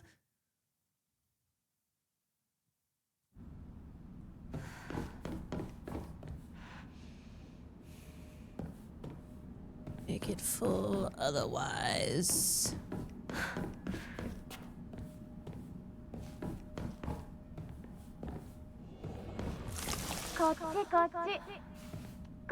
Oh, there's the voice. Sakuko? Sakuko nano? No, it's not Sakuko. It is. It's not her, girl. I'm telling ya. Bad things are afoot. That's not Sakuko anymore.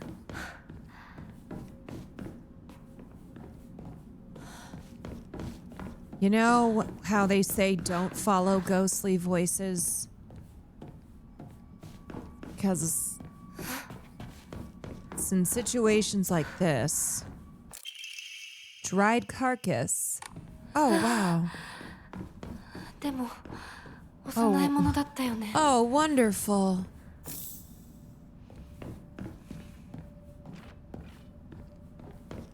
That it?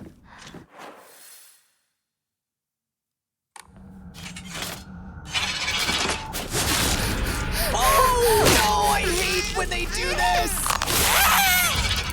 Oh,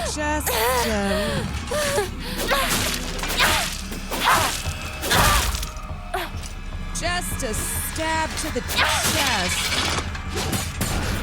Ah, not again! Girl, you gotta get it together. Girl, you're dying. Ooh, you're in bad shape. She keeps getting you, girl. Why do I keep doing that? She keeps getting you. Why are there so many of these? It's actually... Oh, that diva just flew from the roof!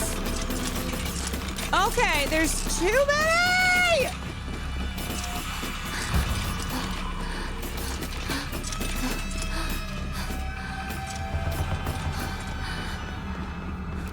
Am I supposed to kill all of them? There's no way!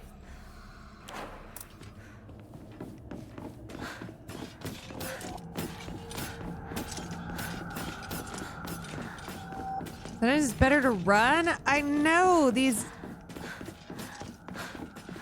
Oh, God, where the freak... Oh, shit, have I been in here?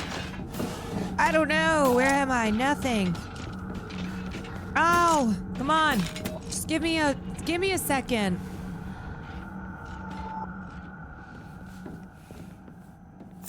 Surely you can sneak past. Surely. Surely. Okay, thank fucking God. Dried carcass.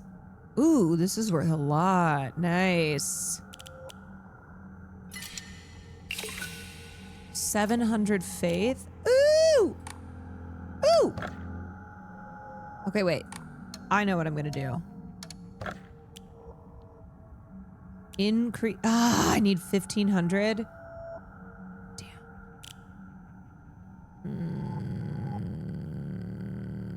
Okay, I'm gonna wait so I can increase the slots.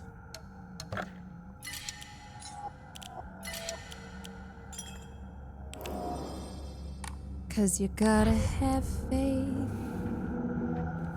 Okay, oh boy.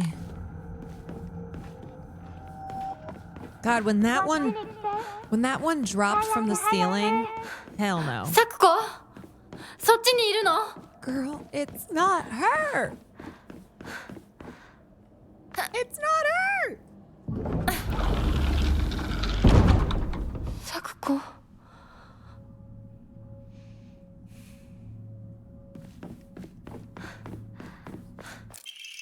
Stone orb. Cutscene.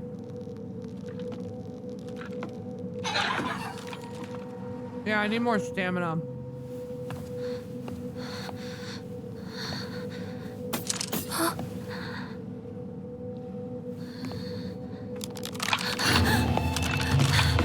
Oh, what? No! No!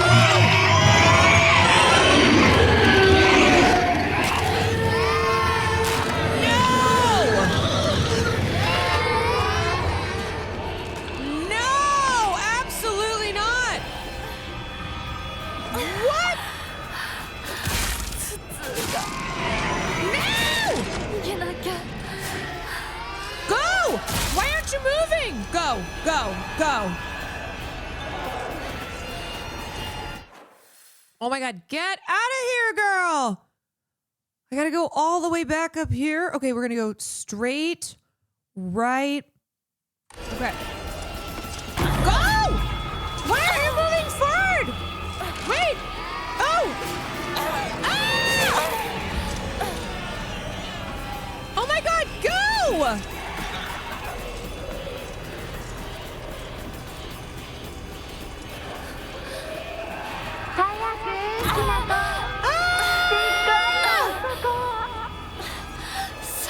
Shit! Which way? I can't go that way, I don't think. Oh, wait, I can go. Okay. Wait. This way.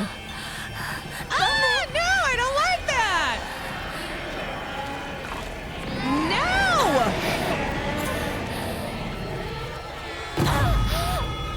Oh, hell no.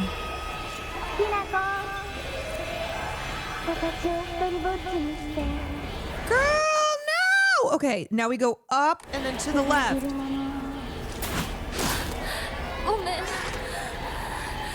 Ah!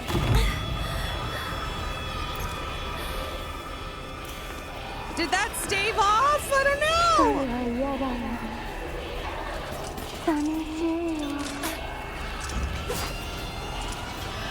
You better go!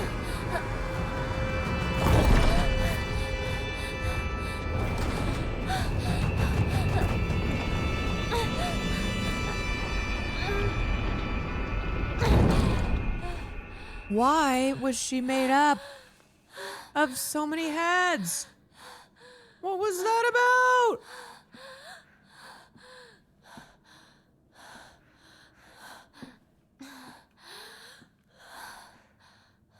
Yeah, girl. See why you shouldn't have followed Sakuko's voice when we were like, don't do that?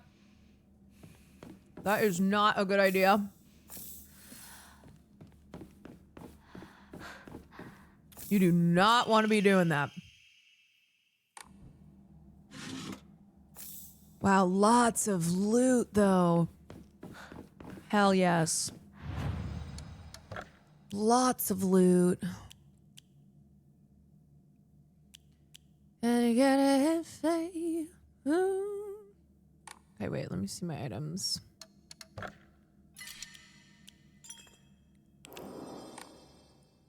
Let me see what I have. Okay, divine water.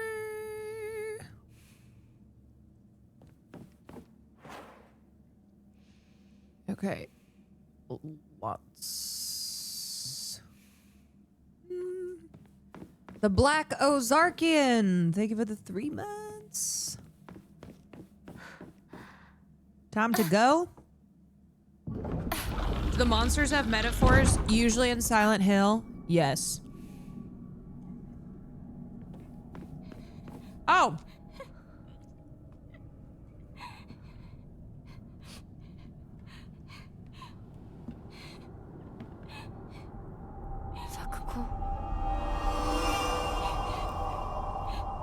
Oh no!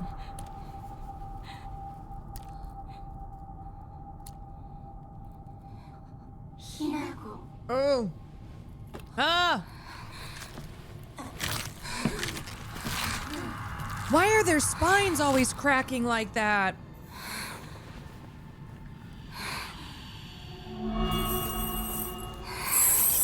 No!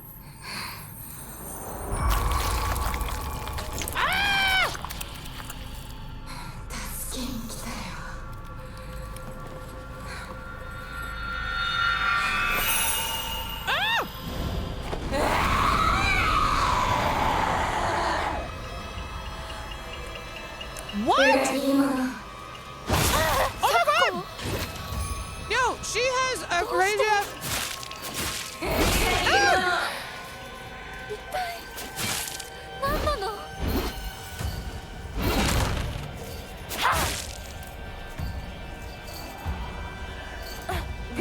Oh boy. Okay. Okay, so we just do it like this?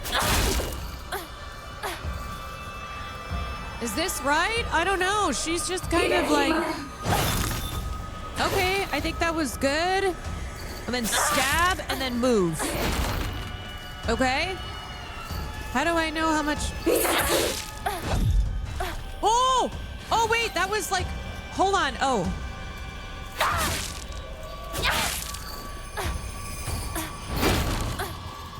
Okay. She's gaming, but I don't know. Uh-oh. Oh, boy. Oh, no. Okay, you gotta heal, girl. Girl, you gotta heal.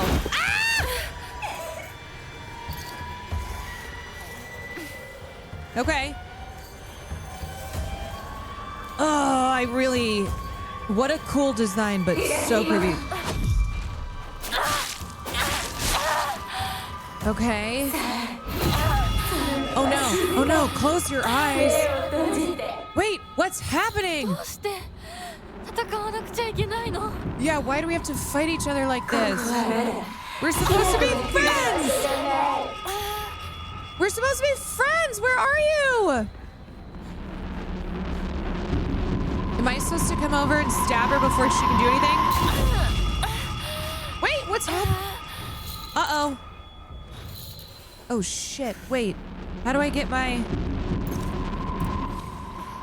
Okay.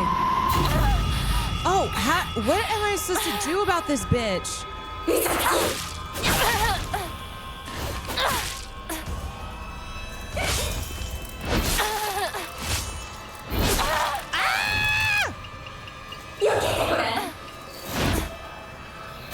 Yeah, dodge this. How about that?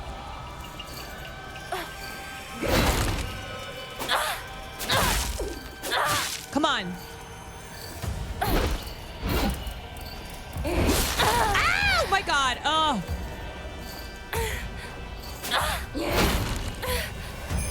Okay, not great. Is this right though? Yo! Okay, that's how we do a fucking dodge.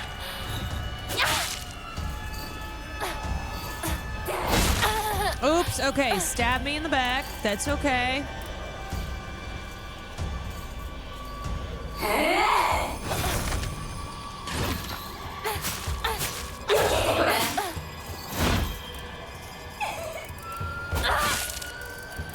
Is she almost dead? Oh. No! Oh, I ran out of stamina. Shit. Oh, shit, I fucked up.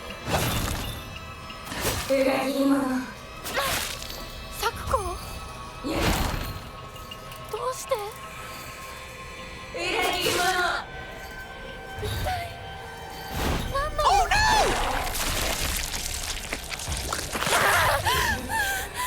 Holy shit!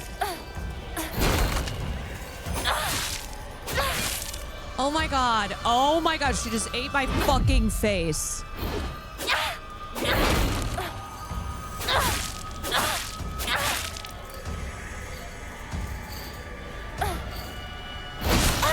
Oh shit. Okay, I'm trying to learn her move. How do I lock on my camera? Wait, how do I do that?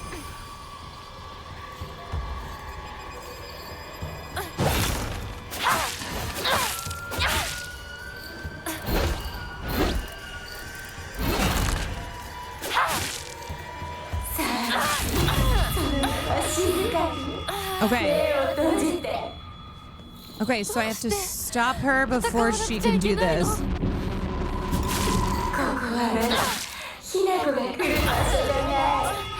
Okay, girl, go, go. She's gonna be on the other side, I bet. Wait, where is she? Shit. Oh, she's over here. Ah! Oh no, oh no, oh no. Okay, wait. Okay, now get her, get her. Good job, good job, good job. Okay, come get her ass.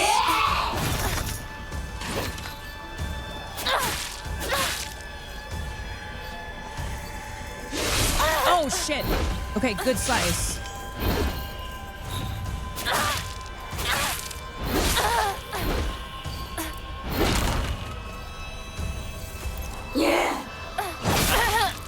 you gotta heal, bitch. You gotta heal. Okay. Now stab her.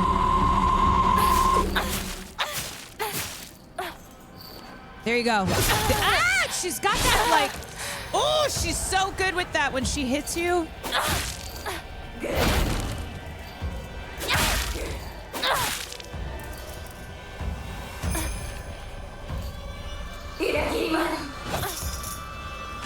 Okay.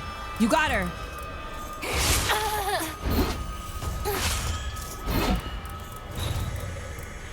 Wait, I don't... Ah, no. Okay, heal, idiot. Heal, dummy. Oh, shit. Okay, go. I know, my stupid stamina.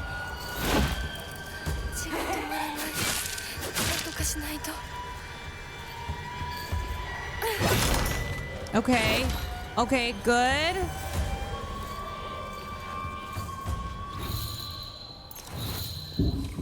Okay, now run! Ah! Wait, why could I not get to... Oh! No, this is so annoying! Go! Okay, heal. Okay. Oh, shit. Oh! Wait, why? I can't. Something is wrong with this! I can't. Something is wrong with my thing. Hold on. For some reason, I'm moving sideways. I think my key... Okay. Like, it's really weird. I can't, like, okay. Hold on a second. I don't know why I'm moving sideways. Like, I can't... Like, I can't straighten out for some reason. Is that a thing? Is that a thing that, like, I don't know.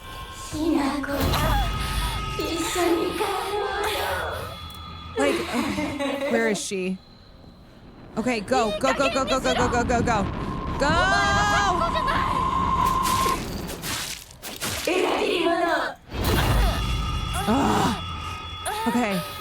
Okay, now she's gonna be on the other side. Oh shit! Oh no! She's gonna hit me! Ah! Little brother got Cheeto dust in the stick. She's too fast. No! How's she so fast? God damn it! She's so fast. Okay, go.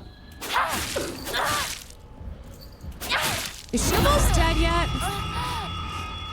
You can hear her bells? I don't know if I can. Can I? Oh no!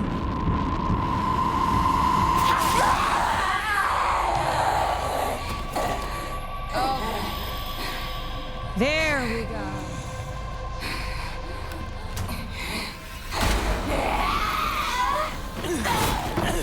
Oh! Finally, someone helps me out.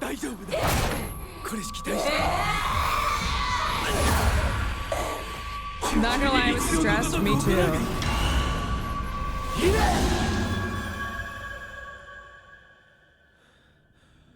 Okay. Not bad. That fight was so long. It was so long and stressful.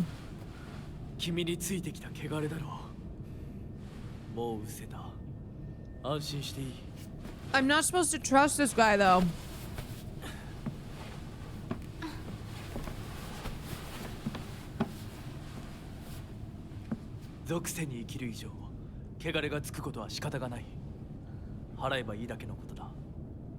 But he's hot. I know.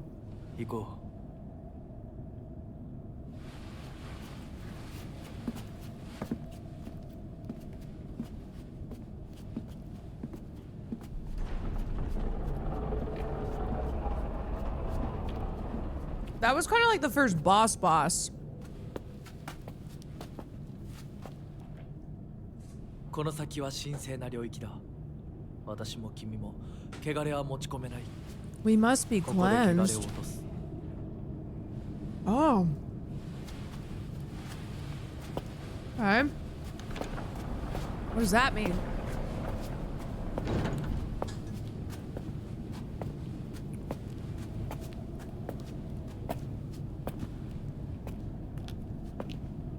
I'm noticing a lot of foxes.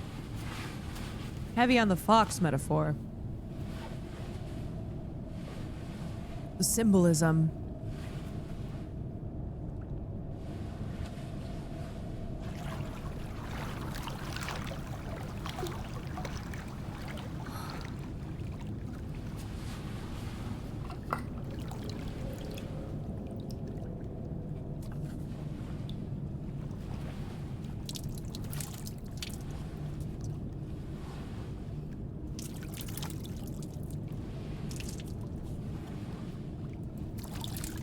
Oh?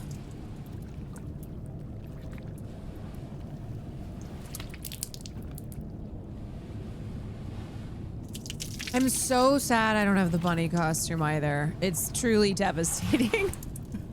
Truly. さあ、君も。はい。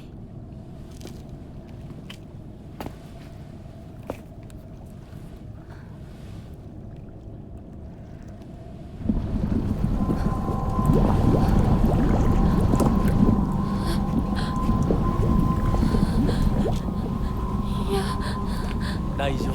Oh no! ただの水だよ。 How do you like it so far? I really like it. What? Oh, did I think I was about to drink some lava or something? A little bit of lava?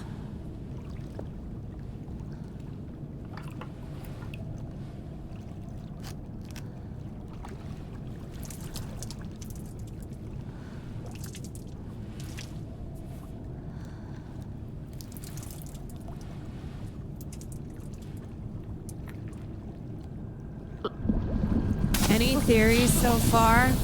Trauma. Metaphor for trauma.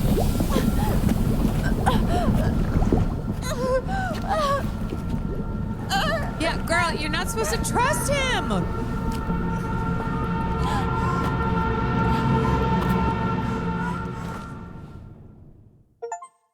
There's something with that doll. Oh yeah, I forgot I got pushed down the stairs. This bitch pushed me. あんた階段から落ちたんだよ。 Oh yeah? Really? I fell? 腕、どうした？あれ、引っ掛けて破いちゃったのかな。特にあざはないみたいだな。痛むところはないか？うん、大丈夫。それはよかった。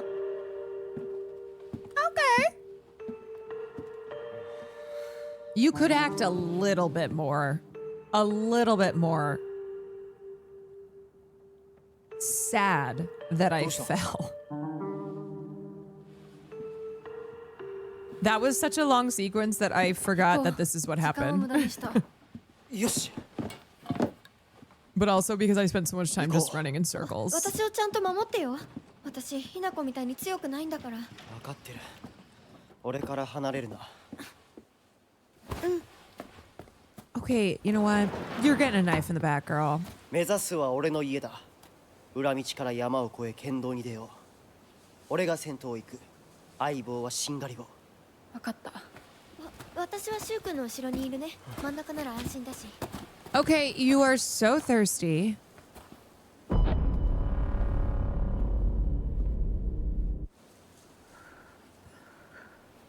Wait, do I not remember that she shoved me?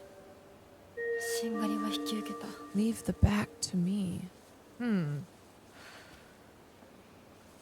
Don't trust the bee in apartment 23. True that. I'm gonna grab a drink, actually.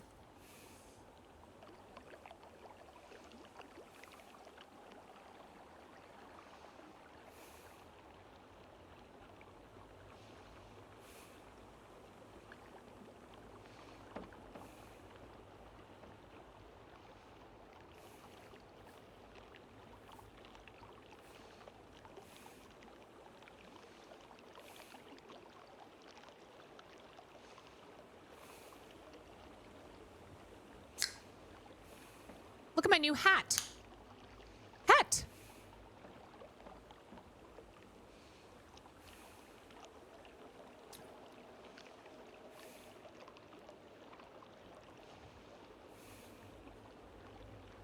Okay, this doesn't this doesn't Is that a Kangol? Yeah.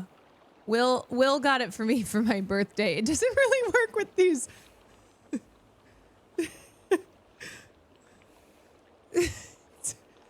You know what?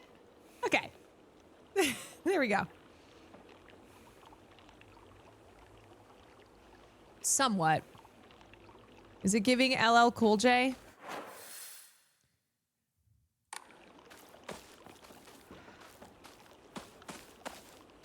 Oh, I'm back to the pipe. Damn it. I loved that long sword.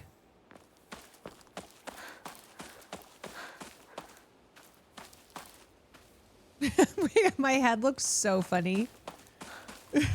Because it's like, it's kind of small because I have a big head. So I really got to shove it down.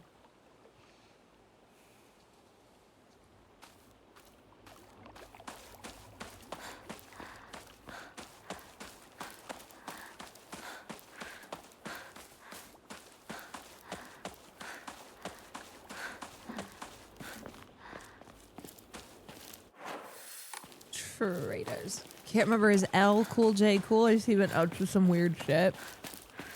I think he's fine. Nothing that I know of. I feel like Kangols are too small. Yeah, me too. I'm like, either I really do have the biggest head, or they're also small.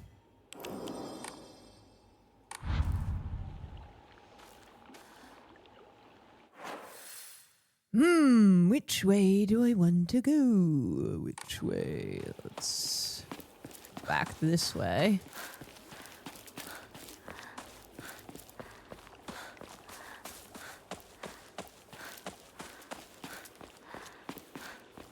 Is there any items over here?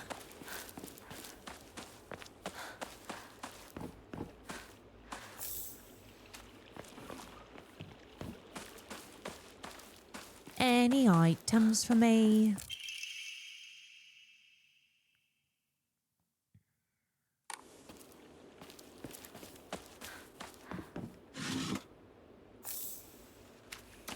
What do I do with those again?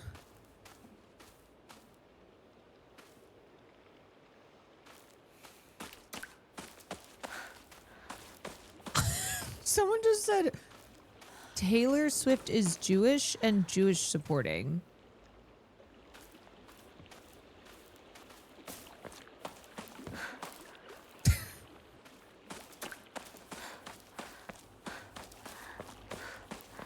Okay.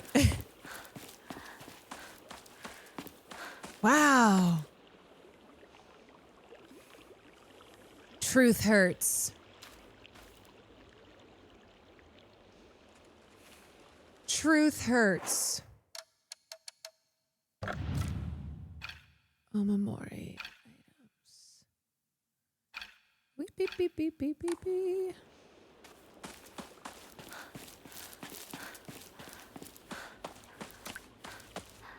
The one sleeve fit is very interesting, indeed. She kind of looks, she looks more badass. Hinako! こっちだ! 大丈夫か、相棒。化け物につけられてないか？問題ない。シュウ君っていつまでひなこのこと相棒って呼ぶの？ Okay, 相棒なんて bitch. 呼び方、小学生の男子みたい。相棒は相棒さ。俺は相棒を女扱いしてない。そうだな。された覚えもない。立ち話は終わりだ。行くぞ。Enough small talk.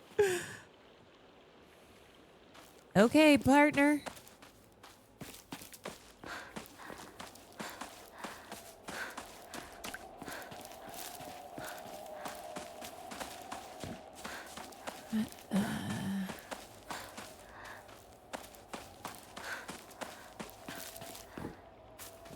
Okay. Sometimes I hate when they do this, where they make it seem like there's something up here. And then there's no fucking loot.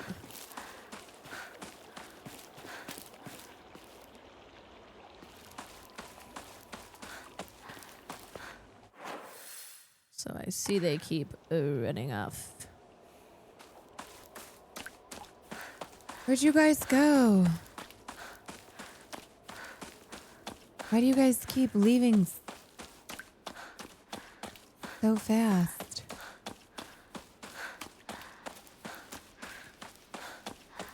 What's up here? Oh, a shrine?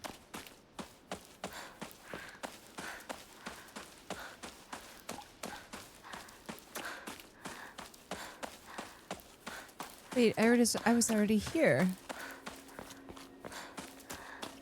Wasn't I? Yeah, I've been. Oh, wait. This is the same area. It's just that it's all in fog. So Cutie is flying close to the sun regarding. Does she not like it? Oh, I haven't listened to the album yet.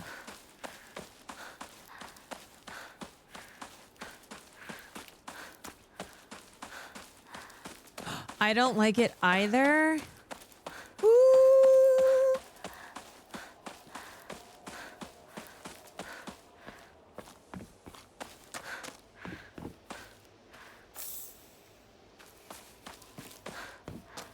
I don't understand why Taylor Swift being Jewish, I don't think she is, would be a hard truth. Well, I think that person was trying to do anti-Semitism, so yeah, trying to figure out the mind of racist is often going to leave you perplexed. Yeah, I've definitely been here. Because we gotta go to Shu's house. Okay. Okay, wait, what are other people's thoughts on the album? Oh, hell no. It's pretty meh. Mmm.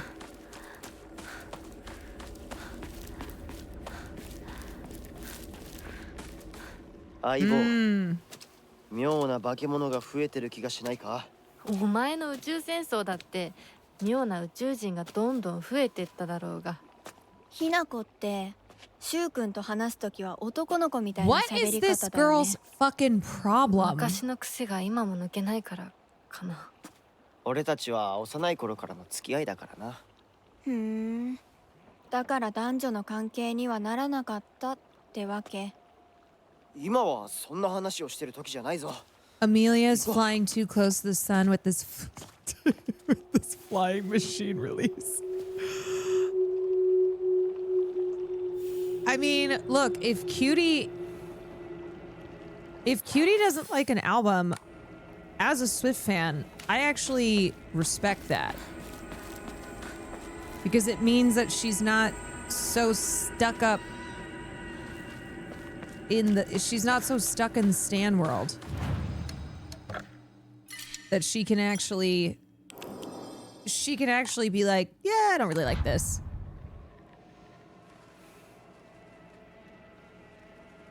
I know this girl, Ringo, is on my fucking ass. Like, Jesus Christ. Did I talk about the Charlie diss track? Well, I haven't heard it. I just saw some stuff on Twitter. It seemed weird.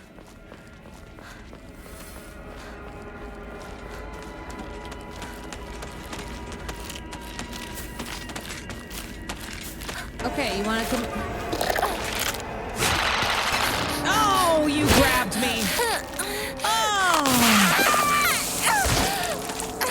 Oh. Okay, you know what? You get that one.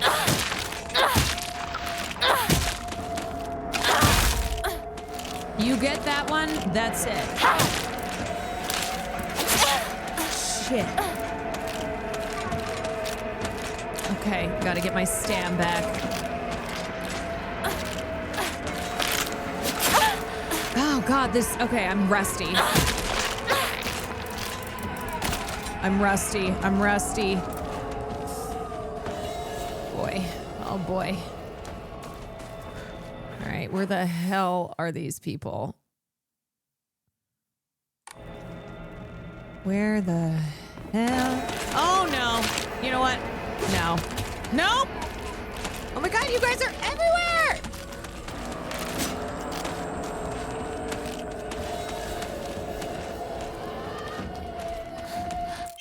Baseball bat. Yes.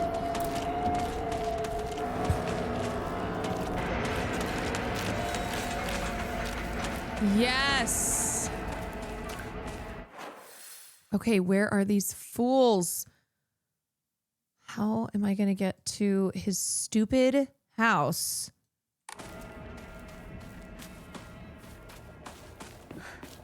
Do you see how they flash red before they attack? Yes. Okay, I need to... Do I go here? What is this box? I don't know.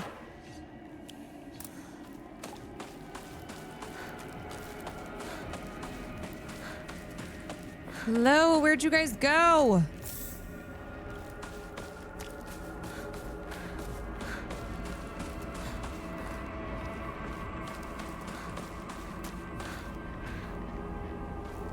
Can I go this way? Shit. Okay, so when they flash red, hit them with a heavy attack. What is this? Oh, wait, I already got that box. That's the eyeball box. That is the eyeball box. Okay, where did these fuckers go, though? Rinko and Shu.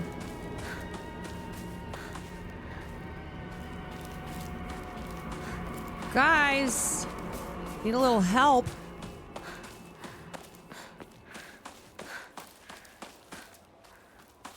Oh, boy. Oh, boy. Okay, what if I go that way and then that way? And then... I don't know. I don't know.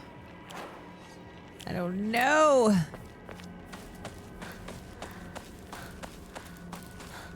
Most unreliable partners ever. Ever.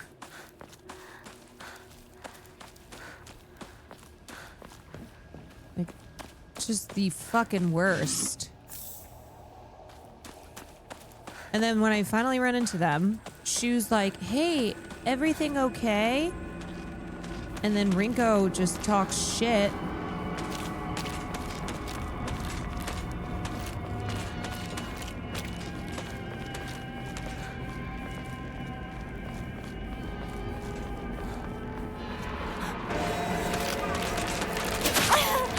Oh, God.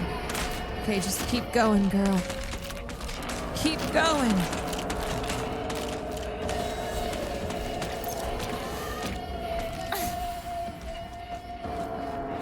Just run.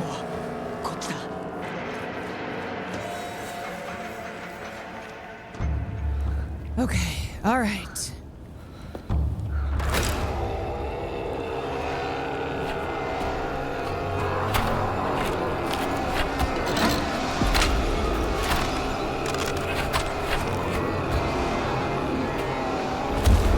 Oh, this guy.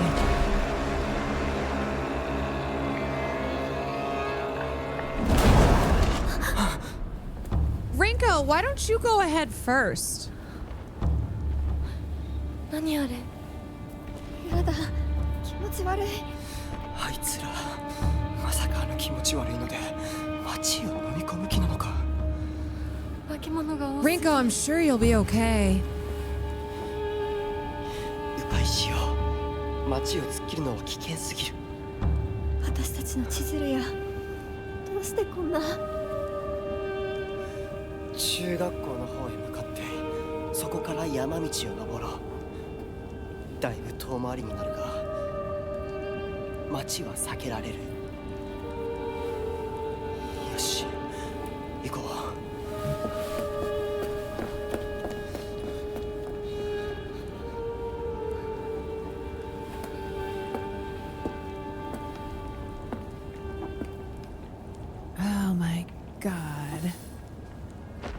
cut through the alleyways toward... Okay, we gotta go. Cut towards the alleyways towards the middle school. Okay. All right. Sure. Sure. Oh, nope. Hey, girl. Everything's okay. Don't even worry about it. Oh, there's just so many, so many things. Did you see the fire in El Segundo? I did not. Is it... Which way towards the middle? This way? Oh, it's over here. It's over here. Okay, so this way? Diva Stoop. These divas, they're hanging out on the Diva Stoops.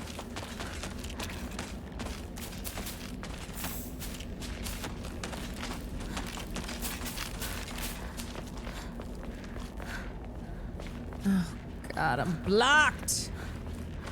I know, those two do disappear a lot, don't they?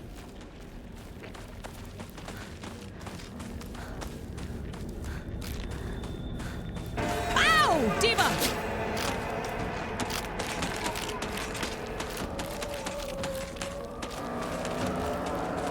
Oh, this doesn't look like an alleyway. Oh, no.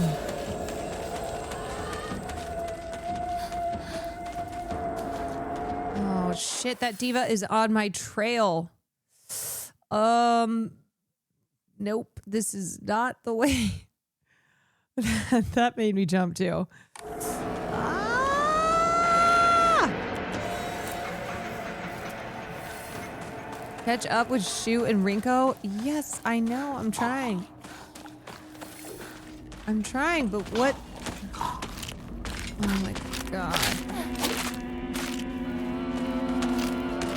Lost his shit. Oh, God. Oh, no. These divas have me cornered. Oh, shit. These divas have me cornered. Oh, God.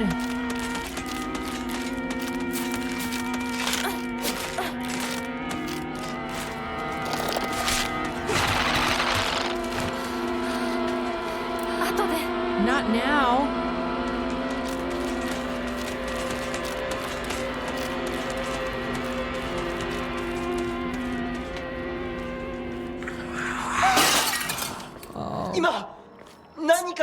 Something just flew by.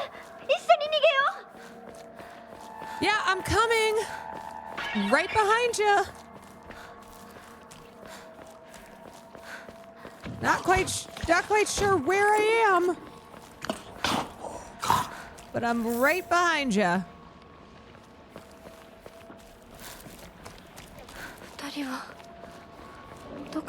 Oh no. Oh shit.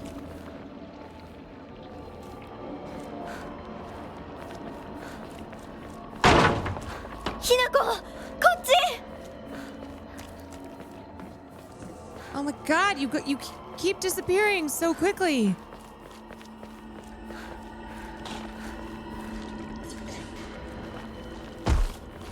Oh! Who's that? Go through the house? Great, I'm going through the house. Say less. No! What are... Oh my God.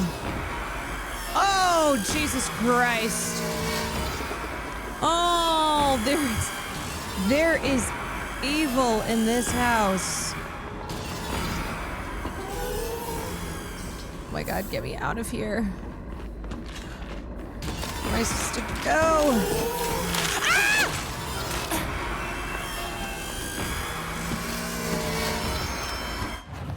Oh! Ah! Kudzu tea.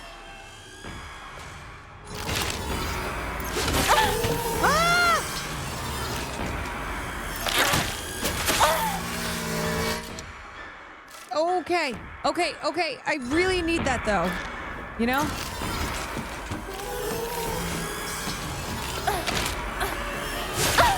Okay. Let me just... Oh, shit. Okay, wait. Oh, my God.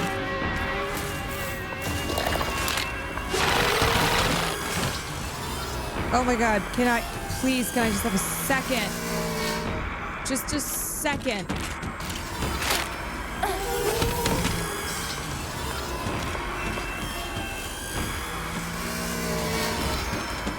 Oh, my God. Practice the red flash thing.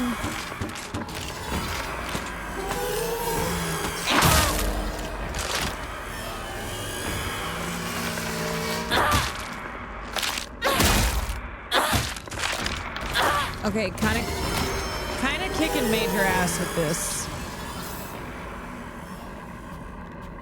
Kind of kicking some major ass.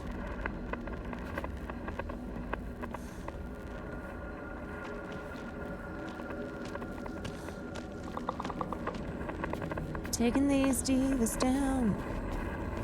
Okay, run through the house, but like, where to next?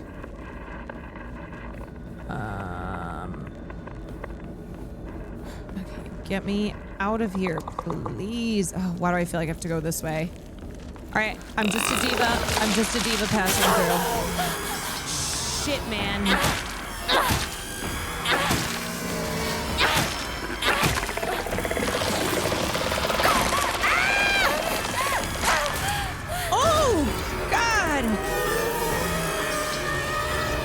Okay.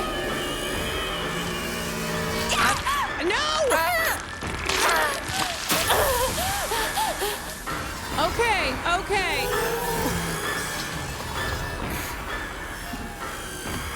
Why don't you come out here?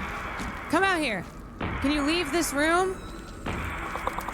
Okay, yeah, that's like 10 children in that thing.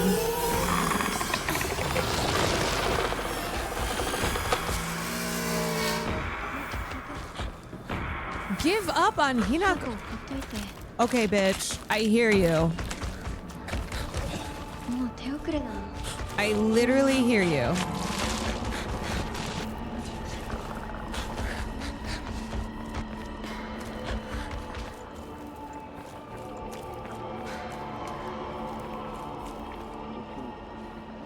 She's suffering. Excuse me, I'm doing all the work over here. God. Oh my God! No! Ah!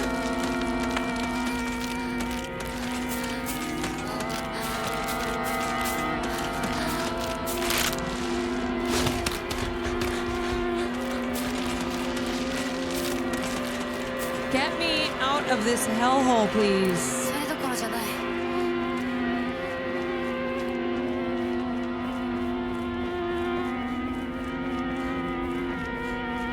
I know, I really need to upgrade my stamina. Oh yeah, I heard you. I heard you guys talking about me, by the way. I heard you. 騙せてると思う？ひなこを。ひなこ、遅かったな。心配したぜ。心配してなかったよ。相棒なら絶対に大丈夫って言ってた。そうか。ありがとう。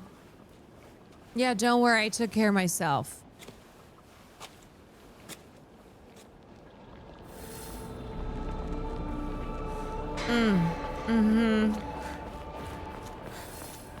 Yeah, what were you all talking about?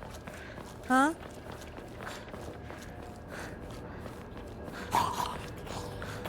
So.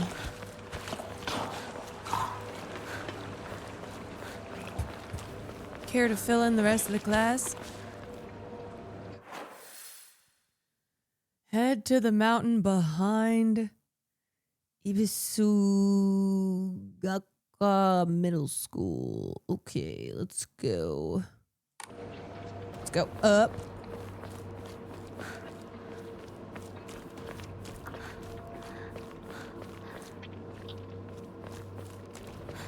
Remember to explore. Well, I always feel like I'm running for my life.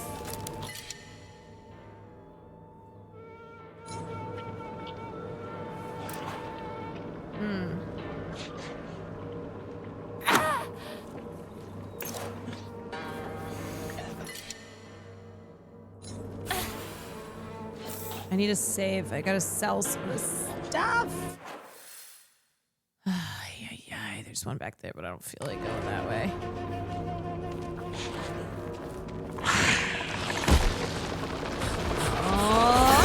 What the hell? Oh my god!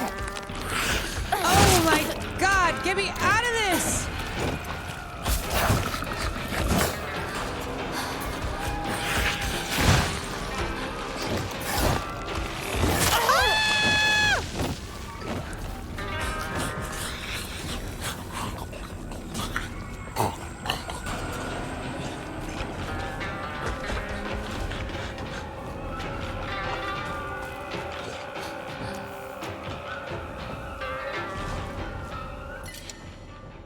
Your source. Okay, I gotta go back to that save spot, but I gotta hide from these things. Okay. Just... Oh, they're gone, thank God. Okay. All right, we're gonna sell that. We're gonna sell the chocolate. We're gonna sell the higashi. I know that motherfucker was fast. Let's...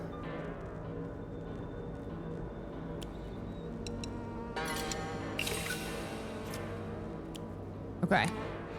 Now.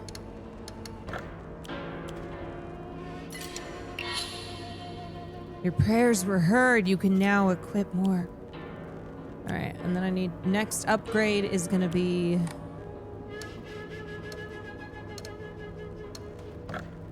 next upgrade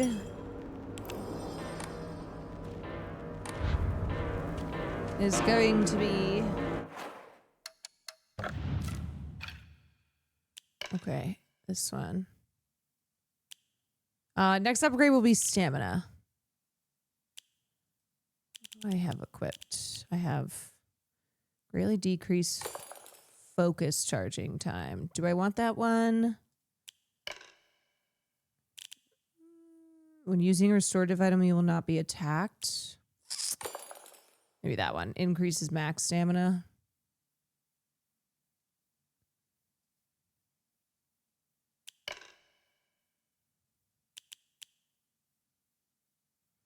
When taking fatal damage from normal attacks, the mirror will break instead.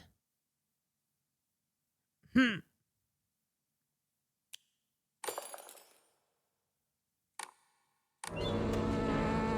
about that instead for now? I'm not really using focus charging, true.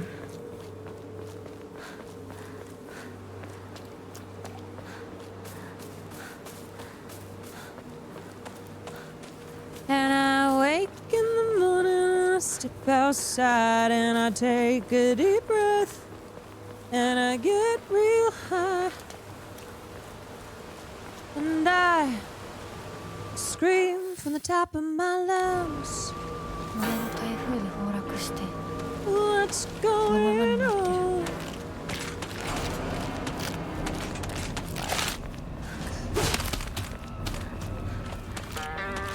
Divas all around me.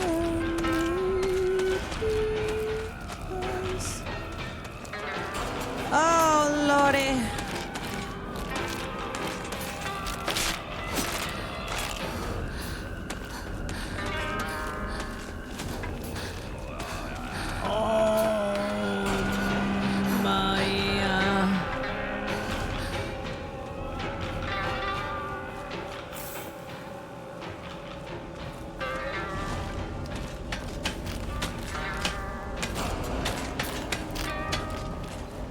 said, hey, what's going on? やめてくれ。そんな話、今はしたくない。やめないよ。シュウ君がしっかりと現実を見るまでやめない。だからやめてくれ。俺は。なら言ってあげる。ひな子はね、死んだんだよ。ひな子は向こうの世界で楽しくやっているんだから。Hello? 相棒、遅かったな。さあ、行こうぜ。 Girl, now you're trying to gaslight and say I'm dead. You're dead.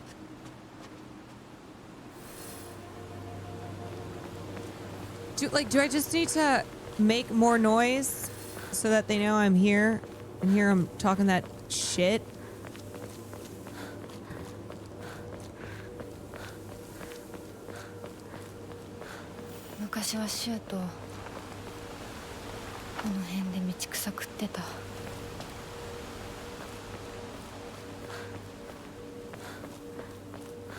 Maybe it's time to go full Reaper.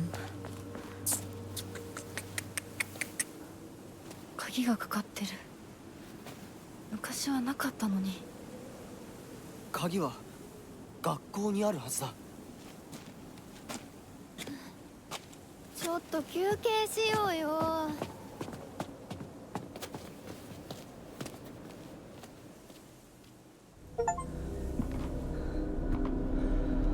Did you rent out a private karaoke room when you were in Japan? No, we did not.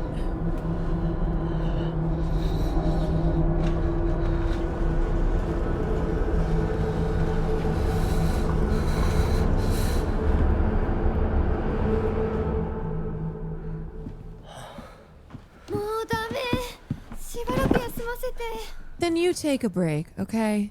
You take a break. We'll keep going. 相棒も疲れただろう。休んでてくれ。俺は鍵を探してくる。わかった。シュウ君が一緒じゃないと嫌だよ。心細いよ。お願い、一緒にいて。ね。別に俺が一緒じゃなくても。相棒も少し休め。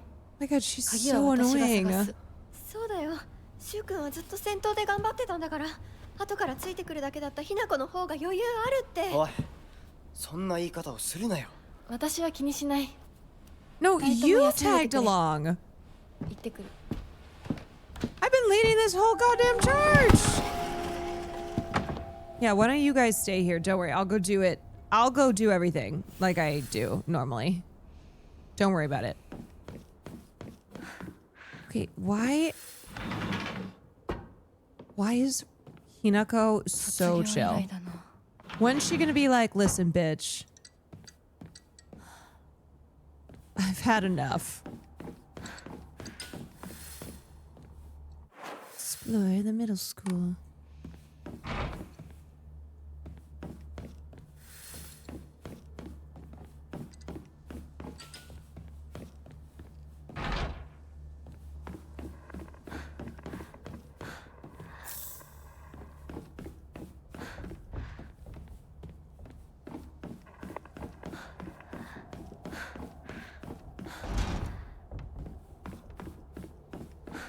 Yeah, Hinako has crazy patience.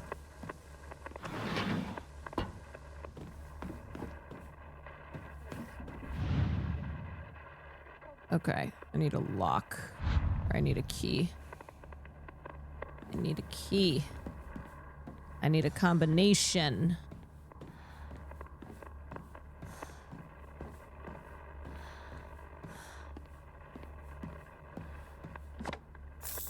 Yeah, Hinako is so chill. If it were me, that bat would have smashed Rinko's head a long time ago. Oh, I hate these little boys. No, thank you.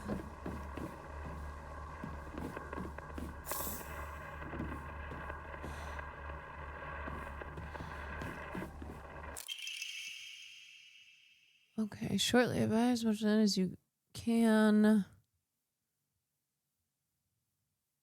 Mr. Yonetta donated the Inari statue and housed it inside the small shrine so you can do blah, blah, blah, blah. Oh, how nice. Her trauma keeps her chill.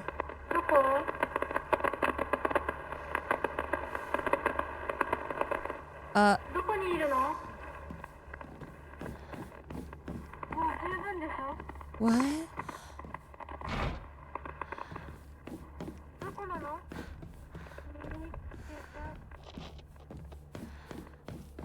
Where are you?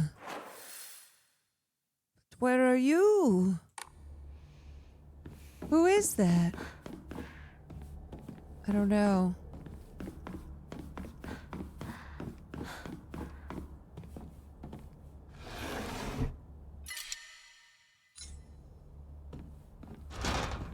Won't open without a key. Okay, this needs key.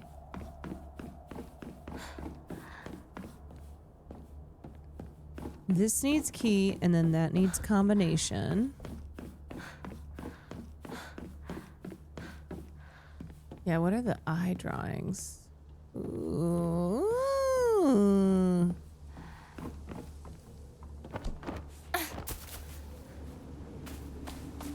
Is this okay? What? Oh, God.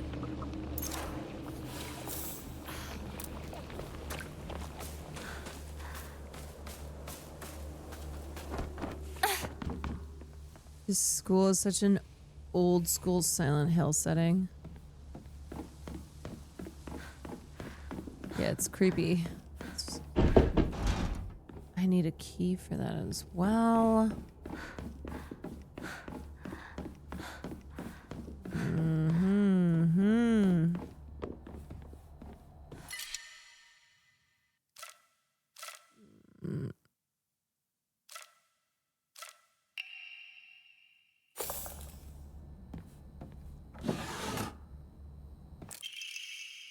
The vice principal is so paranoid about his keys that he always takes them with him whenever he leaves. So it's kind of ironic that he lost the keys to the stairwell. He's looking for them frantically like a madman. He had the nerve to ask me to help him find them, but I'm the one who needs help with this pile of paperwork I have. Okay. Oh my God. Come on. I know I should have left the weapon, but oops. To all faculty on patrol. To prevent students from going to the second floor, please ensure the corridor is locked at the end of the day. On patrol this week, Vice Principal Matsuo. So is that who has the key? Where is he? Where's his body?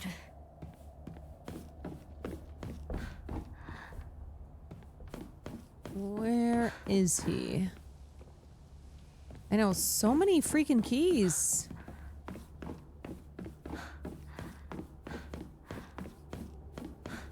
Sure, this is gonna be locked as well. Oh, okay. Vice Principal Matsuo, I bet the keys are out in the garden. Like out on the school grounds. Because, let me guess, once again, I need a key.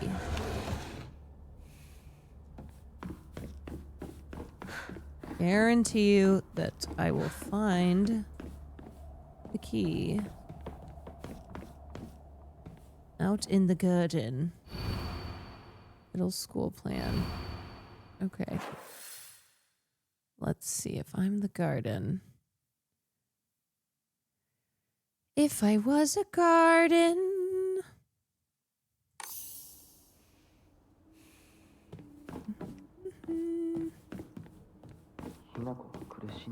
Oh my God, are they talking shit again?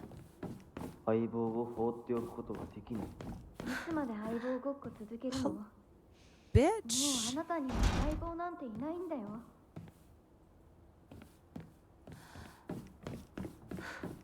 Okay, I need to get to the garden.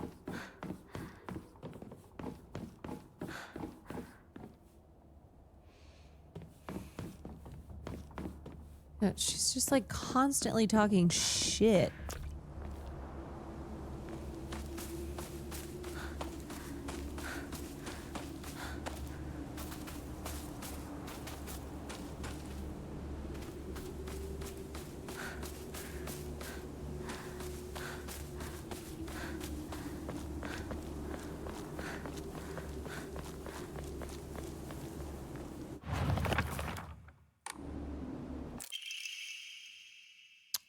Oh, origami.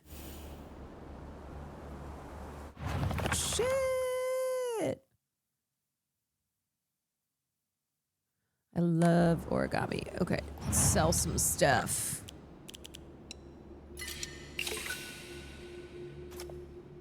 Boop, boop, boop, boop, boop, boop, boop.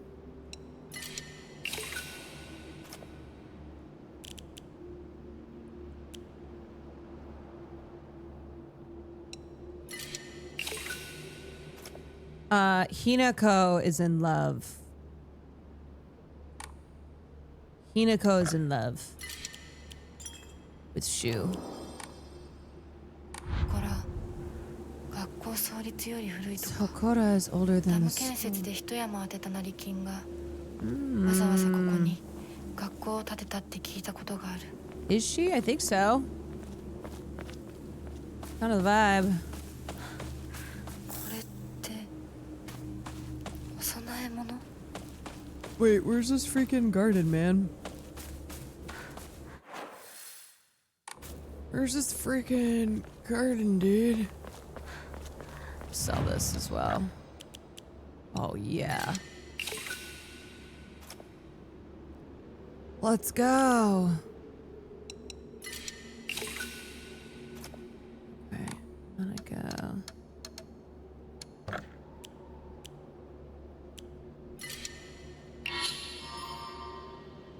We now have more stamina. Yay.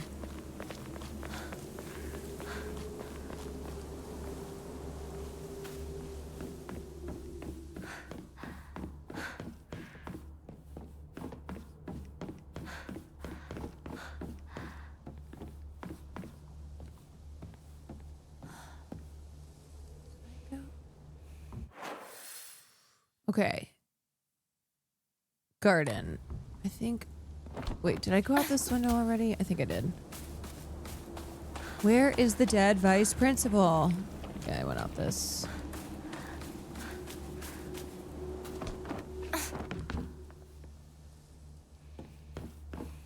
Remember there was one more window right here. Yikes. Okay, it's all good. Nothing to see here.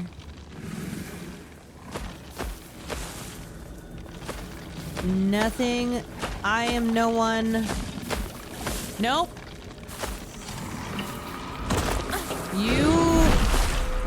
You don't want me. Ah! Let me get past. Wait! Come here! Oh! Oh my god. Oh my god, this big boy! Oh my god! Wait, let me get past, please! I'm stuck.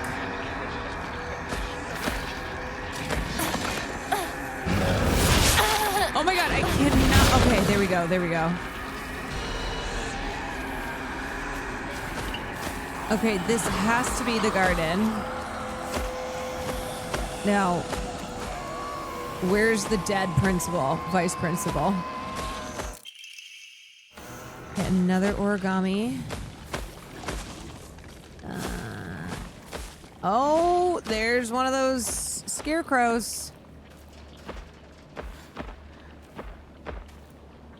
You think that's him?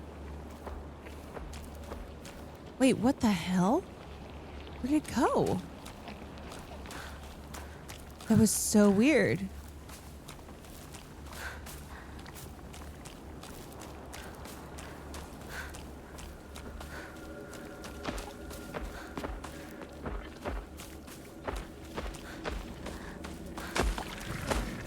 Oh my god, oh my god, oh my god, oh my god.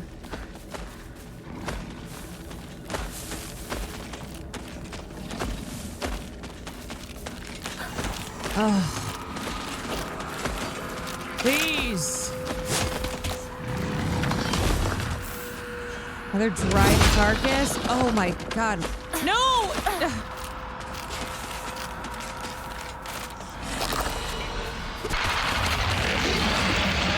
Ah! Oh my god, there's so many of these things! sledgehammer.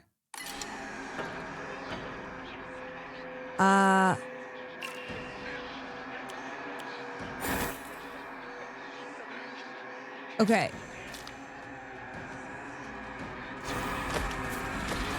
Wait. Oh. Okay, girl. Oops.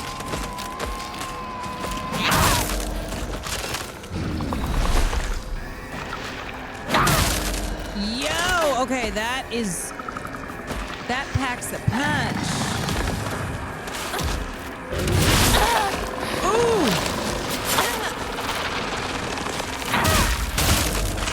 Okay, I gotta go.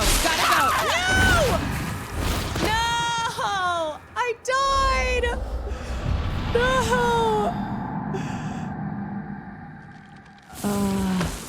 Okay, wait, I don't have to start all over?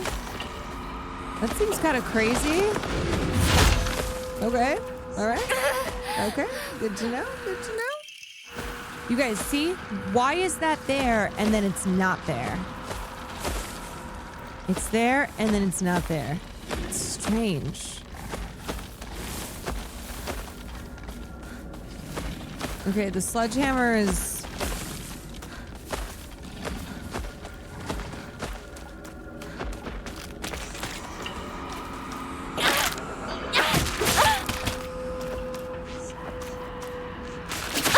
Okay. Diva!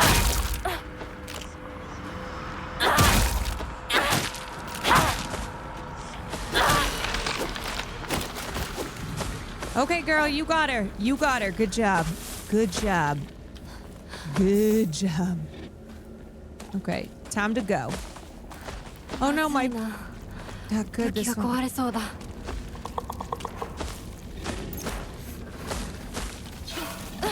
There we go. Okay, and then I'm gonna... Ooh, yeah, they need a chiropractor. Bro, where is this vice principal?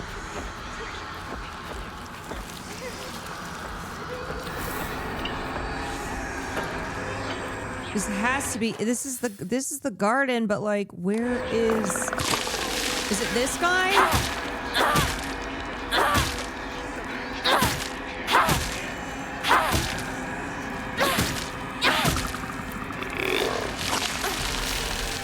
Ew.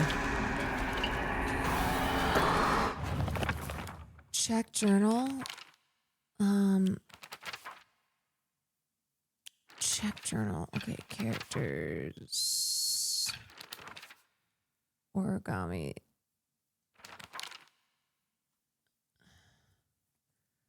Origami, middle school.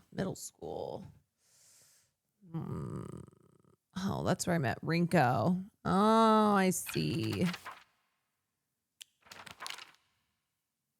The vice principal's so paranoid about his keys that he always takes them with him whenever he leaves, so it's kind of ironic that he lost the keys to the stairwell. He's looking for them frantically like a madman. He had the nerve to help me to ask him to find them, but he enjoys gardening and waters the flower beds on the school grounds in his spare time.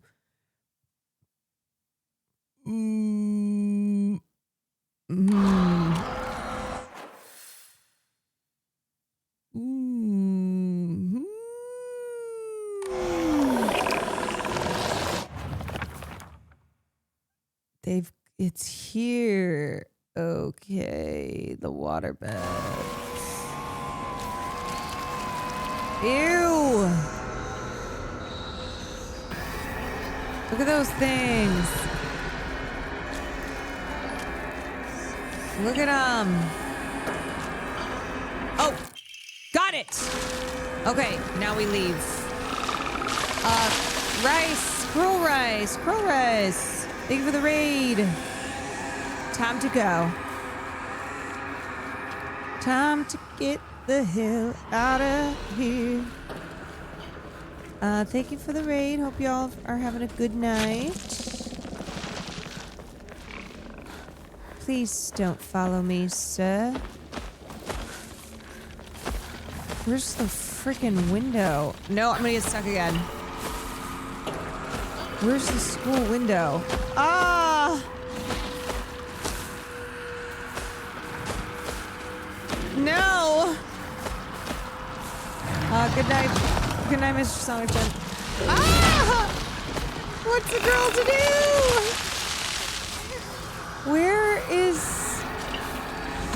Where's the open window? It was right here. Oh my god, I'm so dead.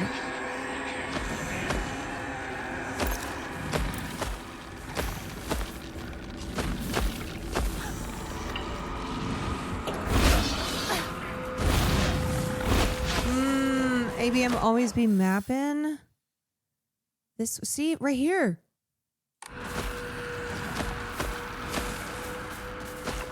Oh. Nope. Always be mapping this way. Oh, Diva was taking a nap. There we go. Ah, okay. Oh, we're so back. Woo! Oh no! Oh no, why? Uh-oh, not these things. Not those things. Okay, we're upstairs.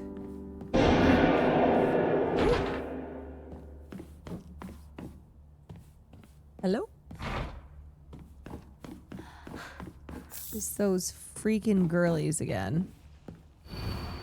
Final exam, 4th place, Asakura Ayumi. Okay, good job, girl. これってお供え物?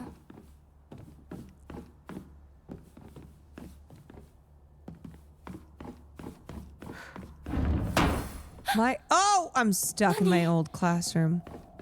What the hell? What the hell? William Nefferson. Will Neff.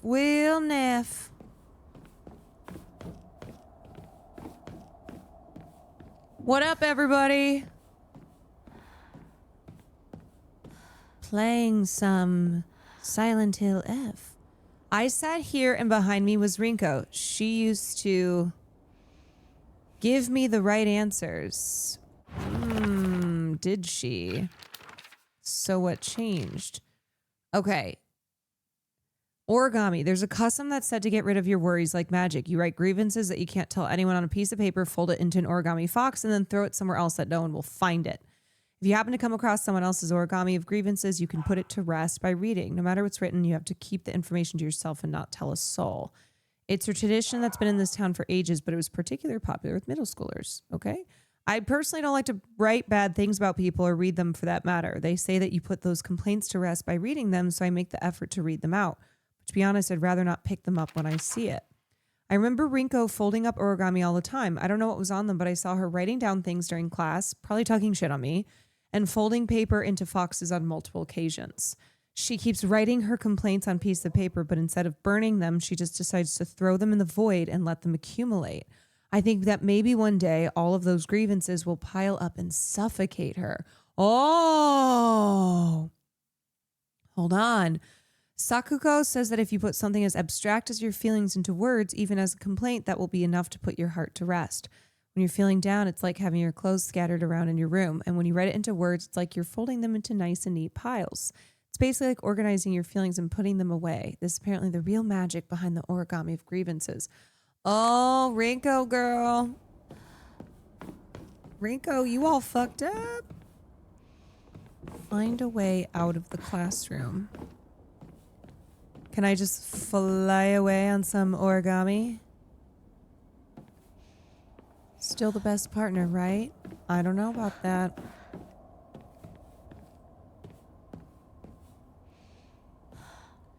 I think the exam results are related to the locker combo because the locker combo said 4-9. Ooh, okay. Let me go back and take a look.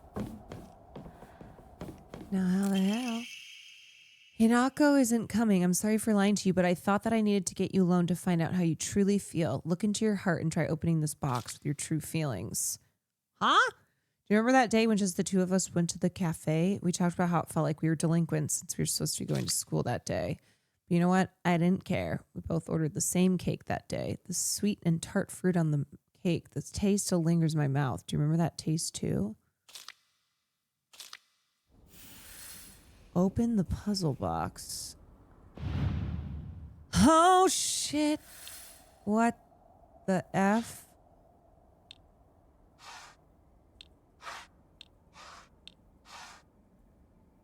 It's not working.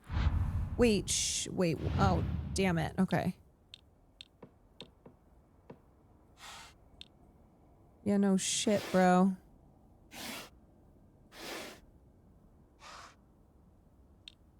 Eggplant.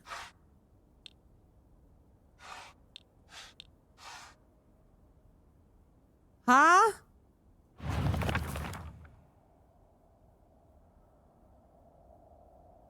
Okay.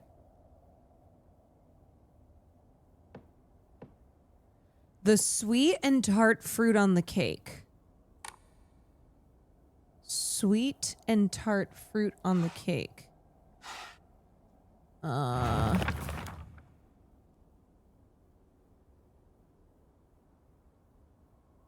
That was because as long as I could spend time with you, that was all I needed. Parliament, thank you for the 18 months. Sky, thank you for the gifted. But you know what? I didn't care. We both ordered the same cake that day. I can still remember how my heart burst out of my chest the moment the same words flowed from your lips. Sweet and tart. Do you remember that taste? Nope. But I think that's what the puzzle needs. Sweet and tart. So... like this? No. Sweet. Oh, pineapple. Wait, what?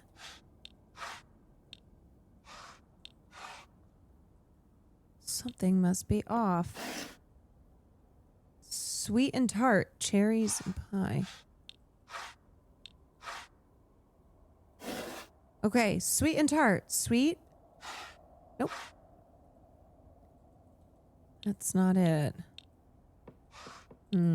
Carrot. I don't even know what the hell that is. Sushi? Maybe maybe I need everything that's sweet and tart. Grapes. Is that an eggplant? Okay. And then maybe I go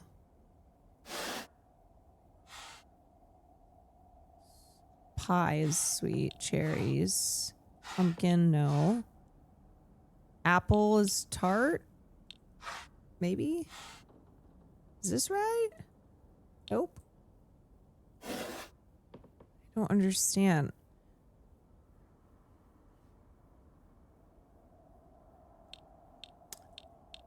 Sweet and tart.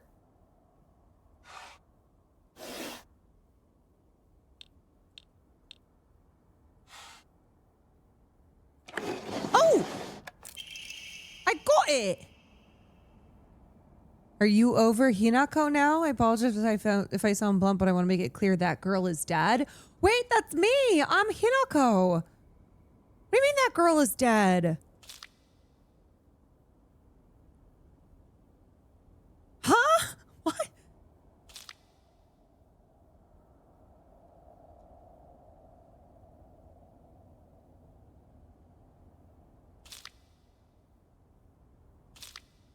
No, I'm not dead. Fuck off. Fuck out of here. Slowly unfolding the pages of our hearts. Talking about, okay.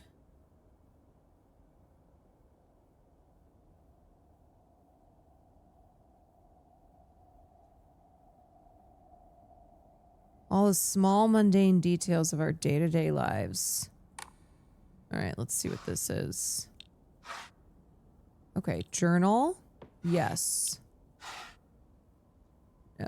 Notebook. Yes. Books. Yeah, I think. Dice. I don't know what that is. Book. Yeah. No, whatever that is. Fish. 間違えたか. Oops. Origami. Did I get something wrong?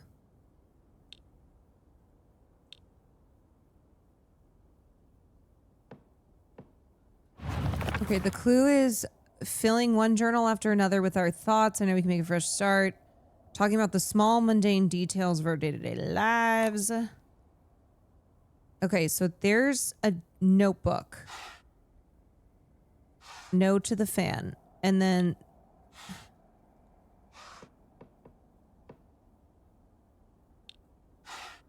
like that?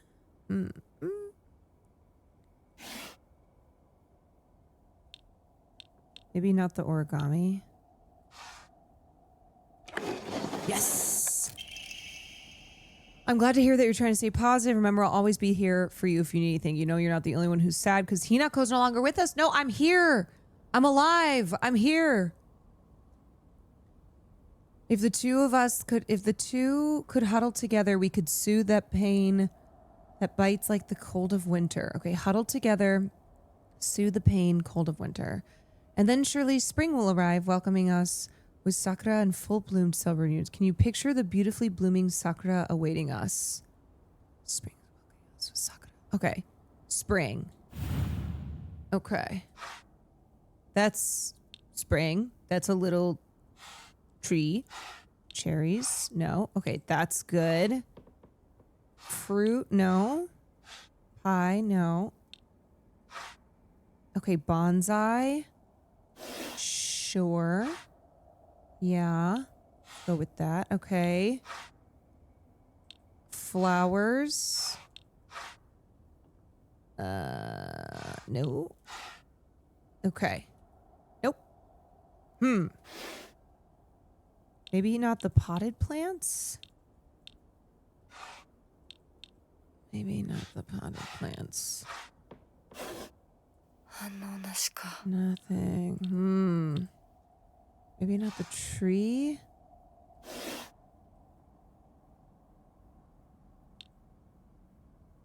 No, I think I have to think spring because it says, surely spring will arrive welcoming us with sakura in full bloom. What is sakura?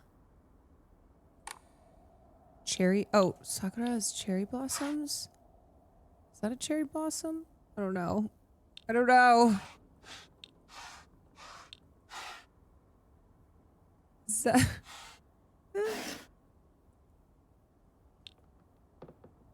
Okay, so that's...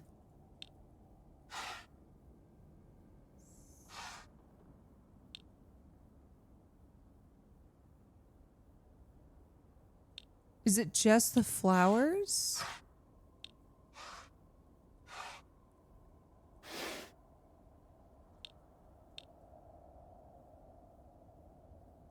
This is a cherry blossom. So cherry. No. Cherry. Cherry. Cherry.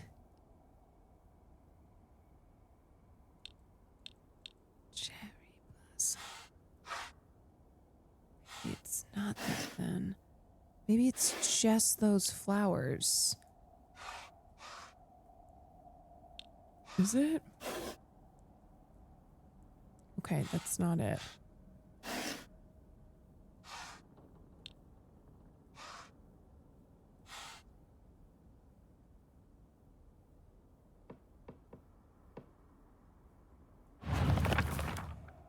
Can you picture the beautifully blooming flowers awaiting us? Yes. Can I? Can you picture the beautiful blooming flowers? I cannot tell if those are flowers. I truly... Okay, maybe it's... I don't know. I can't see. Okay, not that. Beautifully blooming flowers. Is a 4-leaf... Maybe? I don't know. I don't know what flowers are.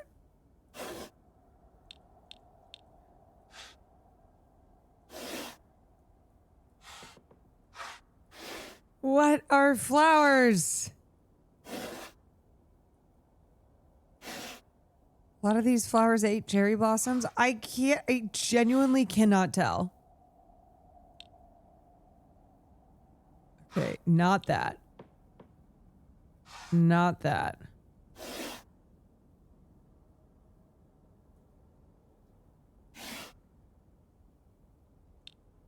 Maybe not this one.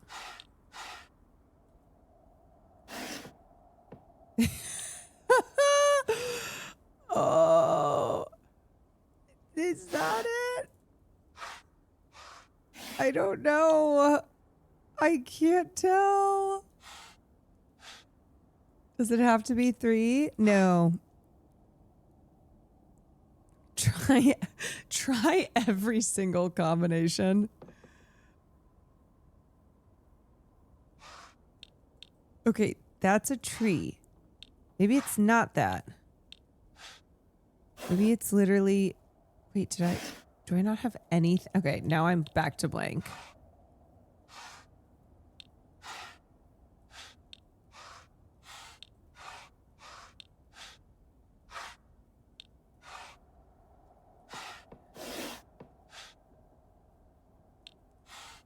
That's a cherry blossom. Ugh.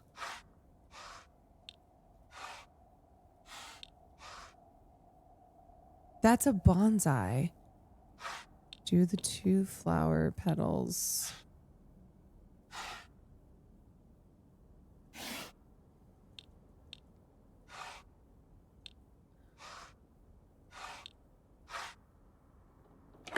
Oh, that doesn't make any sense. Okay. Okay. Dear Shu, I like you. I love you. I always have and I always will. I'll be waiting to hear what you think of me. Oh, I see. That's why you're telling Shu that I'm dead. Okay. That's cool. What the fuck ever. ひなこはお友達といつまでも一緒にいたい。お姉ちゃんどこ Look, I don't even want Shu. I don't care. 彼らだっていつか必ずあなたを裏切る。あなたが裏切り者と呼ばれたように。お姉ちゃん天秤にかける価値があるかどうか。 She expected Shu to be able to solve that puzzle. Ain't no way.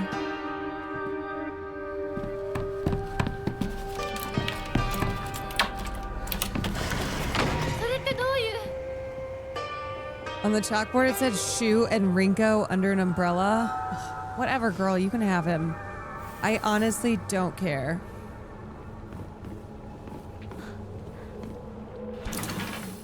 I honestly don't care. You want him? Have him.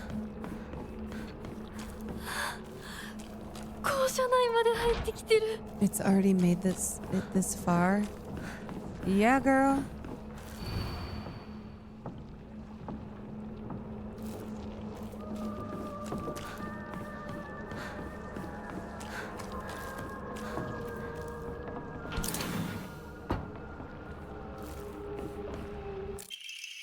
Old annex main gate key. The key to the old annex behind the school can be used to open the hall doors.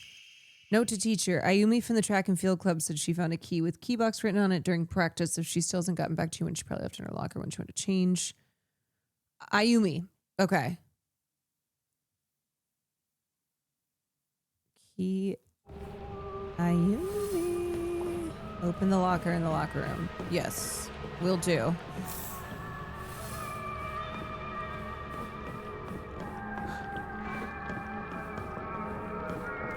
Oh, I don't like those things.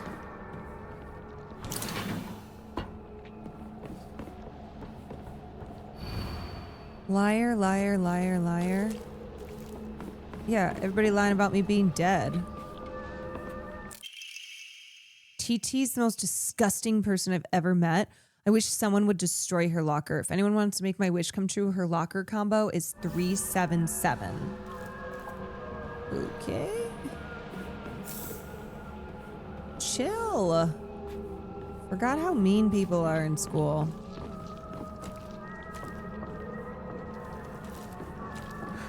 I'm just gonna kind of squeeze on by.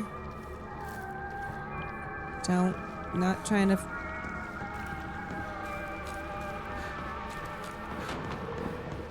Who's TT? The TT boy. Oh, this shit is everywhere.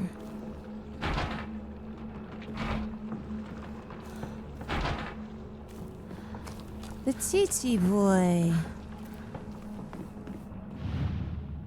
Okay. Wait. What was the thing? What was it again?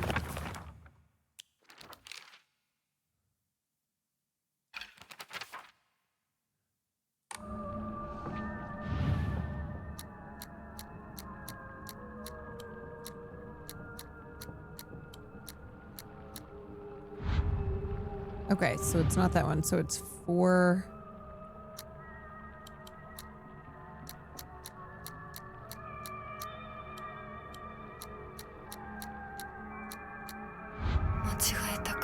Hmm?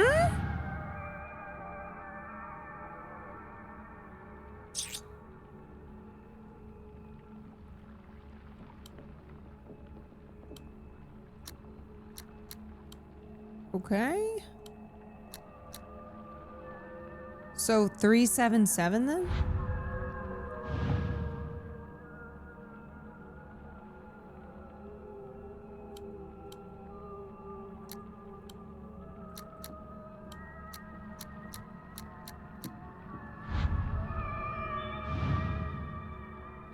That ain't Ayumi or TT? Okay, so should I try a different locker? So confused. Those are the two locker combos, no?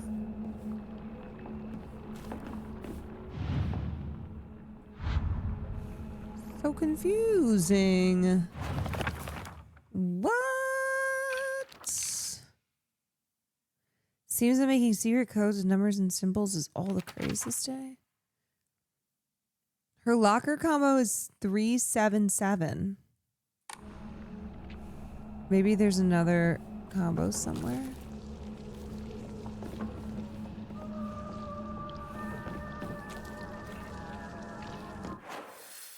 Open the locker in the locker room. Well.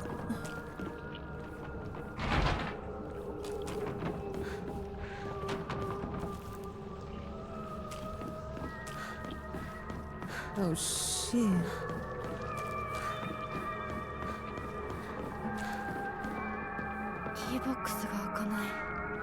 Need another stupid key for that. So many stupid keys. So many stupido keys. Wasn't there something else that I have? I can't remember. Do I have to go back upstairs?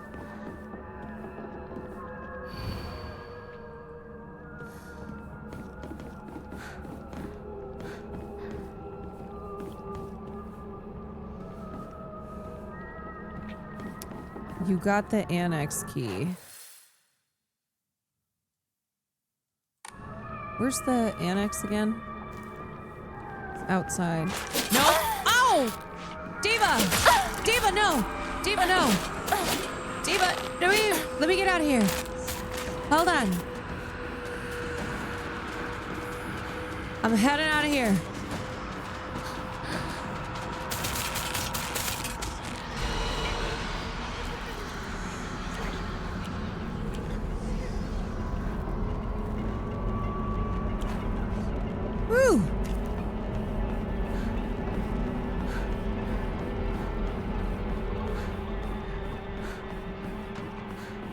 Diva, back up.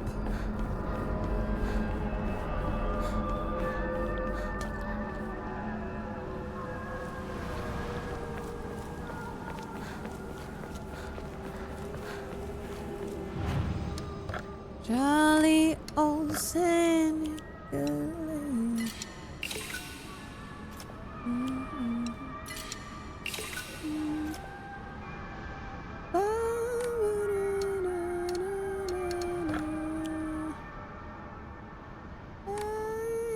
Okay.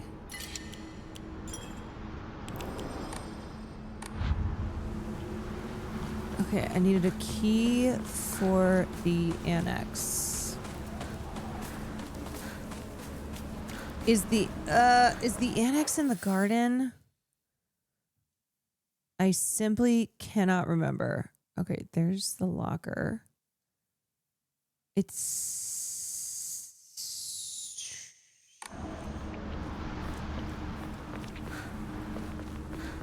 No, it's that middle door.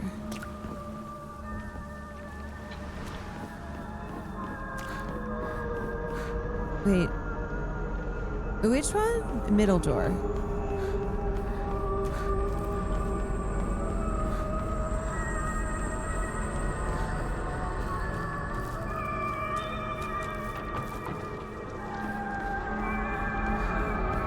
Ooh, this music is creep.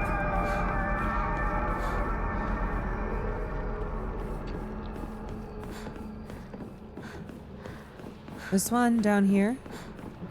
Wait, this is where I came from, right? Classroom with the window had a key. Not sure if you saw. Night, blue pop.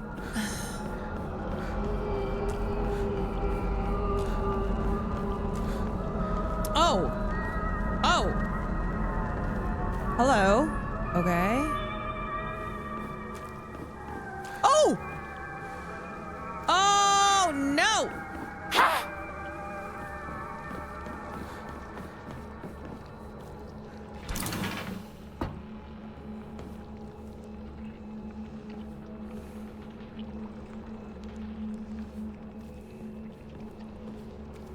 Oh no.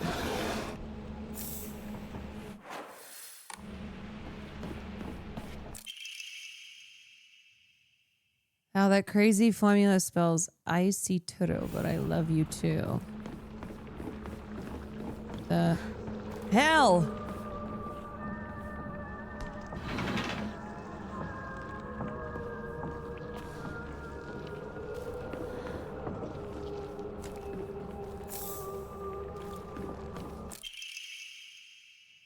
Oh, how I wish I could climb inside his locker and drown in his smell. I can't believe his combination is the same as his name. AOI. Why are there so many locker codes? AOI? There are so many locker combos. Locker room key. A key that is used to open and close this. Okay. I'm at shortest. The bus is calling out to me and I get the news the school will be so far away. Bus, the best thing in the world. I love it so much that I made it my locker combination. Why? What's with the lockers?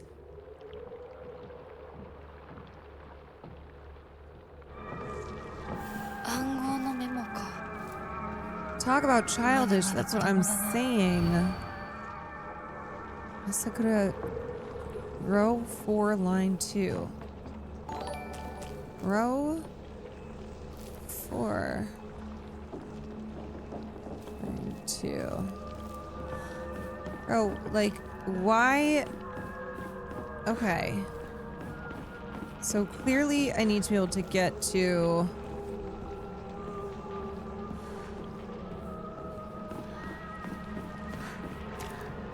God, I hate these freaks.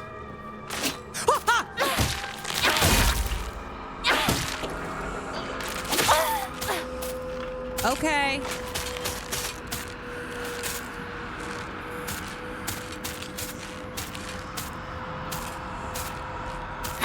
Okay, hold on. Come back here.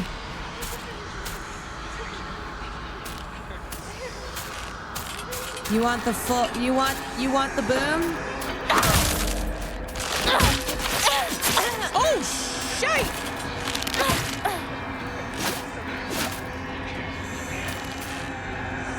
Come here, Diva.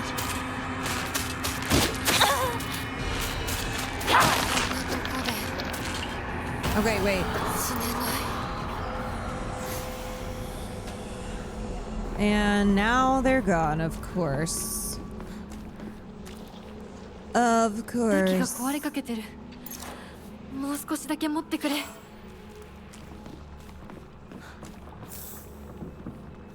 Another toolkit. Yay. Thank God. So what is up with these? Is this, anything? What?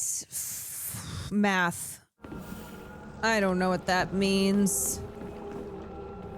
This is too much. Your secret note is math?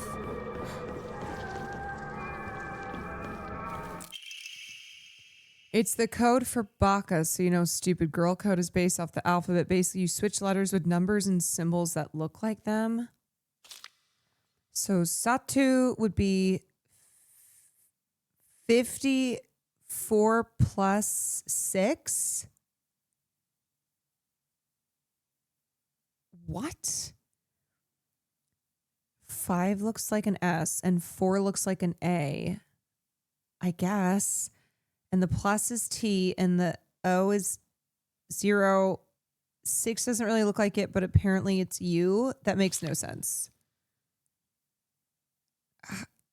So for my name, Yoshida, it'd be X 05174. No. Am I gonna have to Y equals MX plus B?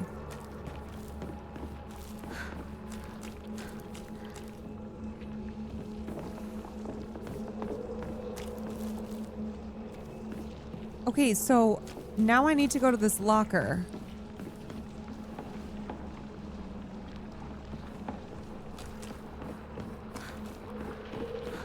Right?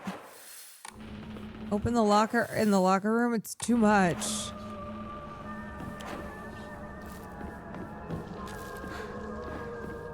Okay, now I have all these freaking codes. Oh, okay. AOI. I can't believe his combination is the same. So 4, 0. Okay, I see. That's easy enough. Okay. 4, 0, 1. Got it. Got it. I happen to find out Shuga's locker comma. The weird thing is when you convert to code, it looks like a cry for help. What am I supposed to do? It's not like I can do anything. What?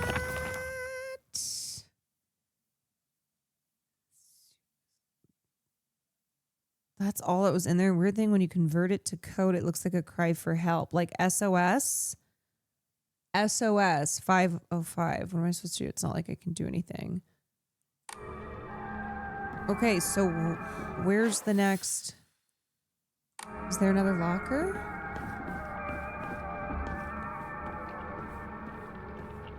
Someone else have a locker to be opened? Is there another locker room?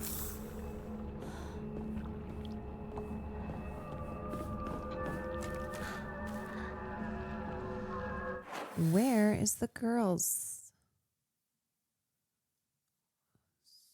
Suga. Is it upstairs?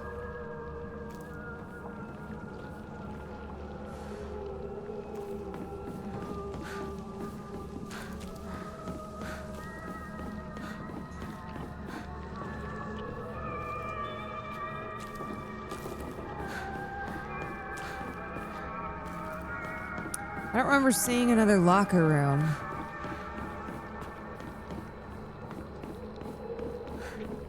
Cry for help.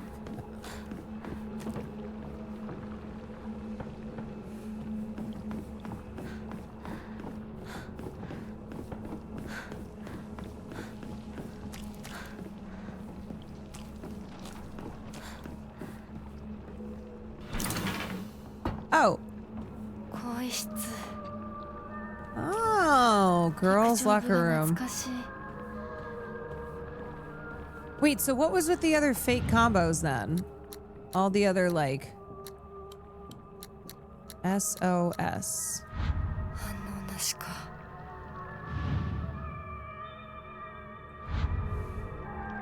Oh, there's a couple of them.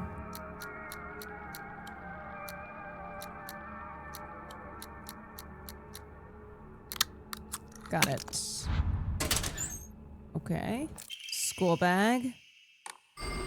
Yes! Nice. Okay, this one, let's try.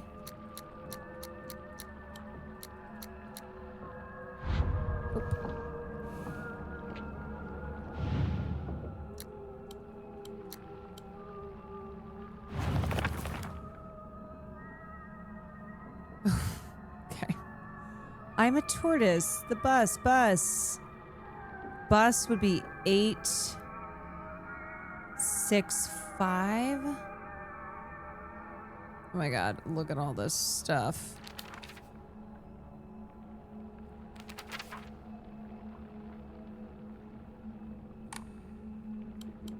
Let's try 865.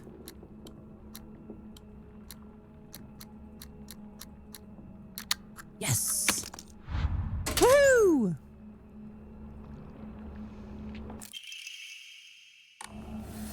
Yay, another key.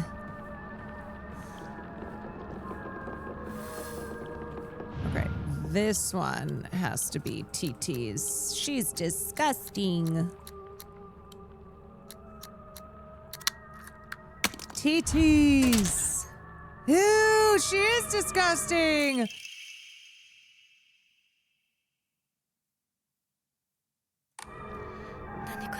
Ooh. Girl, that is fucking sick nasty.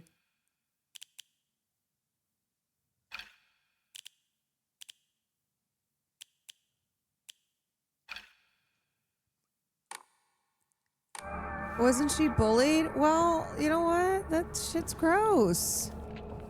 Oh, the bullies did that to her? Oh. Okay, my bad. Sorry. Sorry, girl.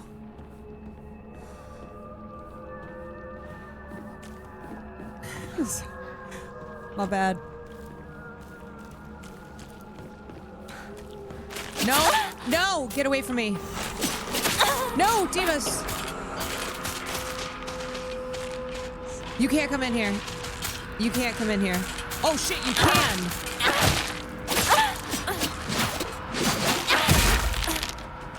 Shit, I didn't think you could come in here.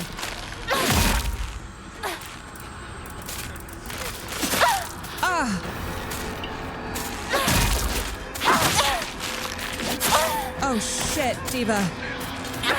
Please.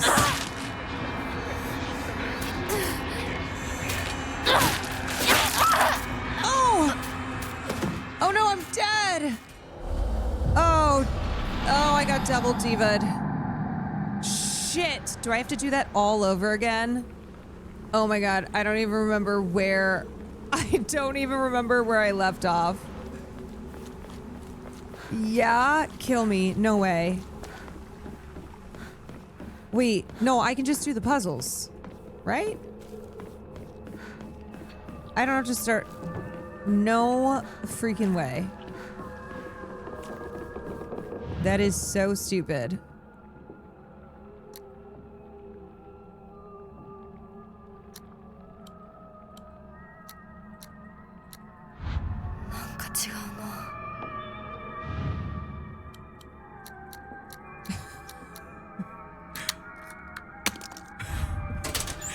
Curse you, Diva! Wait, do I have to go? You still need the key to the locker room? God damn it! Where was that again? Shit! No! No! Oh, that sucks. Oh my god. I can't believe I have to redo this. This is brutal. Please, these divas. These divas took me out.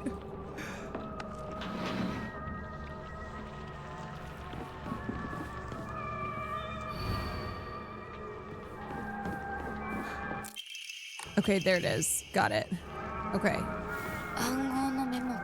Now I can leave. Okay, okay, okay. All right. Oh my god, these goddamn divas.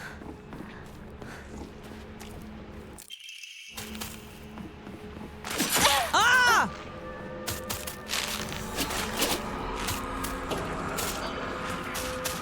Oh my god.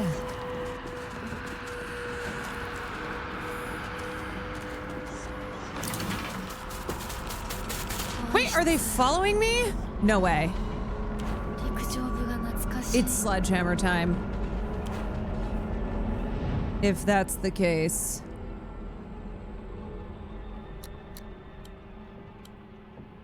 B-U... What was it again? B-U-S. B-U-S. It's 865. 7. Okay, there's the cabinet key. And then I want this one, because this one... SOS.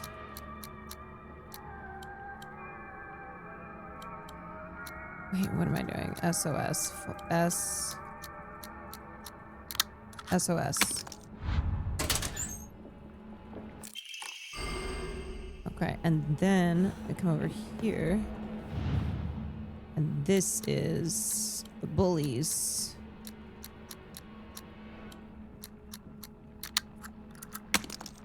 Yeah, I'm gonna save. Ooh, nasty. Okay. Now, let me get out of here. How am I supposed to get past these? You know what? Watch this.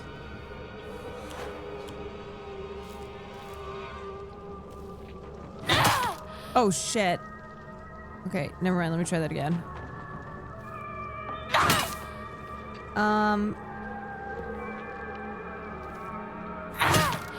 Okay.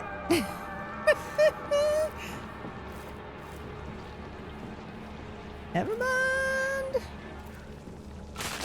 Ah, you bitch.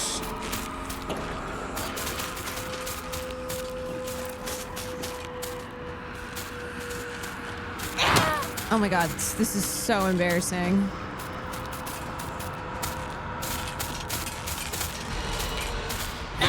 Okay. Oh my god, it's so embarrassing.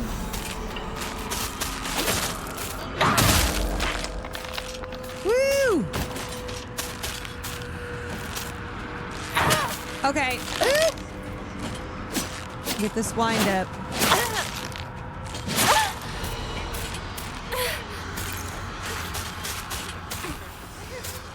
Okay, come here. There we go. One and done. One and done. Okay, finally found it. Key to the back mountains. Key that opens the chain. Yay! We did it, Joe. Woohoo! Just to be safe, I'm gonna go save.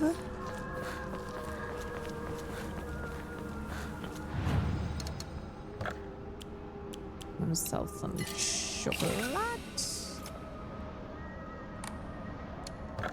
Yes, yes, yes, yes.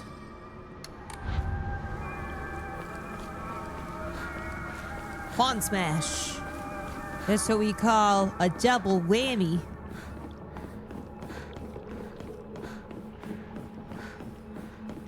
All right, little shit talkers.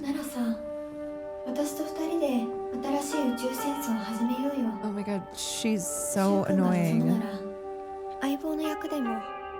Girl, it's giving 悪の女 desperate. 幹部の役でもいいんだよ。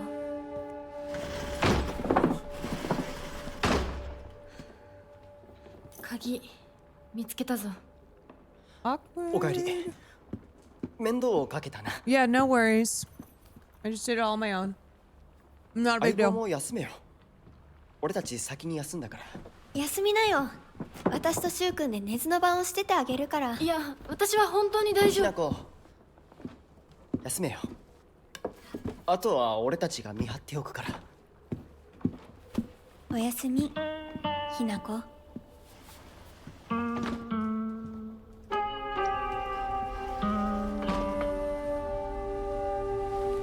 Bye. Yeah. No worries. I just did all the work. でもさ、シュウ君もああいうの好きでしょ。興味ねえよ。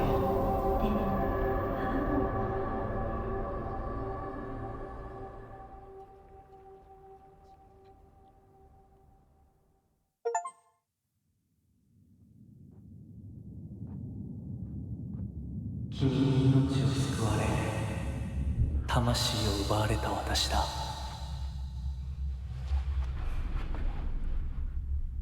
今度は私が君の魂を救い古き君の命を奪おう。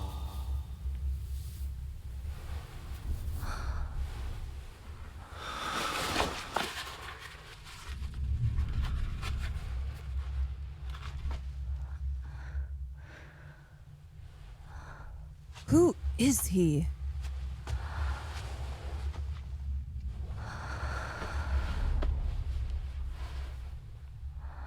We just got a face reveal.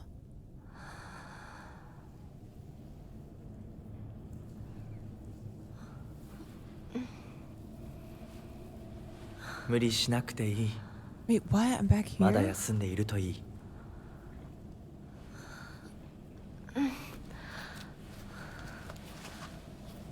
起きられます。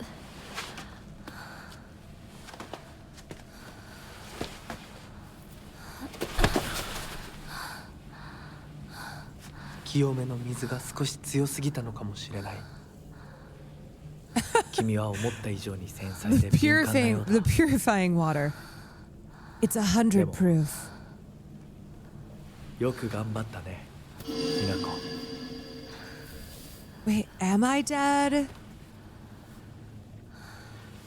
I don't want to believe it's true, but 先に進もう。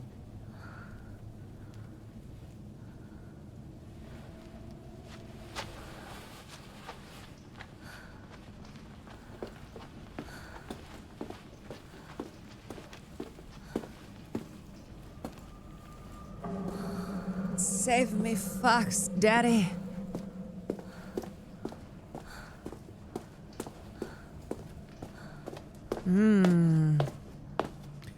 Question is, which world is real?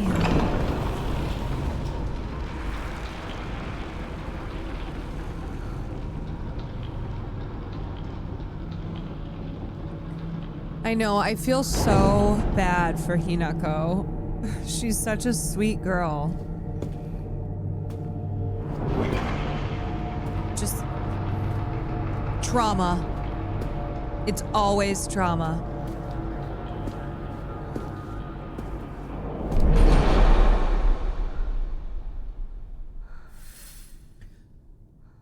Proceed down the path. Okay, this is a good place to stop. It is 1 a.m. Tomorrow night is Friday night gaming. Friday night gaming. So we will pick up. We will pick up from here. That was a good little gaming session, wasn't it? Geez. Look at this hat. Look at this hat on my head. It looks so silly. Okay, y'all. Diva Slay, another day. Another diva, another day. That's what they say. Thank you for spending your evening with me or wherever you are. I always just say evening. Evening, it's a state of mind, you know. Thanks for the stream, Queen. You're welcome.